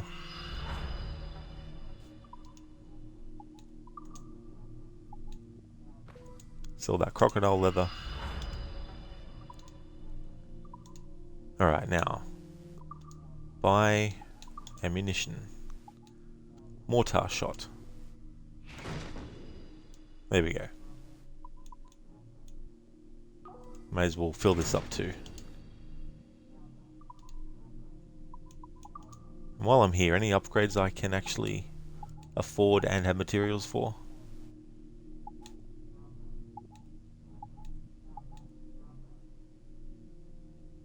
This will come in handy. Advanced fire barrel will basically increase its power a little bit. Alright, now to go back into that memory. It's bit hard to get the optional objective of destroying a ship with a mortar if I don't have any mortar ammo.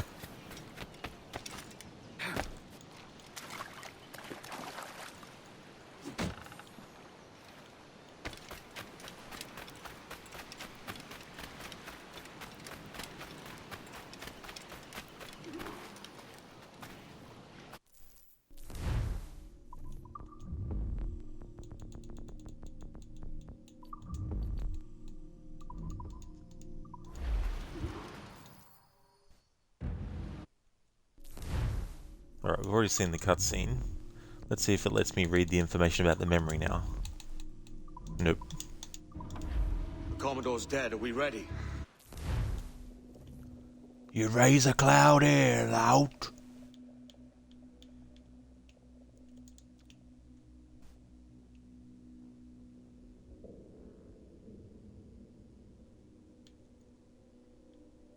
If anyone's seen the movie The Witch, and you remember the character of the father, well, the actor who plays the father, Ralph Ineson, he's the one that plays Charles Vane in this game. The Fireship, memory for the Fireship. Edward and Charles Vane put their plan in motion, destroy the British blockade and escape Nassau. Captain, keep it afloat. Tops! Gallants! Royals! Studs! Cruise down! Man your sheets!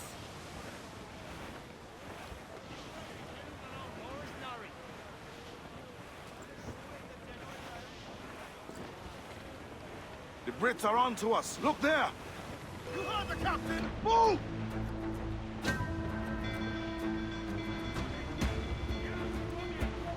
Fire! That's a good shock of They're on Kevlar! the bowline to head! Ready to fire, Captain! Fire! She's weak, is right there, Captain! No! No! Ready to fire, sir!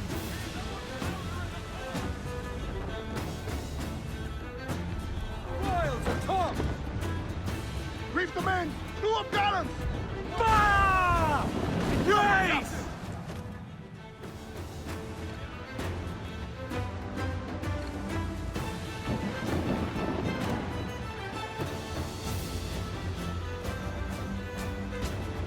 Fire! They're on the bowline to head! Fire! Captain Celtic comes to play! Fire! There, Captain! Fire! Look, Captain! That's where the most tender! Ready Fire! to Then sink our fire ship. That's our ace.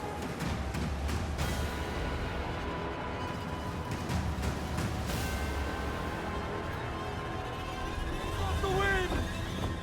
Brace yourselves! Cover us, all hands! Let up! Sail! Get off the squall!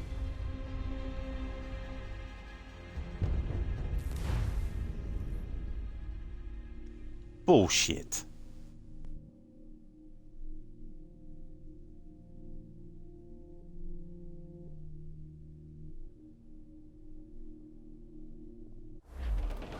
Stay near the fire ship, Captain. Keep it afloat. Stunsails! Let's ride this squall!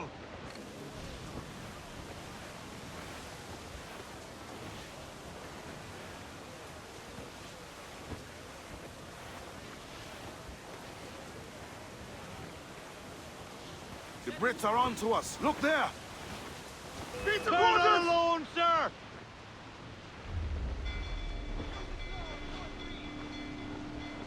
Fire! They're so exposed! Take They're the on shots! the bowline to head! Give the order, sir! Fire! Captain Lancer, mind there, she's scurrel! No, reef in, all tops! Main... Oh, but main! Help! Eat her sticks! Help! All sails loose and stay tight! Trim the yards off the wind! Stay near the fire ship, Captain. Keep it afloat. The wind!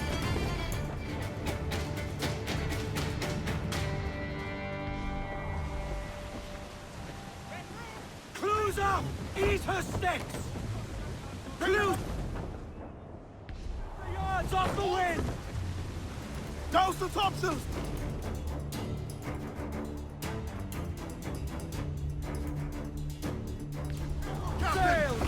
As many volleys! All enemy sails are! Gallant to planks! Fall up! Gallants and royals! Fire! She's vulnerable there, Captain! They're on the bowline to hell! Fire! Cannon ready!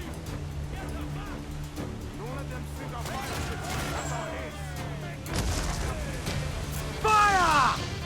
She's foundering!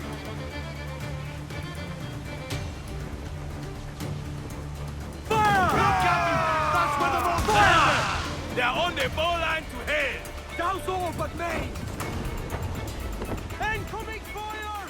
Fire! Quickly, sir! Do not underestimate We've them! been scorched! Hold that side! Good shot to cripple her! Fire! Drink! Fire! Fire! Incoming fire! You will founder the ship, Kenway!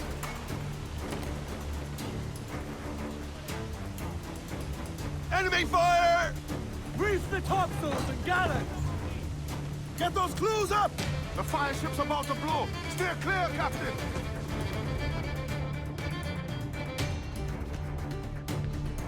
Quite the squall picking up, Captain! Unfurl mains! Let's move! We broke through! Get clear of the fleet now and we're home free! Stunsails out!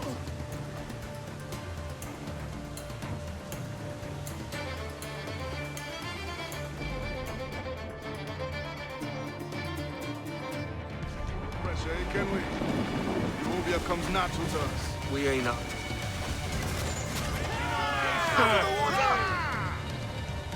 We'll have to rebuild that Fire!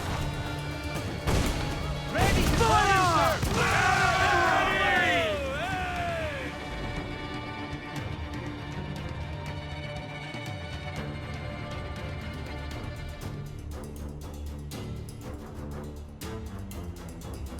There she blows! The white whale!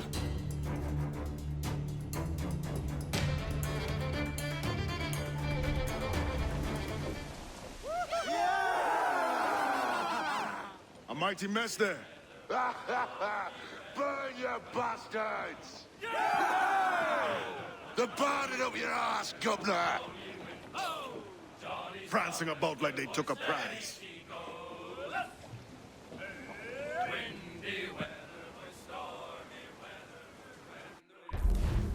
Alright, so that's Memory 4 done in sequence 7. Memory 4, the fire ship. Optional objectives. Use the mortar to sink ships 3 of 3 and use barrels to sink a ship.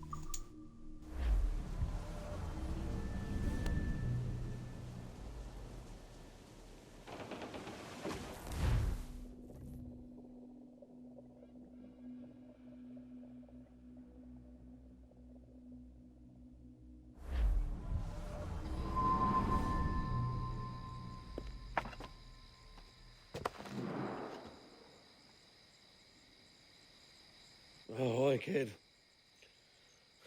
You missed quite a time. Aye. Pity about Nassau and Blackbeard flying the coop. Well, we'll see about Thatch.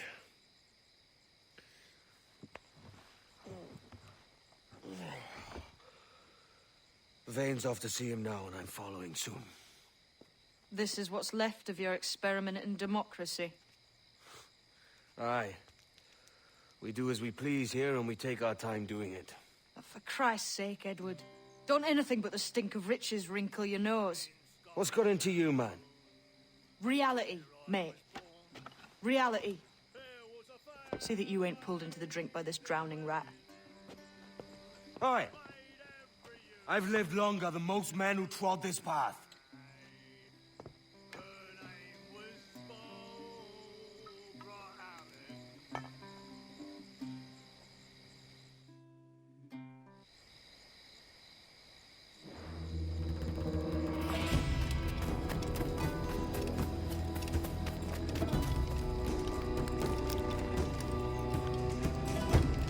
And despite those pursuits that Edward has, Mary Read still believes that there's, you know, more to Edward than even maybe Edward realizes yet.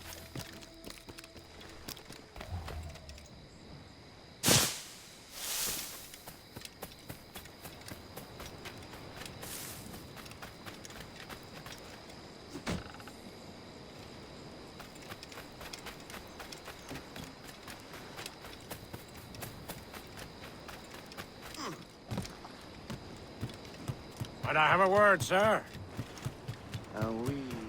Have a word. What is this, Scrabble?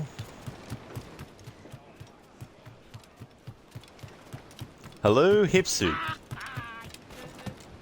Welcome. Thank you so much for the raid. Thank you very, very much.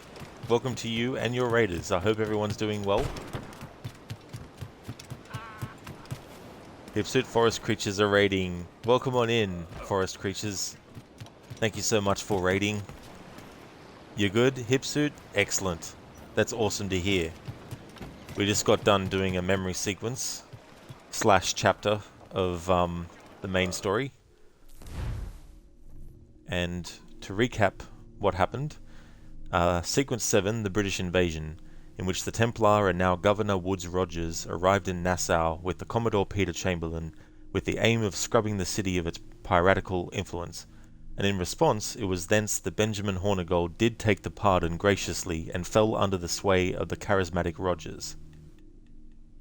And by contrast, here did Edward Kenway, Charles Vane and Calico Jack Rackham resolve to take flight, leaving denizens like the Irish Anne Bonny to live once more under the British yoke. And it was here that the Commodore Chamberlain, no friend of the Templar Rogers, did concoct an order to sink all pirate ships in Nassau's harbour, yet was prevented by our hero's blade from issuing such order. Whereupon the remaining pirates did ignite a fire ship which, when sent at the British blockade, exploded with so great a fury as to allow our hero an escape. And we're over halfway now, we're into sequence 8 of 12. And so the most recent thing we did was the fire ship. Edward and Charles Vane put their plan in motion, destroy the British blockade and escape Nassau. Hipsuit, well nice, good progress you've done then. Oh, thank you Hipsuit. Usually I just do Assassin's Creed streams on the weekends, but because I need to get through the rest of this annual marathon before the year ends, which is my own deadline kind of thing, I've actually decided to make it 5 days a week until it's done. So while we're on to day 2 of this game, of this playthrough, I won't be finishing it today though, because I'm also doing the DLC content for it. So it won't probably be until, I estimate I'll probably be starting Assassin's Creed Unity on Tuesday or Wednesday this week, I think. Maybe even Tuesday at the earliest. Captain has the helm.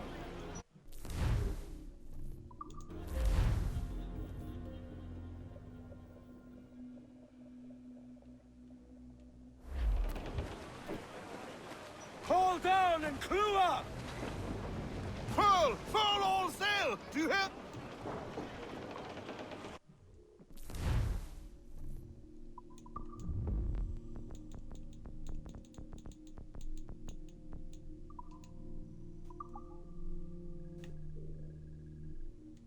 Alright, let's see, where is the mission start?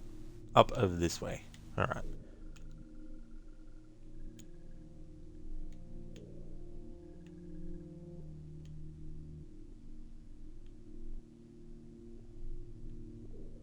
And we're down there. Alright. Let's see. Alright, I want to go to... Actually, we'll go to this fort that we own. Because I just want to repair the ship. I just realised. Need to repair it. Enemies become suspicious when they see a dead body. I'm glad the game told me this. Might not have known otherwise. Hey, friend. Hipsuit, well, you got a lurk. Need to get ready to go shopping for food. That's definitely understandable, Hipsuit. That's for sure. I hope that goes well, and thank you so much again for the raid. Also, dead body, not sus at all. No, why would anyone get suspicious about a dead body? What can be found here, sir. I mean, that happens to everyone daily, right? You just see a dead body, just like, oh yeah, just go on about your day.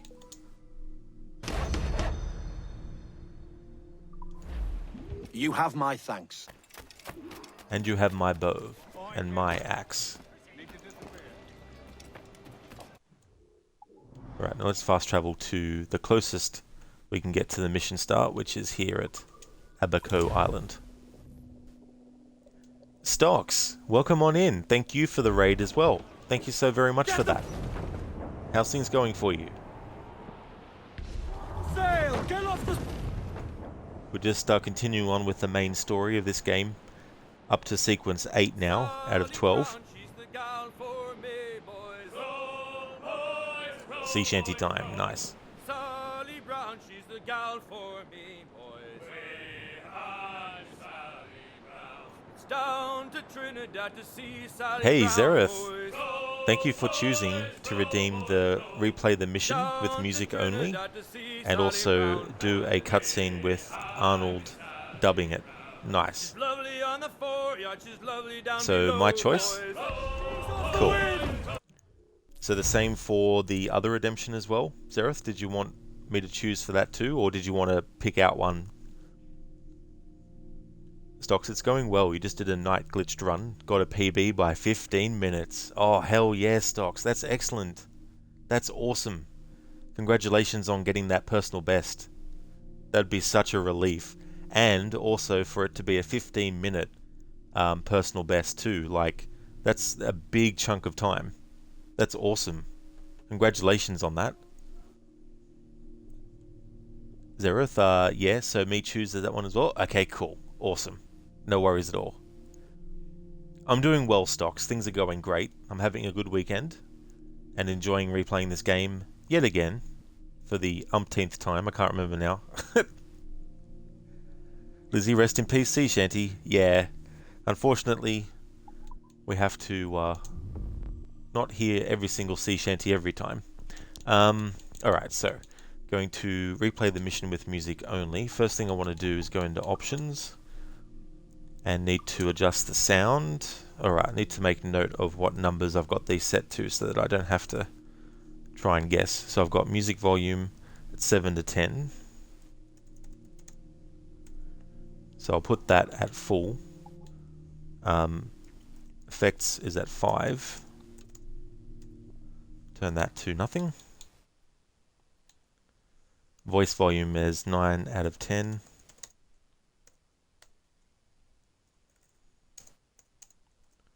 Change that to 0.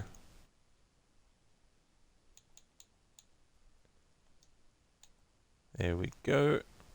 Alright. Now, going to choose a cutscene to replay. A mission to replay. And you'll just be hearing the music.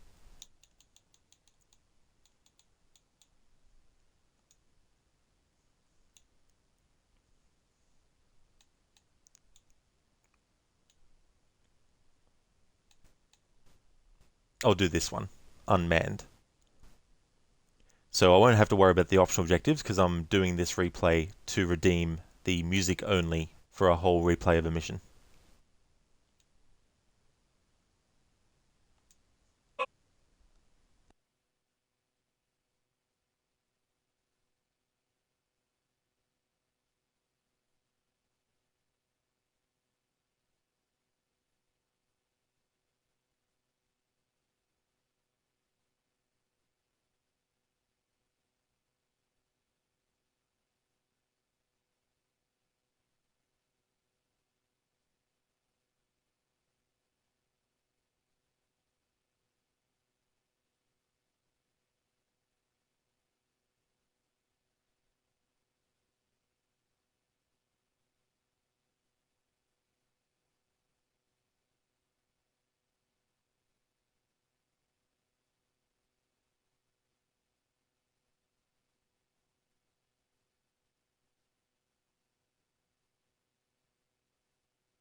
And there we go, honouring the redemption for Zereth to replay a memory, but with only the music playing.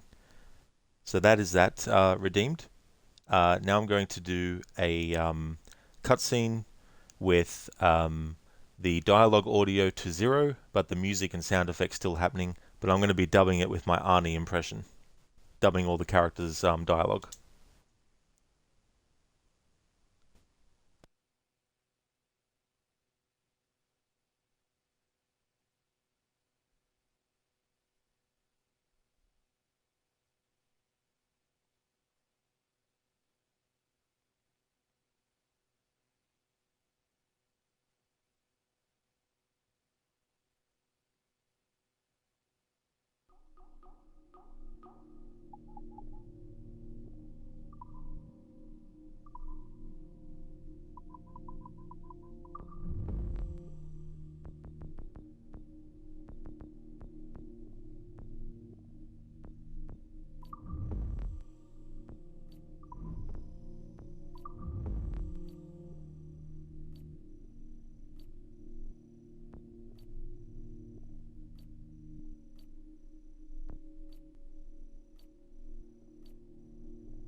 Alright, so there's a particular one I want to do, but I just need to look up which one it actually is.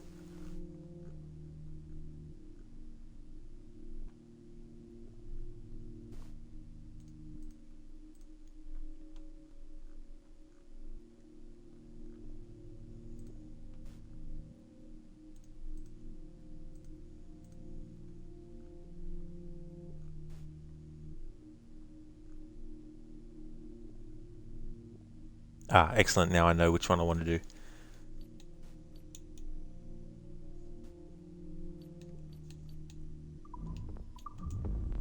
The forts. This is the one. Lizzie Mary Reed is your Assassin's Creed crush. Such a great character, Lizzie. Like, such a wonderful performance by Olivia Morgan, who plays Mary Reed.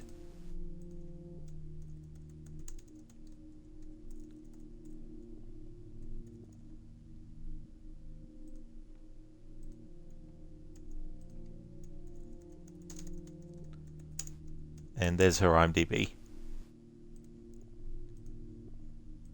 Okay, so now I'm going to dub over a cutscene with the Arnie impression.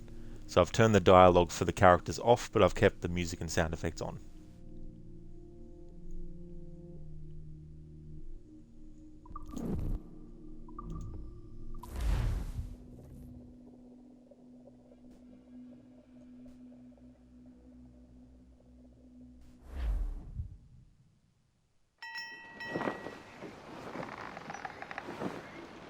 So what do you do with your share of the gold we take from Governor Torres?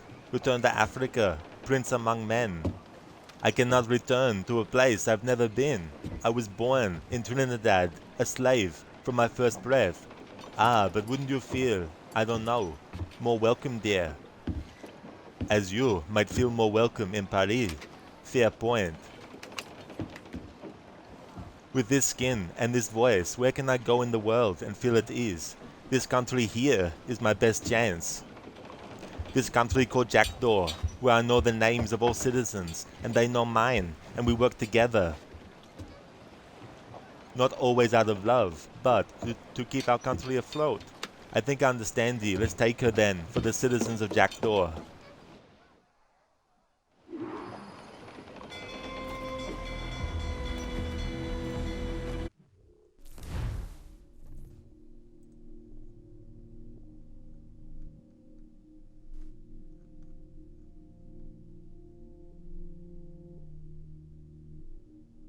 Ah, shit. So the cutscene, like, I thought that would lead into the next part of what I was thinking the cutscene was, but apparently the Charles Vane introduction cutscene is not available on replaying a mission. Damn it. Sorry about that, Zereth. Because of that fuck up, I'm going to choose another one. Just to make up for... Hang on, need to go... Quit replay. Yeah, because when he's introduced, he's like... Someone's like... I can't remember which character says it, but they're like, you know... And everyone who does their fair share, and he's like, fair share? What is this, a fucking monastery? I wanted to do that cutscene, but that cutscene cannot be done on replay. So yeah, instead of just keeping it as that cutscene, I'll do another cutscene to make up for that.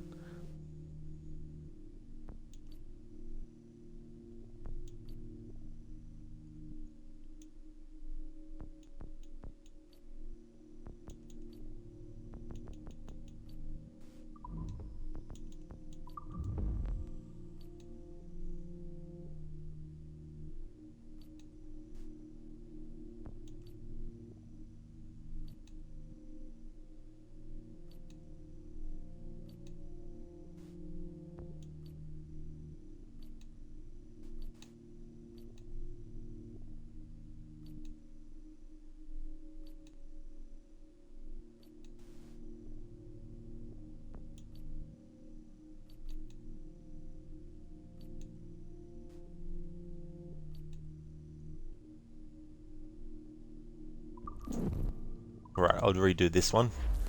I'll do this cutscene with the Arnie impression, doing all the voices.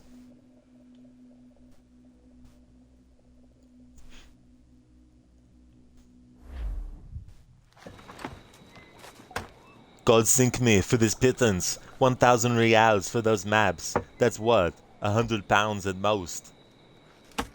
How's a man supposed to become rich in these times with a miser like Torres running the world?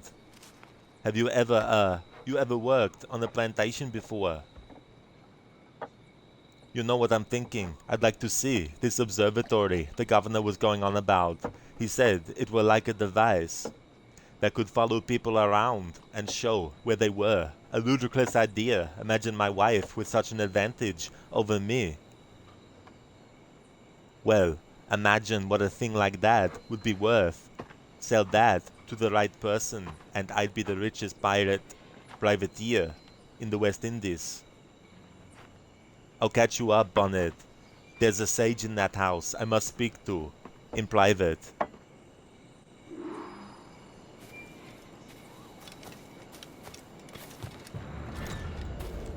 Now, what I want to do is finish this mission out, so we can do the ending cutscene. And I also want to do this because the first cutscene didn't completely work out.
Zereth, that's sage advice. It sure is.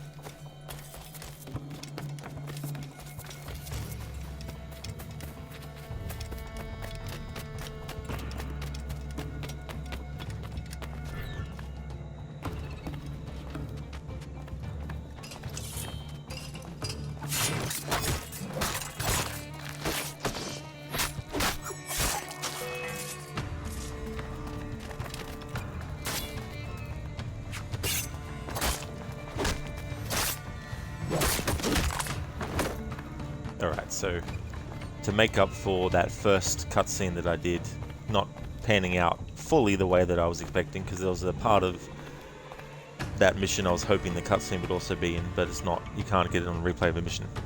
So now I'm going to finish the honouring of this redemption by doing this scene as well.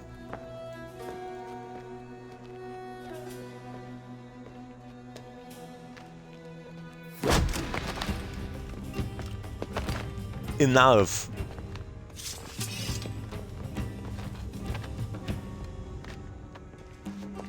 What is your true name, rogue? It's Captain Piss Off.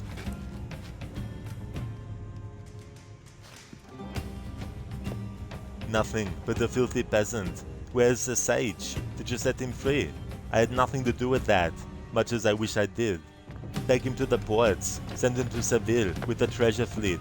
Wait now. I delivered your treasures, didn't I?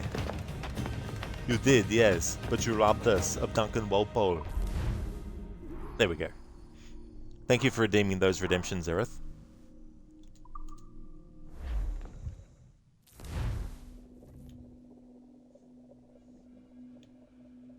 I said the whole Captain Piss Off thing a bit too early because I was focusing more on the dialogue to make sure I get the actual dialogue instead of looking at the lip syncing, otherwise I'll lose what the dialogue is. Now let's go into the options and put the audios back to what they were. Music 7, effects 5, and I had voice at 9.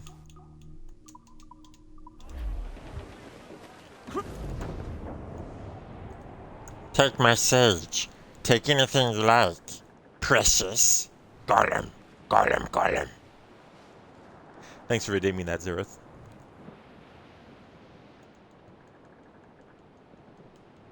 Hey boys. Oh, as I was going to Derby, 'twas on a market day, I met the finest ram, sir, that ever was fed up all day. That's a lie, that's a lie, that's a lie, lie. This ram and I got drunk, sir. Mr. Topsails and Gallants! And when we sobered Give me some... sir, we were far away out at sea. That's a lie, that's a lie, that's a lie, lie. This wonderful old ram, sir, was playful as a kid. His throat on the captain's spyglass along with the bosom's fid. That's a lie, that's a lie, that's a lie. Swallowing a spyglass, that would have hurt. It was very rough, sir, the wind like ice did feel. He borrowed me suit of oilskins and took me trick at the wheel. That's a lie, that's a lie, that's a lie, lie, lie. He climbed aloft so full of him to stow the topsails tight. But halfway up he lost his nerve, he had an awful fright. That's a lie, that's a lie, that's a lie, lie, lie. One morning on the poop, sir, afore 8 bells was struck, he climbed up to the sky's yard and sat down on the truck. That's a lie, that's a lie, that's a lie, lie, lie. Ah, this wonderful old ram, sir, he tried a silly trick. He tried to jump the 5-bar fence and landed in a rick. That's a lie, that's a lie, that's a lie, lie, lie. This wonderful old ram, sir, it grew 2 horns of brass. One grew out of his shoulder blade, the other turned into a mast. That's a lie, that's a lie, that's a lie, lie, lie. To crew of the good ship Jack Tar is handsome, strong and brave. The finest crowd of sailors that ever sailed over the waves. That's a lie, that's a lie, that's a lie, lie, lie. I like how that was a sea shanty that was created for the game, because it mentions the Jackdaw ship. Unless there was actually a ship in history called the Jackdaw. Hey there, 19. Leave for Johnny will always be your favourite shanty. I do not blame you. That's actually a really good one too. One of my favourites is Drunken Sailor, as well as Wave Me Boys was the name of the song. I think it's oh, hang on, no, the one about sugar. What was it? Can't remember the name of it now. Maybe that was the name of that song. Douse the gallants and royals! Loose main sails! Sheets trim too! Hearty! I said hearty!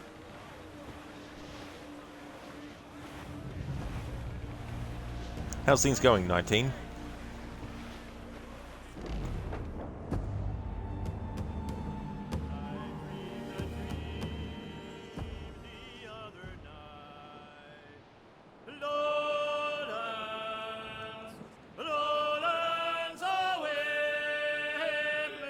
Thanks, 19.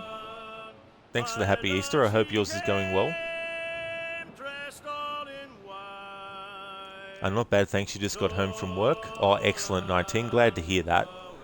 I hope that work went well.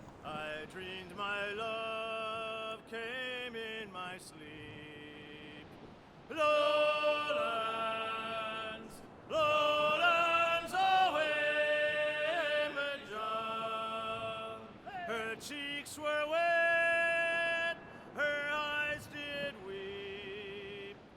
Lowlands away. She came to me at my bedside.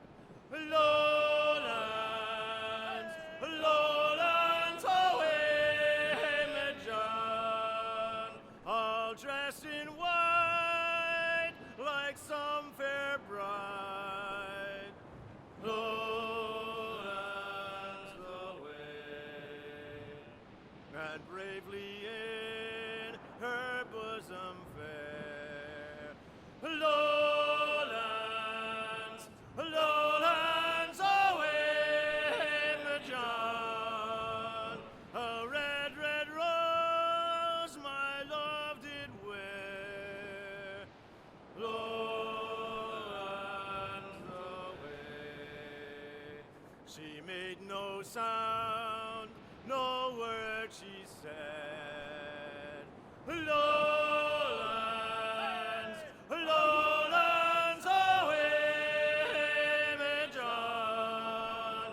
And then I knew my love was dead. Lowlands away. And then I awoke to hear the cry. Lowlands, lowlands away, John. Oh, watch on deck, oh, watch ahoy. Lowlands away.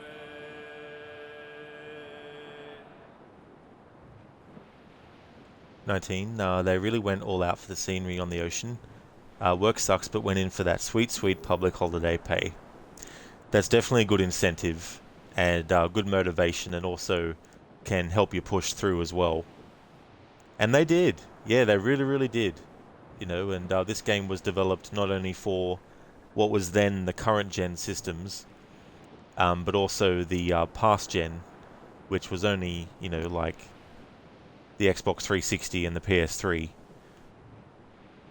And this is the Xbox One version. And they did such a great job. I never played the Xbox 360 version, so I don't know how it looked or anything like that, but this one still looks really cool. Good old PS3, yeah, I never actually had that one. I had a PS2 and then didn't get another PlayStation console until the 5 recently. So we're in sequence 8. I just want to recap sequence 7. The British invasion, in which the Templar and now Governor Woodes Rogers arrived in Nassau with the Commodore Peter Chamberlain, with the aim of scrubbing the city of its piratical influence, and in response it was thence that Benjamin Hornigold did take the pardon graciously and fell under the sway of the charismatic Rogers. And by contrast, here did Edward Kenway, Charles Vane, and Calico Jack Rackham resolve to take flight, leaving denizens like the Irish Anne Bonny to live once more under the British yoke. And it was here that the Commodore Chamberlain, no friend of the Templar Rogers, did concoct an order to sink all pirate ships in Nassau's harbour, yet was prevented by our hero's blade from issuing such order, whereupon the remaining pirates did ignite a fireship which, when sent at the British blockade, exploded with so great a fury as to allow our hero an escape. So now we're in sequence 8, first memory of which we're about to do. Do not go gently. Set a course due north, lads. We're off to find Captain Thatch!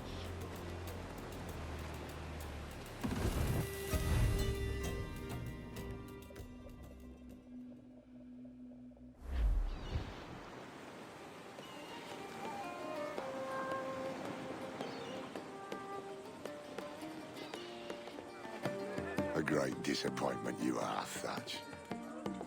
His mind's made up to stay, he says. He's a sodding. And hang all of you lot that follow this sorry bastard into obscurity.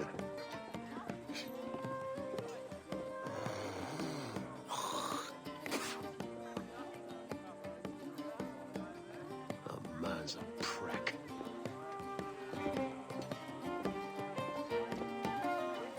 I know you're come to call me home, Kenway.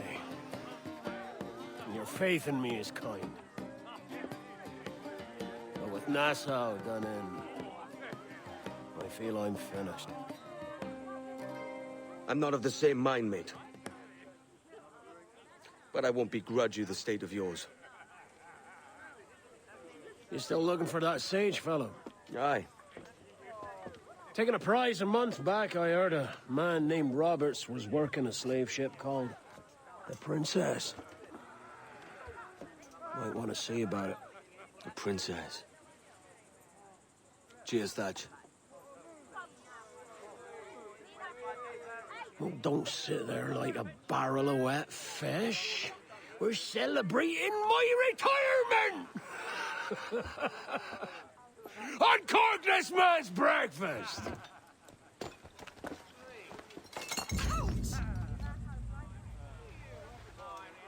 Save us a few bottles, eh?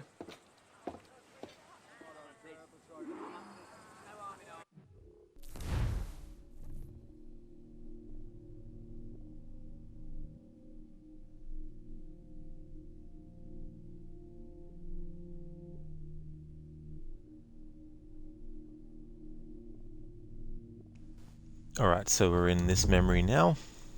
Sequence 8, Memory 1. Do not go gently. Edward sails to North Carolina to convince Blackbeard to return to the West Indies.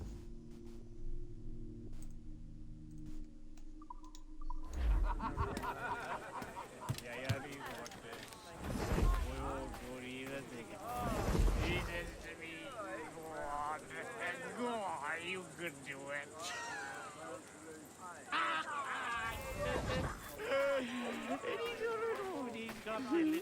Want to see which roll gets you to paradise? What can I do for you? I wouldn't even give up. Julep, I'm the hero. You,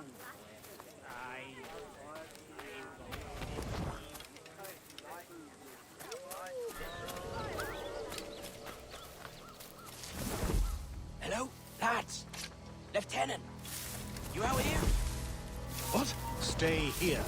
Shoot anything that moves. There was a deserter among them who recalled my face. I sliced into his gullet before any word left his lips. Anybody see you? Don't think so, sir.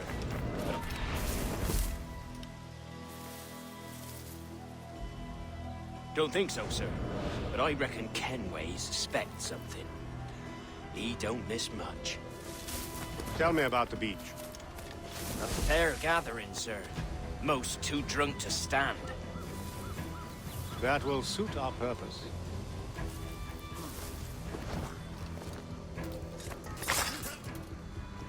Tell me about Edward Teach. What sort of man is he? It's Thatch, sir. At least that's what he calls himself. But he's a mad bugger, he is. Cracked as a glass teapot, sir. Details now. Stop talking in gibberish. Well, sir, he likes his drink, for instance. Only he makes them queer. Takes the usual rum flip and fills it with half a weight of gunpowder to top it off. Did I hear you were right? He drinks gunpowder? Aye, sir. Just for show. And only last week, he rounded up a score of his crew and bade us sit in the hold of his ship while he burnt off sulfur and other sickening minerals. We just sat there like it was one of a million pits of hell and nothing less ordinary. Good God! What the hell for? Like to test his crew is all. Tease out their fitness and what. Of course, it always turned out he was the fittest of the lot. Thought for a moment I'd die there. Bloody savages. Have no fear, soldier. This will be the end of them. Come on. It's time. Quickly, send the signal. And remember always this day. What the devil?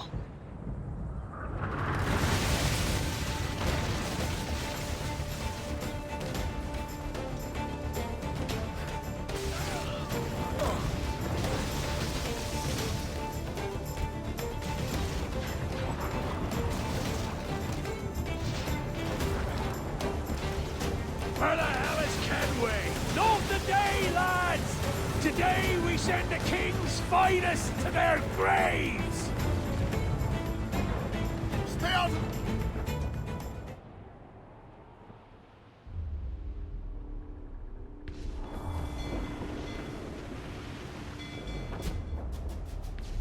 But me!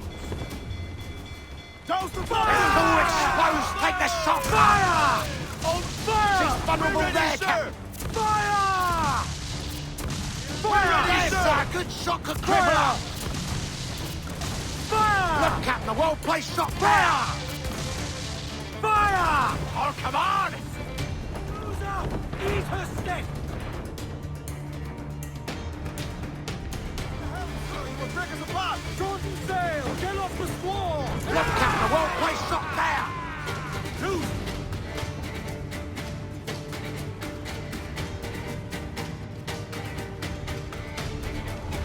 Ease off the wind! Lay aloft and bring in those royals! Go! Heave-ho! Heave! Heave!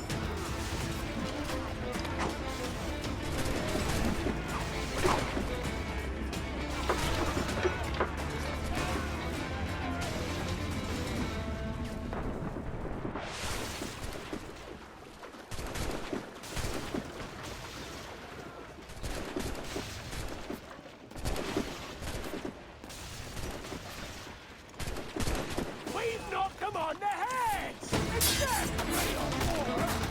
Let's knock them more! And cut up the faces!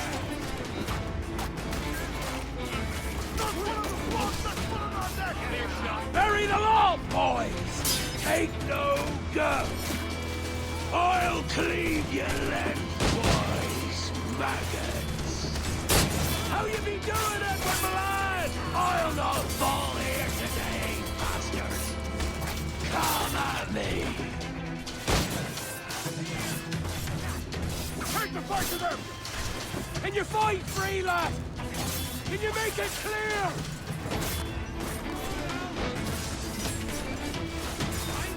Here's the path to perdition! What's him in my sight? That's what they're dying!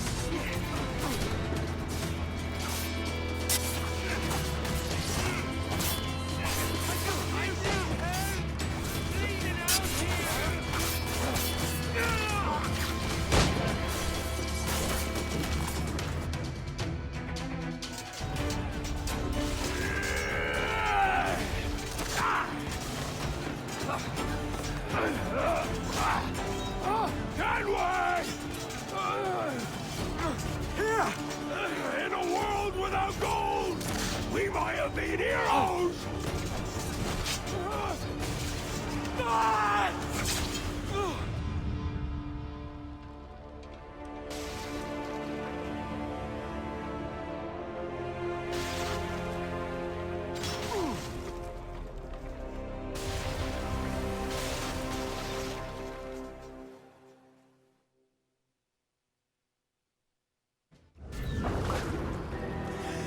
Devil curse me.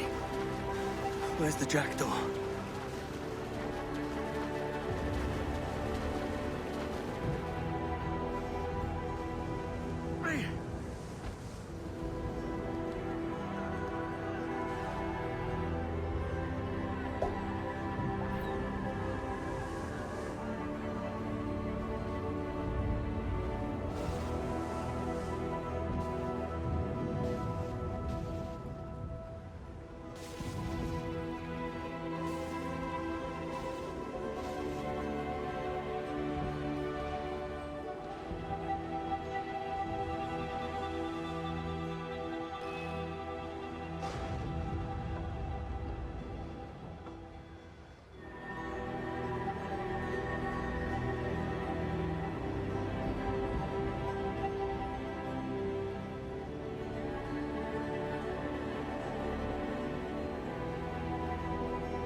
What of Thatch, sir?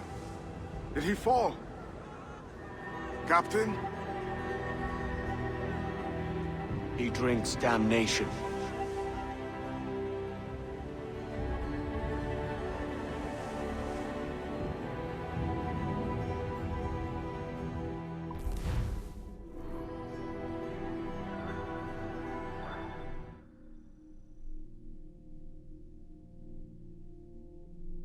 And there we have it.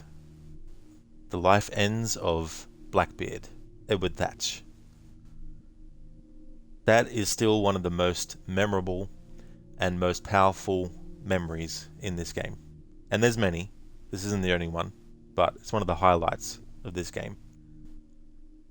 And that beautiful music there is just amazing. Indeed, Crooked. Rest in peace, Thatch. He drinks damnation. I just love how they did Blackbeard in this game. I think their version of him was really, really cool. And Mark Bonnar does such a great job as the character too.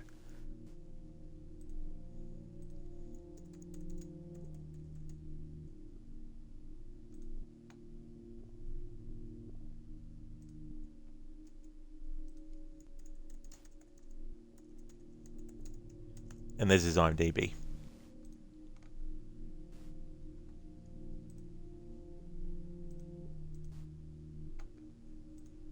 So that was Memory 1, Do Not Go Gently. Optional objectives done. Use heavy shot to incapacitate the man of war, and killed 4 guards.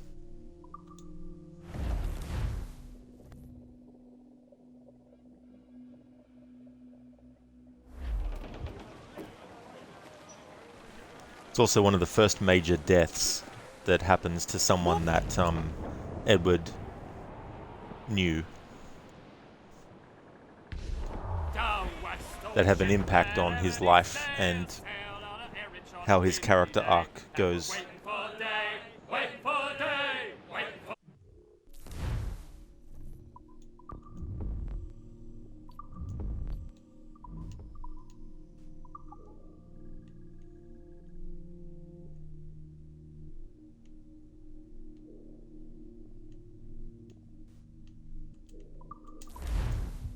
Crooked, me too. Loved how he was more into being infamous and trying to use that to help the cause of an independent nation than just pirating for glory. That's true, you know, he had more motivations than just that, which is always good, you know, to add that kind of thing. And that's something that they do really, really well in this game, is they take what we know about pirates and or how we perceive them to be in, you know, movies and fiction and all that kind of stuff, and they also add things here and there to subvert what you would expect of a pirate, and that kind of stuff. So you have these pirates that, yeah, they still go and do piratey stuff, but it's not just for the sake of doing the piratey stuff that they're doing it. You know, there's actually motivations, and it's not all just get rich quick. Some of it's actually like, we want to actually make something of ourselves, and this is the method that we're using to do it, which might not be what everyone wants us to do and thinks is the right thing to do, but that's our motivation, you know. And I was talking earlier about how stories where you have a character who, for example, is a criminal, and within the organization that that character exists in, you bring in another character who's actually a different kind of criminal that's doing things that the main character who's a criminal isn't doing. And you use that other character to juxtapose with the other one, the main character. And then you get like a bit of a villain character, you know what I mean? And then we are actually supporting the main character because we want them to succeed against this other character who is still a criminal like the main character is, but we get sympathy for the main character and we get behind what he's actually doing. And that's how you sort of like get people to go along with a character, is to create something to sympathize with or connect with, even if what you're connecting with is something not related to, for example, let's say you're watching a movie about a plumber. You don't have to know about plumbing to actually enjoy the movie. To relate to the character who's a plumber, you don't have to have actually done any plumbing yourself, but that character might go through something like they lose a loved one, which a lot of people have experienced. You know, so that's something you can relate to that character about, that connects you to them, even though you have nothing to do about plumbing and don't know anything about it. That's the aspect that you connect to. And then people who actually are plumbers can connect to the things that the character might express about the job that normal people who don't know anything about that job might not pick up, but the people who do actually are picking it up, you know. So getting back to the pirates in this game, you know, you have a pirate like Edward Thatch, and he's not just doing it for the sake of, I'm a pirate, I'm going around doing this stuff, but he actually wants to make a go of Nassau and make it into something. And he also wants to make sure that the people who are sick actually get the medicines that they need. Now, is the way he goes about it the right way to go about it? No. But that's the way that he decides to go about it. But we can relate to the idea of him wanting something better for the people that he's with and all that kind of stuff. Hey there, Anasune. Welcome on in. I hope it's going well. So now we're up to Memory 2, Vainglorious Bastards. Edward and Charles Vane decide to search for a Royal African Company slave ship to get information about a vessel called the Princess. So if you want to get the optional objective, which is to use a fort to kill an enemy, you need to make sure that you've overtaken the fort Cabo de Cruz. Because if you have, then the fort will automatically target the enemy ships and kill them for you, and then that counts for the optional objective. Otherwise, if you don't, exit out of the memory and actually go to that fort and take it over. Otherwise, you'll be there for hours trying to get the fort, who's actually an enemy fort, to somehow hit one of your enemy ships. Not saying it's not doable, and maybe someone out there can do it in like 5 seconds, but it's probably best to just get this fort over and done with. And then that way you control it, and then in this memory that we're about to do, you get that optional objective straight away of having a fort kill, or, you know, destroy one of the enemy ships. Zereth, you fought as much. I guess you fought to try not to make that pun. I guess it's your forte. So Thatcher's been topped. Fuck's sake. He was outnumbered. I couldn't reach him. Devil damn the man, he was fierce, but his heart was divided. It's hard to let go of the life you know best. My own idiot father liked to brag about how he meant to purchase a ship of his own. I'll get a privateering contract, Charlie. Your old dad'll be a captain. Drowned in a whiskey bottle before he ever left shore. Right, Kenway. Been musing on this plan of yours. This observatory you're always going on about. How do we know it exists? We find a slave ship called the Princess. Aboard should be a man called Roberts. He can lead us to it. All them slavers work for the Royal African Company. Find one of their ships and start asking some questions.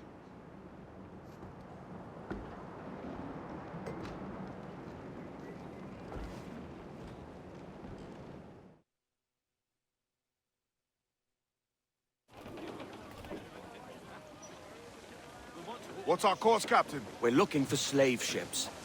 Any that work for the Royal African Company. You don't mean to traffic human cargo now, do you? No, Jesus, Addy. You know me better than that. We're only after information. Looking to find where the Princess docks in her spare time. The Princess? A slave ship? Aye. Blackbeard told me there's a good chance we'd find the Sage aboard her.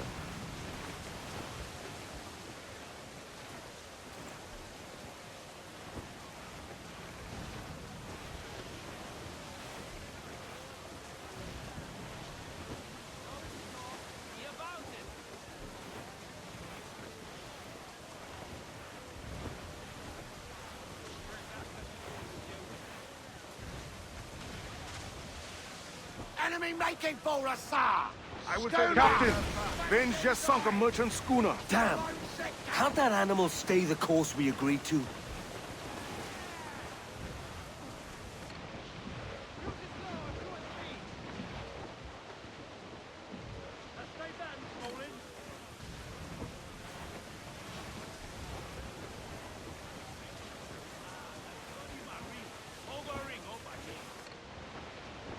Starboard, Captain!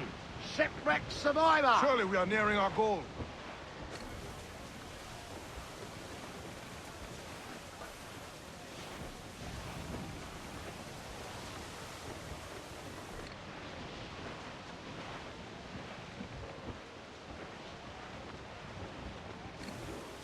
Don't sink that slaver ship, Kenway. There's hundreds of innocent men aboard. I know. I know.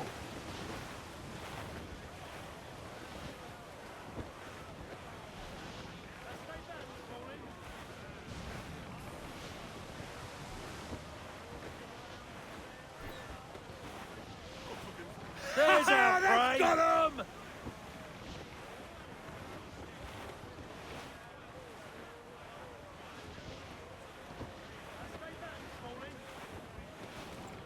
Incoming ship! Guns out! They cannot Think stand... she's a cutter! She spooks, Captain! The slaver ship is running! Damn fool!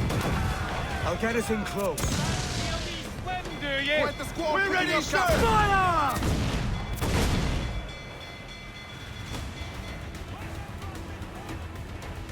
Fire! Damn that Captain Vane! He's unloading everything he has. He'll sink it if he's not careful. We'll get closer.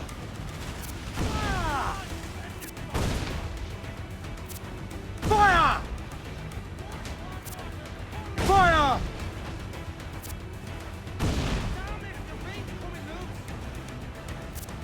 Fire! Fire! Fire!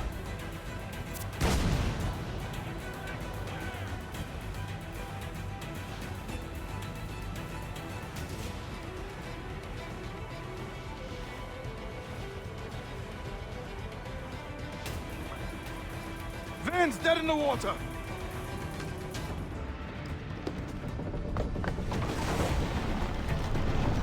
Lay aboard, boys! Fast as you are!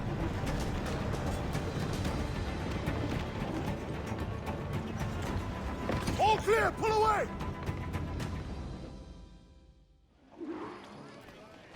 Chase those bastards down, Kenway.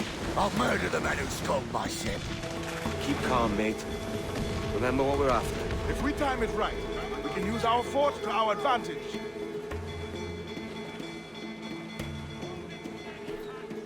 Race! Caution, Edward! Crowd it all on!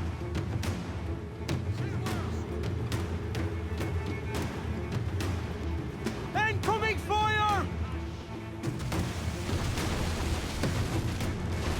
Take some damage Have to here! rebuild that section, sir!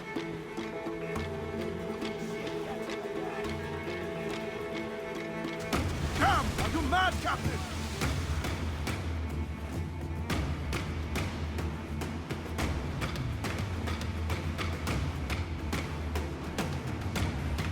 Do not let her ram us, Captain!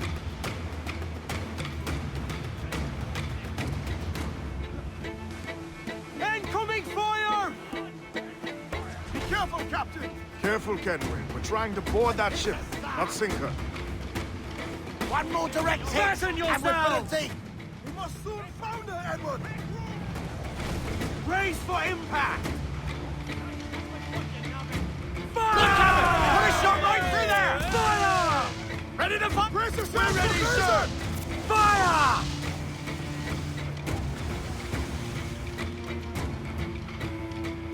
Batten yourselves! Another hit and we'll founder, Captain! She's running, sir! Too much damage! Incoming fire! Fire!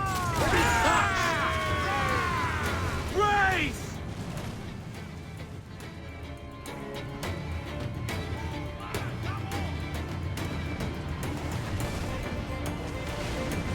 Don't sink that slaver ship, Kenway. There's hundreds of innocent men aboard. I know. I know.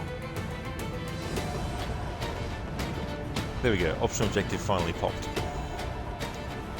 Got that ship destroyed. Keep up with our cannon range! The fort that we own. Got it done for us finally. Enemy's firing! Now then, get to Take the another hit coming! I was just about to say, if I get to this ship I'm heading towards, I'll be able to get ship health back, but...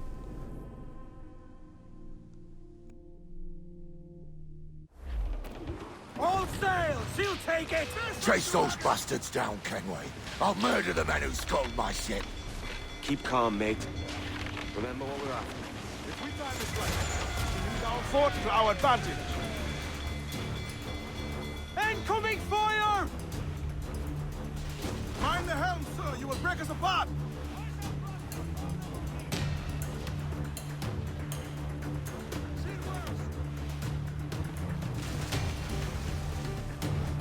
Taking a hit! Race!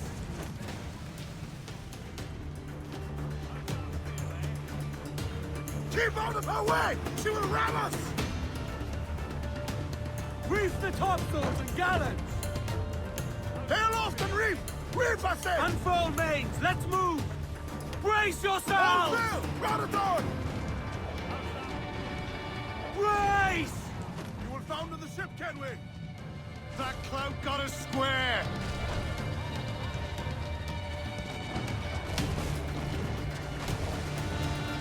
Reef in all tops! Careful, Kenway. We're trying to board that ship, not sink her. Incoming fire! Fire! Give the orders, sir! Concentrate on the task at hand, sir! Clues down! Catch some wind! Fire! Making all ace, sir! Batten yourselves! I've hit a sack! Bulkhead's gone to splinters! Section's crumpled! Incoming fire! Awaiting your mark! Fire! Themselves exposed! Make him Fire! Douse the royals at top! She's weak as right there! Fire! Down to the drink! Carpenter will need Let out some sail! Haul in the stunsails! Through the fore! Almost ready, sir. That's the ship, Kenway. There's hundreds of innocent men aboard. I know. Fire!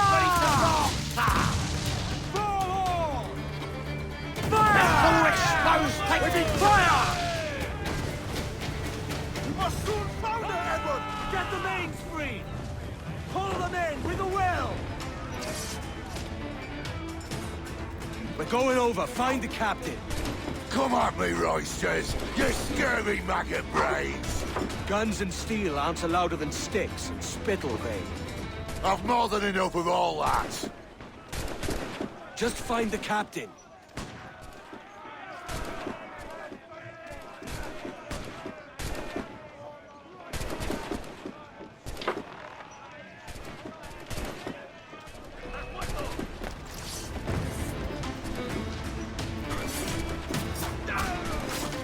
Stand on deck, fellas!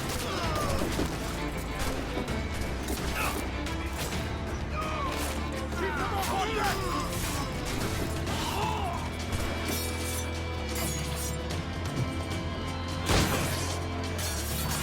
Got a line on him!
Got him in my sight!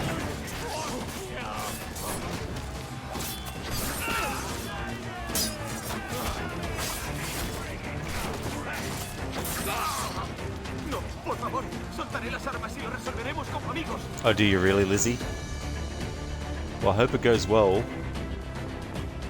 This captain claims the princess sails out of Kingston every few months. All right. We'll set a course. You made ash of my sails and rigging, jackanapes. You owe me a share. Damn it, Vane! Oh, Charles, what a surly devil you are. Don't fuck with me, Jack. Oh, but it's my mandate to fuck with you, Charles. Lads! See, the boys and I had a bit of counsel while you were wasting time with this lot. And, well, they figured I'd be a fitter captain than you reckless dogs. I'll cut you another cunt, Tracer! Ooh. This one I figure I might sell for a tenner down in Kingston, but with you two grog blossoms, I can't take any chances. You regret this day, Rackham. I regret most of them already. Tie 'em up! Cast them off.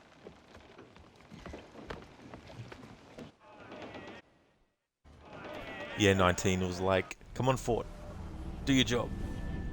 I'll gut you, Jack Rackham! I'll open you up, I'll tear out your organs, and string a bloody loop with them! Stop your goddamn howling, Vane! There's no bloody use! Well, well, the fearsome Edward Kenway speaks, eh? Pray tell us, Captain, how to quit this predicament. And tell us what genius you have for sailing a boat with no sails and no rudder. Shut your gob! I love how the bit of the mast falls down too.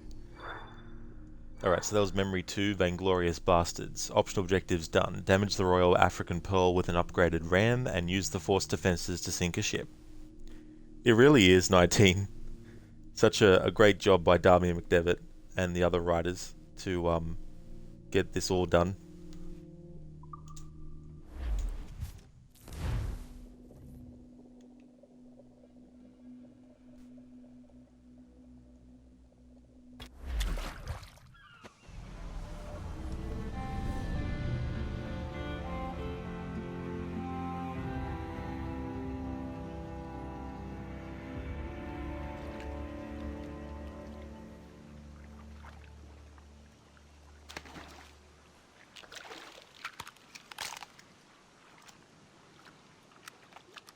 Keep still now. I'll take these oysters you've ordered. You mad sap. This island's crawling with food if only you'd care to look for it. Yeah, I am looking, Louts. Found some just here. Don't come following now. Do you hear me? Don't come looking for me. Wretched fool. I like how he's using his stick to threaten Edward. Alright, optional objective, skin animals. Edward is now marooned with Charles Vane. Memory 3, marooned. Marooned and alone somewhere in the West Indies, Edward must survive Charles Vane's increasingly deadly antics.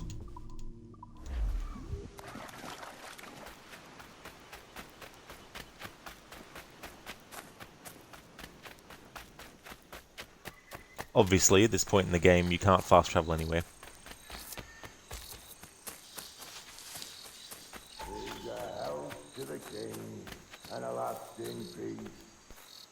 The faction ends, the welting cease. Come, let us drink it while we have breath. For there's no drinking after death. And he that will his health deny, down among the dead men, down among the dead men, down, down, down, down, down among the dead men, let him lie.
Lizzie, meanwhile, Edward is actually armed. That's true.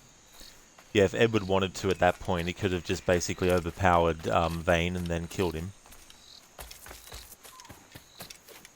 But he's trying to salvage the situation as best as he can, in the hopes that he's going to be able to have Vane come back around. But Vane is definitely too far gone by insanity, but also anger and resentment at Edward to do that. So everything we found looking for him was in vain. Maybe you should have checked near the windmill Vane. Go dance with the fishermen and their dories, Kenway! This island's mine! Come at me and I'll cap you, bastard! It was your bloody imagination that landed us here, Kenway! I'll be damned if I let that mind make one more decision for me! Will you not talk to me, Vane? Are you fixed on this madness? Madness? Nothing mad about a man fighting to survive, is there? I mean you no harm, you corker. Now let's work this out like gentlemen. Oh, God! I've got a bleeding headache on account of your jabbering. Now stay back and let me live in peace. I would if you stop filching the food I gather and the water I find. I'll stop nothing till you paid me back in blood. You was the reason we were out looking for slavers, and you was the reason Jack Rackham took my crew.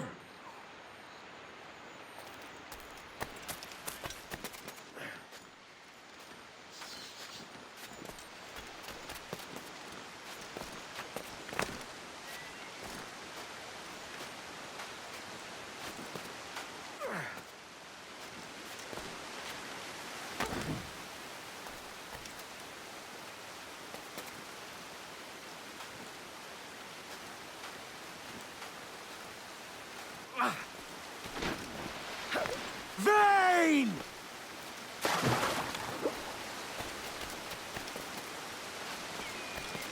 Face me, man!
I said not to follow! Jesus, you've lost your head, man! It's a fair exchange for finding these flintlocks and grenados. Listen, Vane. We can hunt with those guns. And I mean to!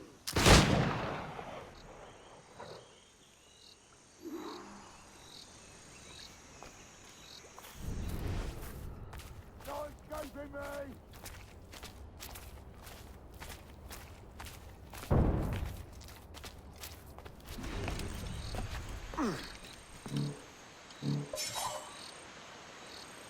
The one thing I didn't add as a limit challenge that I just realized is throwing knives.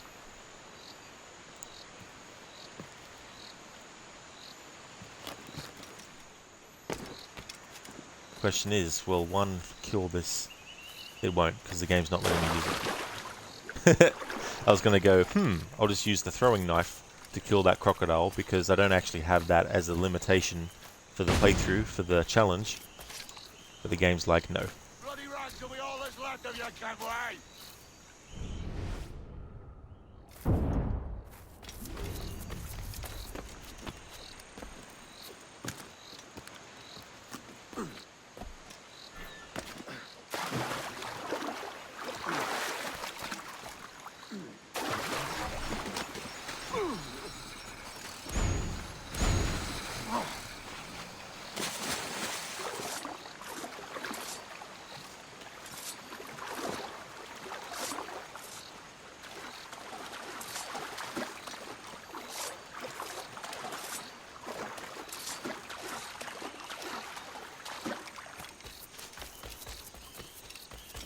Some limbs.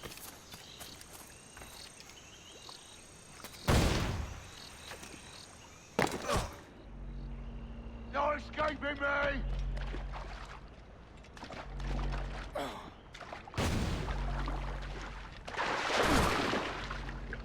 Not dead yet! Here!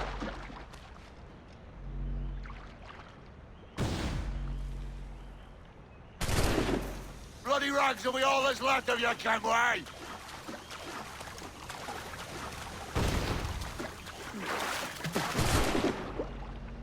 Blow off some legs! I'm going to restart the memory. So I can get those optional objectives done. 19, you'd think he would eat the crocodile in this case, but no. Yeah, that's the other thing too. There's plenty of options for him. But it's just like, no, I'll just let Edward do the hunting for me, and then I'll just go up and steal what he's hunted.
Here's a health to the king and a lasting peace.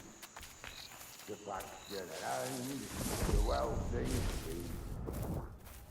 Come, let us drink it while we have breath. For there's no drinking after death. And he that will his health deny, down among the down, down, down, down, down among the dead men, let him lie.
Zereth, do you think he gives blood as he found a vein?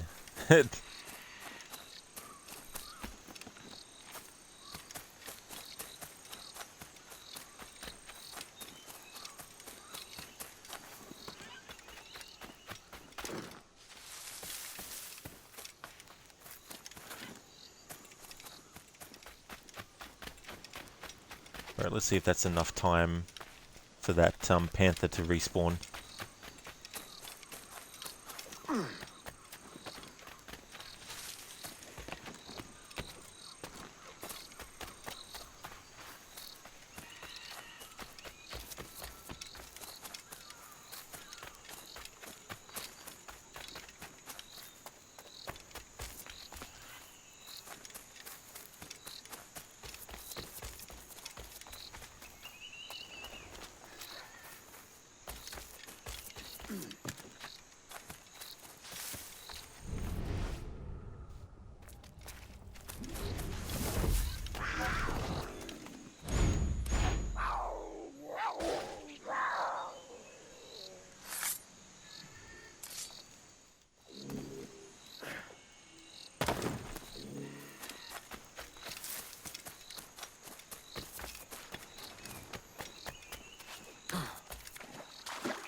Go dance with the fishermen and their dories, Kenway! This island's mine! Come at me, and I'll cap you, bastard! It was your bloody imagination that landed us here, Kenway! I'll be damned if I let that mind make one more decision for me! Will you not talk to me, Vayne? Are you fixed on this madness? Madness?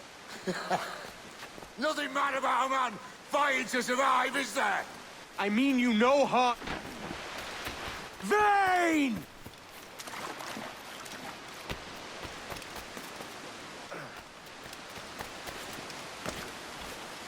Face me, man! Oh, come on, game.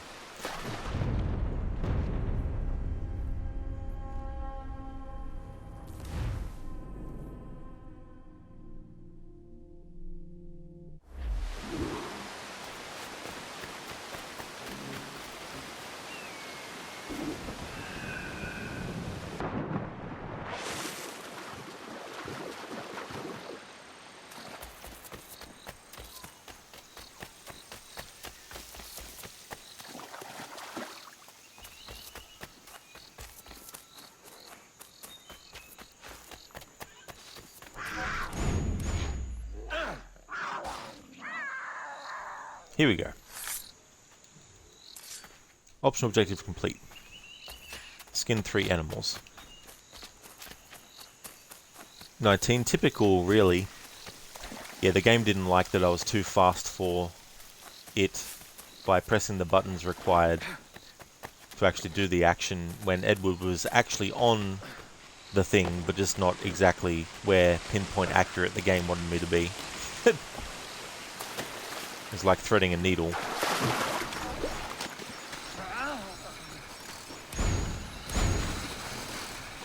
Yeet indeed, Zereth.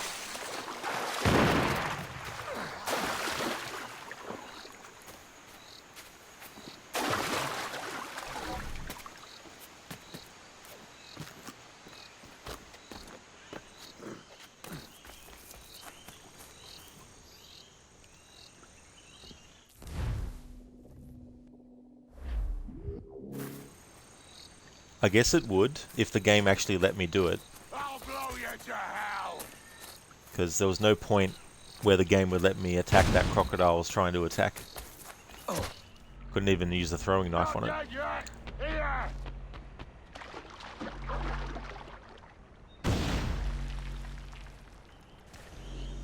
No escaping me! Yeah, I spent quite a bit of time trying to get it to let me kill it, but no. I'll flush you out!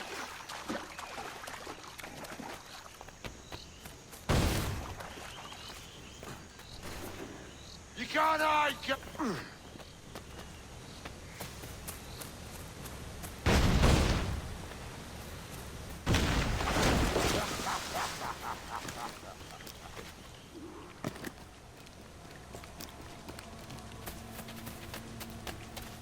You and your bloody fairy stories got us into this mess, Kenway. And I'll be damned if I let you drag me into another. You keep this up, and I'll have to kill you, Vane! Bloody try, by all means.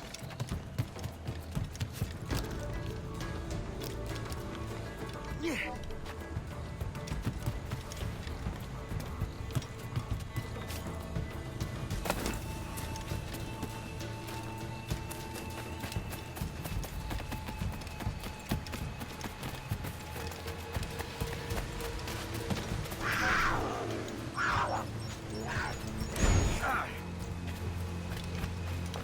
Come here, you piece of shit.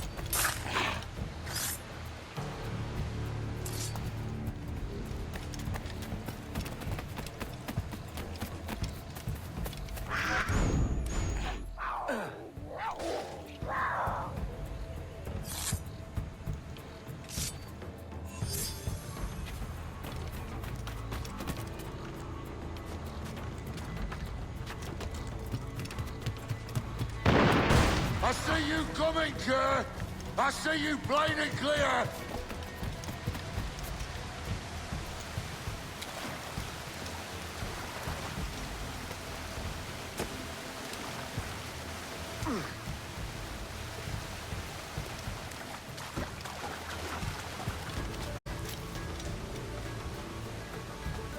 Some catch.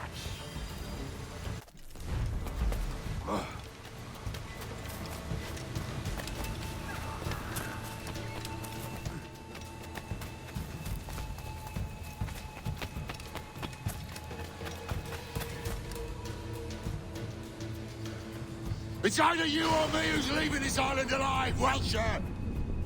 Because I'm not going to sail again in a world cursed by your ugly mug.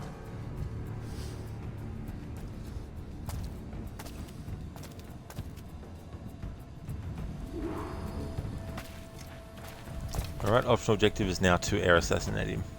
No escaping me!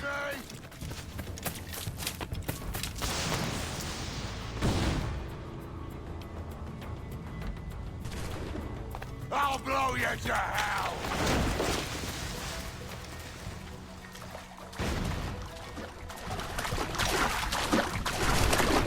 Bloody rats will be all that's left of you, Kenway!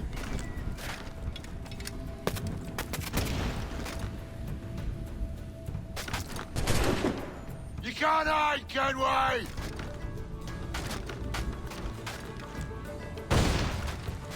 Lizzie, why is he acting like this? Because he's gone stir crazy, I'll flush you out! and he's angry and resentful at Edward because he blames him for things that were out of his Blow off control. some limbs. But from his perspective, it was all Edward's fault. So he's gone crazy. Not dead yet! Here!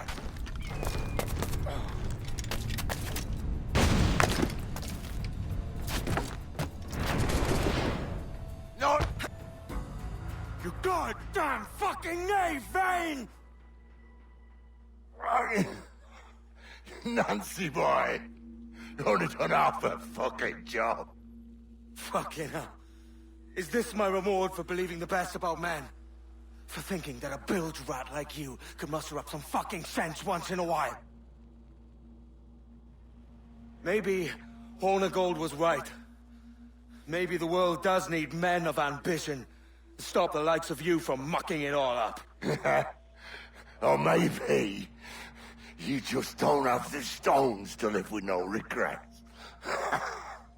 Don't save me a spot in hell, Shanka.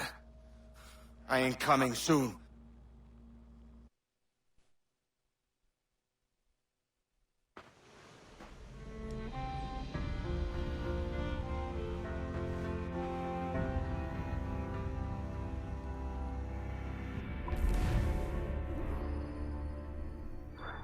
And there we go, that's Memory 3, Maroon done, skinned animals 3 of 3, and our assassinated Vane. Zereth, it's his vanity. It sure is. He went in vain.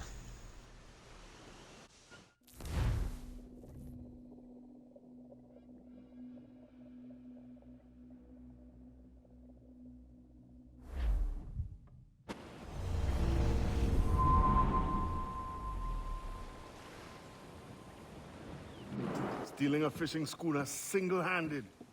Damn canny, Captain. As is taking back my brig from this pillock.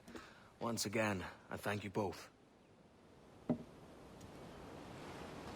This Billy Huff didn't last 2 months with your ship before he came limping back to Nassau.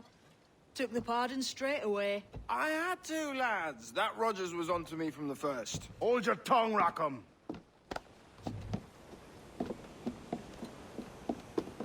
So what now? Still chasing your elusive fortune? Aye, and I'm close. I've heard the Sage is sailing out of Kingston on a ship called the Princess. Put your ambition to better use, Kenway. Find the Sage with us. I've no stomach for you and your mystics, Mary. I want a taste of the good life. An easy life. No one honest has an easy life, Edward. And it's aching for one that causes the most pain. All right, Rackham. Back to retirement.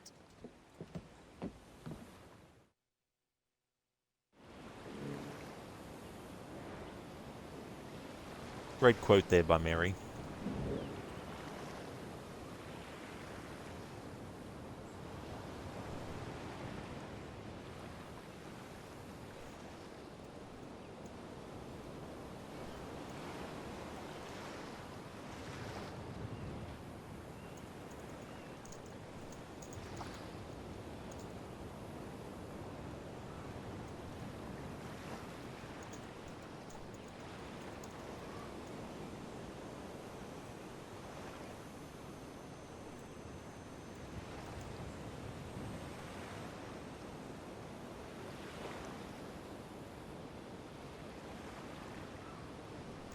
You're always curious about the rating system they had for the memories.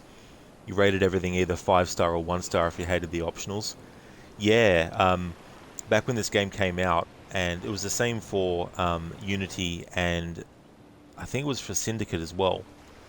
And they would use that information to figure out which memories / missions people either felt were the worst or the best, and based on that, use that information to see where they wanted to take whatever the next game at that time would have become in the series. So using it as like a feedback system. But the thing about it is, like, it doesn't ask you for any more information other than the rating. So in a whole memory, you might be rating it 5 stars because you loved something about it, but they don't know what you loved about it. Did you love the music? Did you love the sound effects? Did you love the dialogue? Did you love the graphics? You know, and the same is true if you had like a low rating.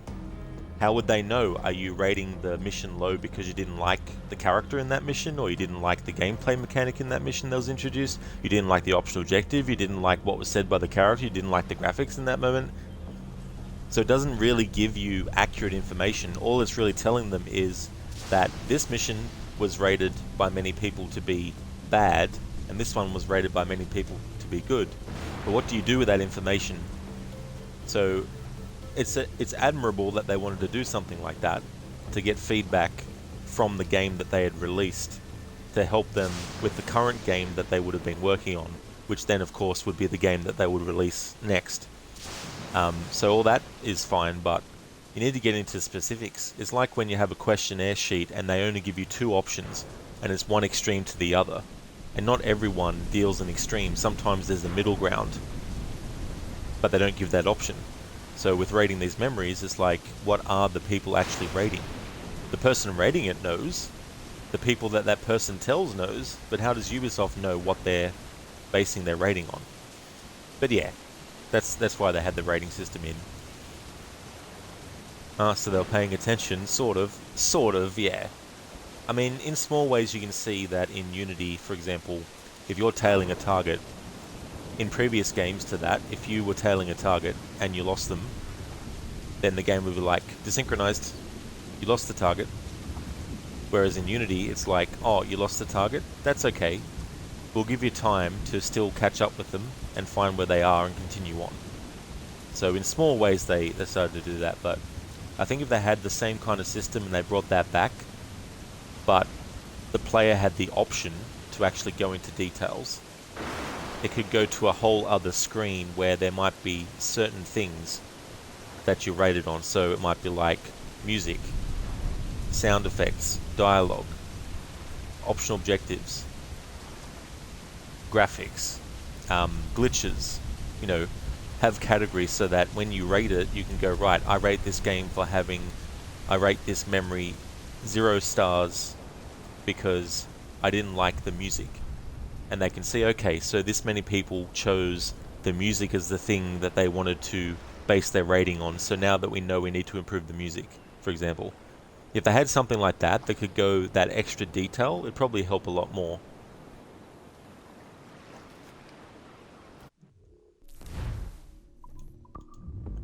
So we finished sequence 8. We have 9, 10, 11, 12 memory sequences left before we finish the playthrough. Well, sorry, not the playthrough. Before we finish the main game, I should say, because I'm also doing the Freedom Cry DLC. I still haven't decided whether I'm going to do a challenge with the DLC, and if I do, I don't know if I'm going to keep this challenge going for that, or if I'm going to come up with another challenge for that DLC specifically. Or I might end up taking this Limits challenge and going in and editing it for the Freedom Cry part, because there's obviously going to be some things that are different in that than the main game. For example, you have like firecrackers and all that kind of stuff. I guess I could just say don't use them at all, but in any case, I don't even know yet what I'm going to do with that. But I'll figure that out before we finish this main game and everything like that. However, this is actually where I'm going to end the stream. I know I did like a 10-hour stream yesterday, but I'm not in the mood to do another 10-hour stream today. So the plan is to finish off the main game tomorrow, which will be Monday for me, and then work on Freedom Cry on Tuesday. And then that way on Wednesday, I can start Unity. Depending on how quickly I get through Freedom Cry, maybe I'll actually start Unity on that same day as well. But I just want to thank everyone for watching this stream. The next time you see me stream this, it'll be Monday for me. I hope that everyone has a good one. Let's go to the menu.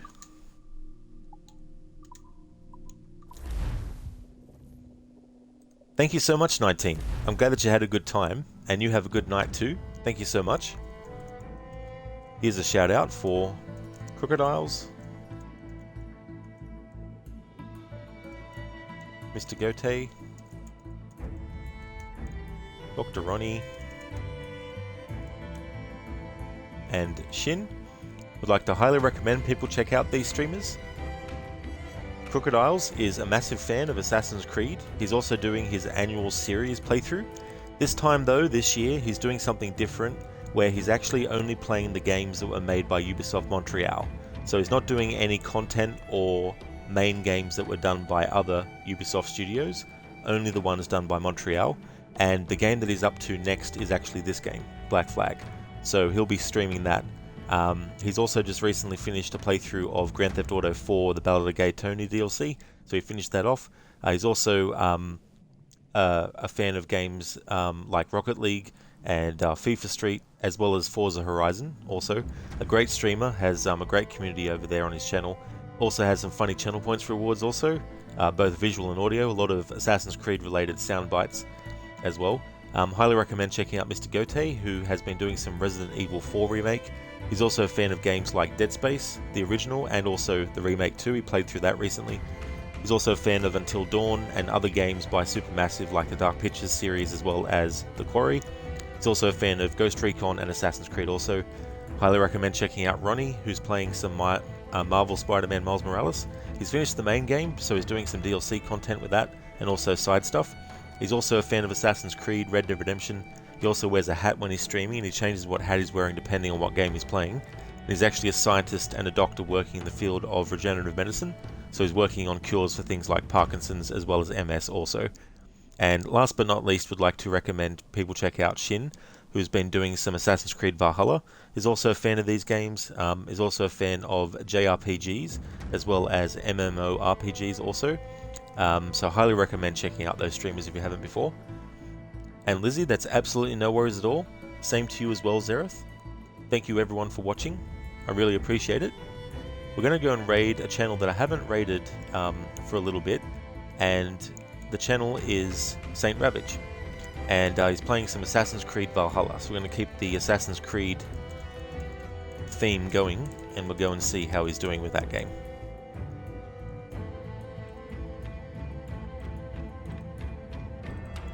Also, feel free to use that raid message, or a raid message that also has some free follower emotes in it.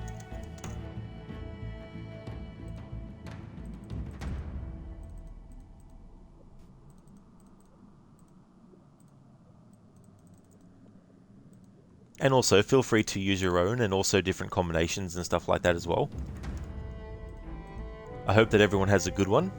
Thanks so much for watching, and we'll get back to this when it's Monday for me, and we'll keep on going, and I'm looking to finish the main game off, and I still have Freedom Cry to do as part of the playthrough. Until next time, have a good one.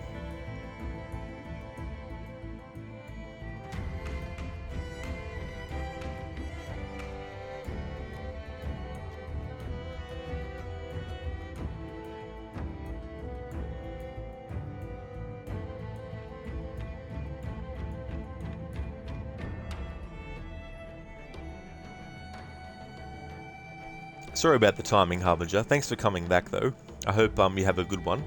There'll definitely be more AC on Monday.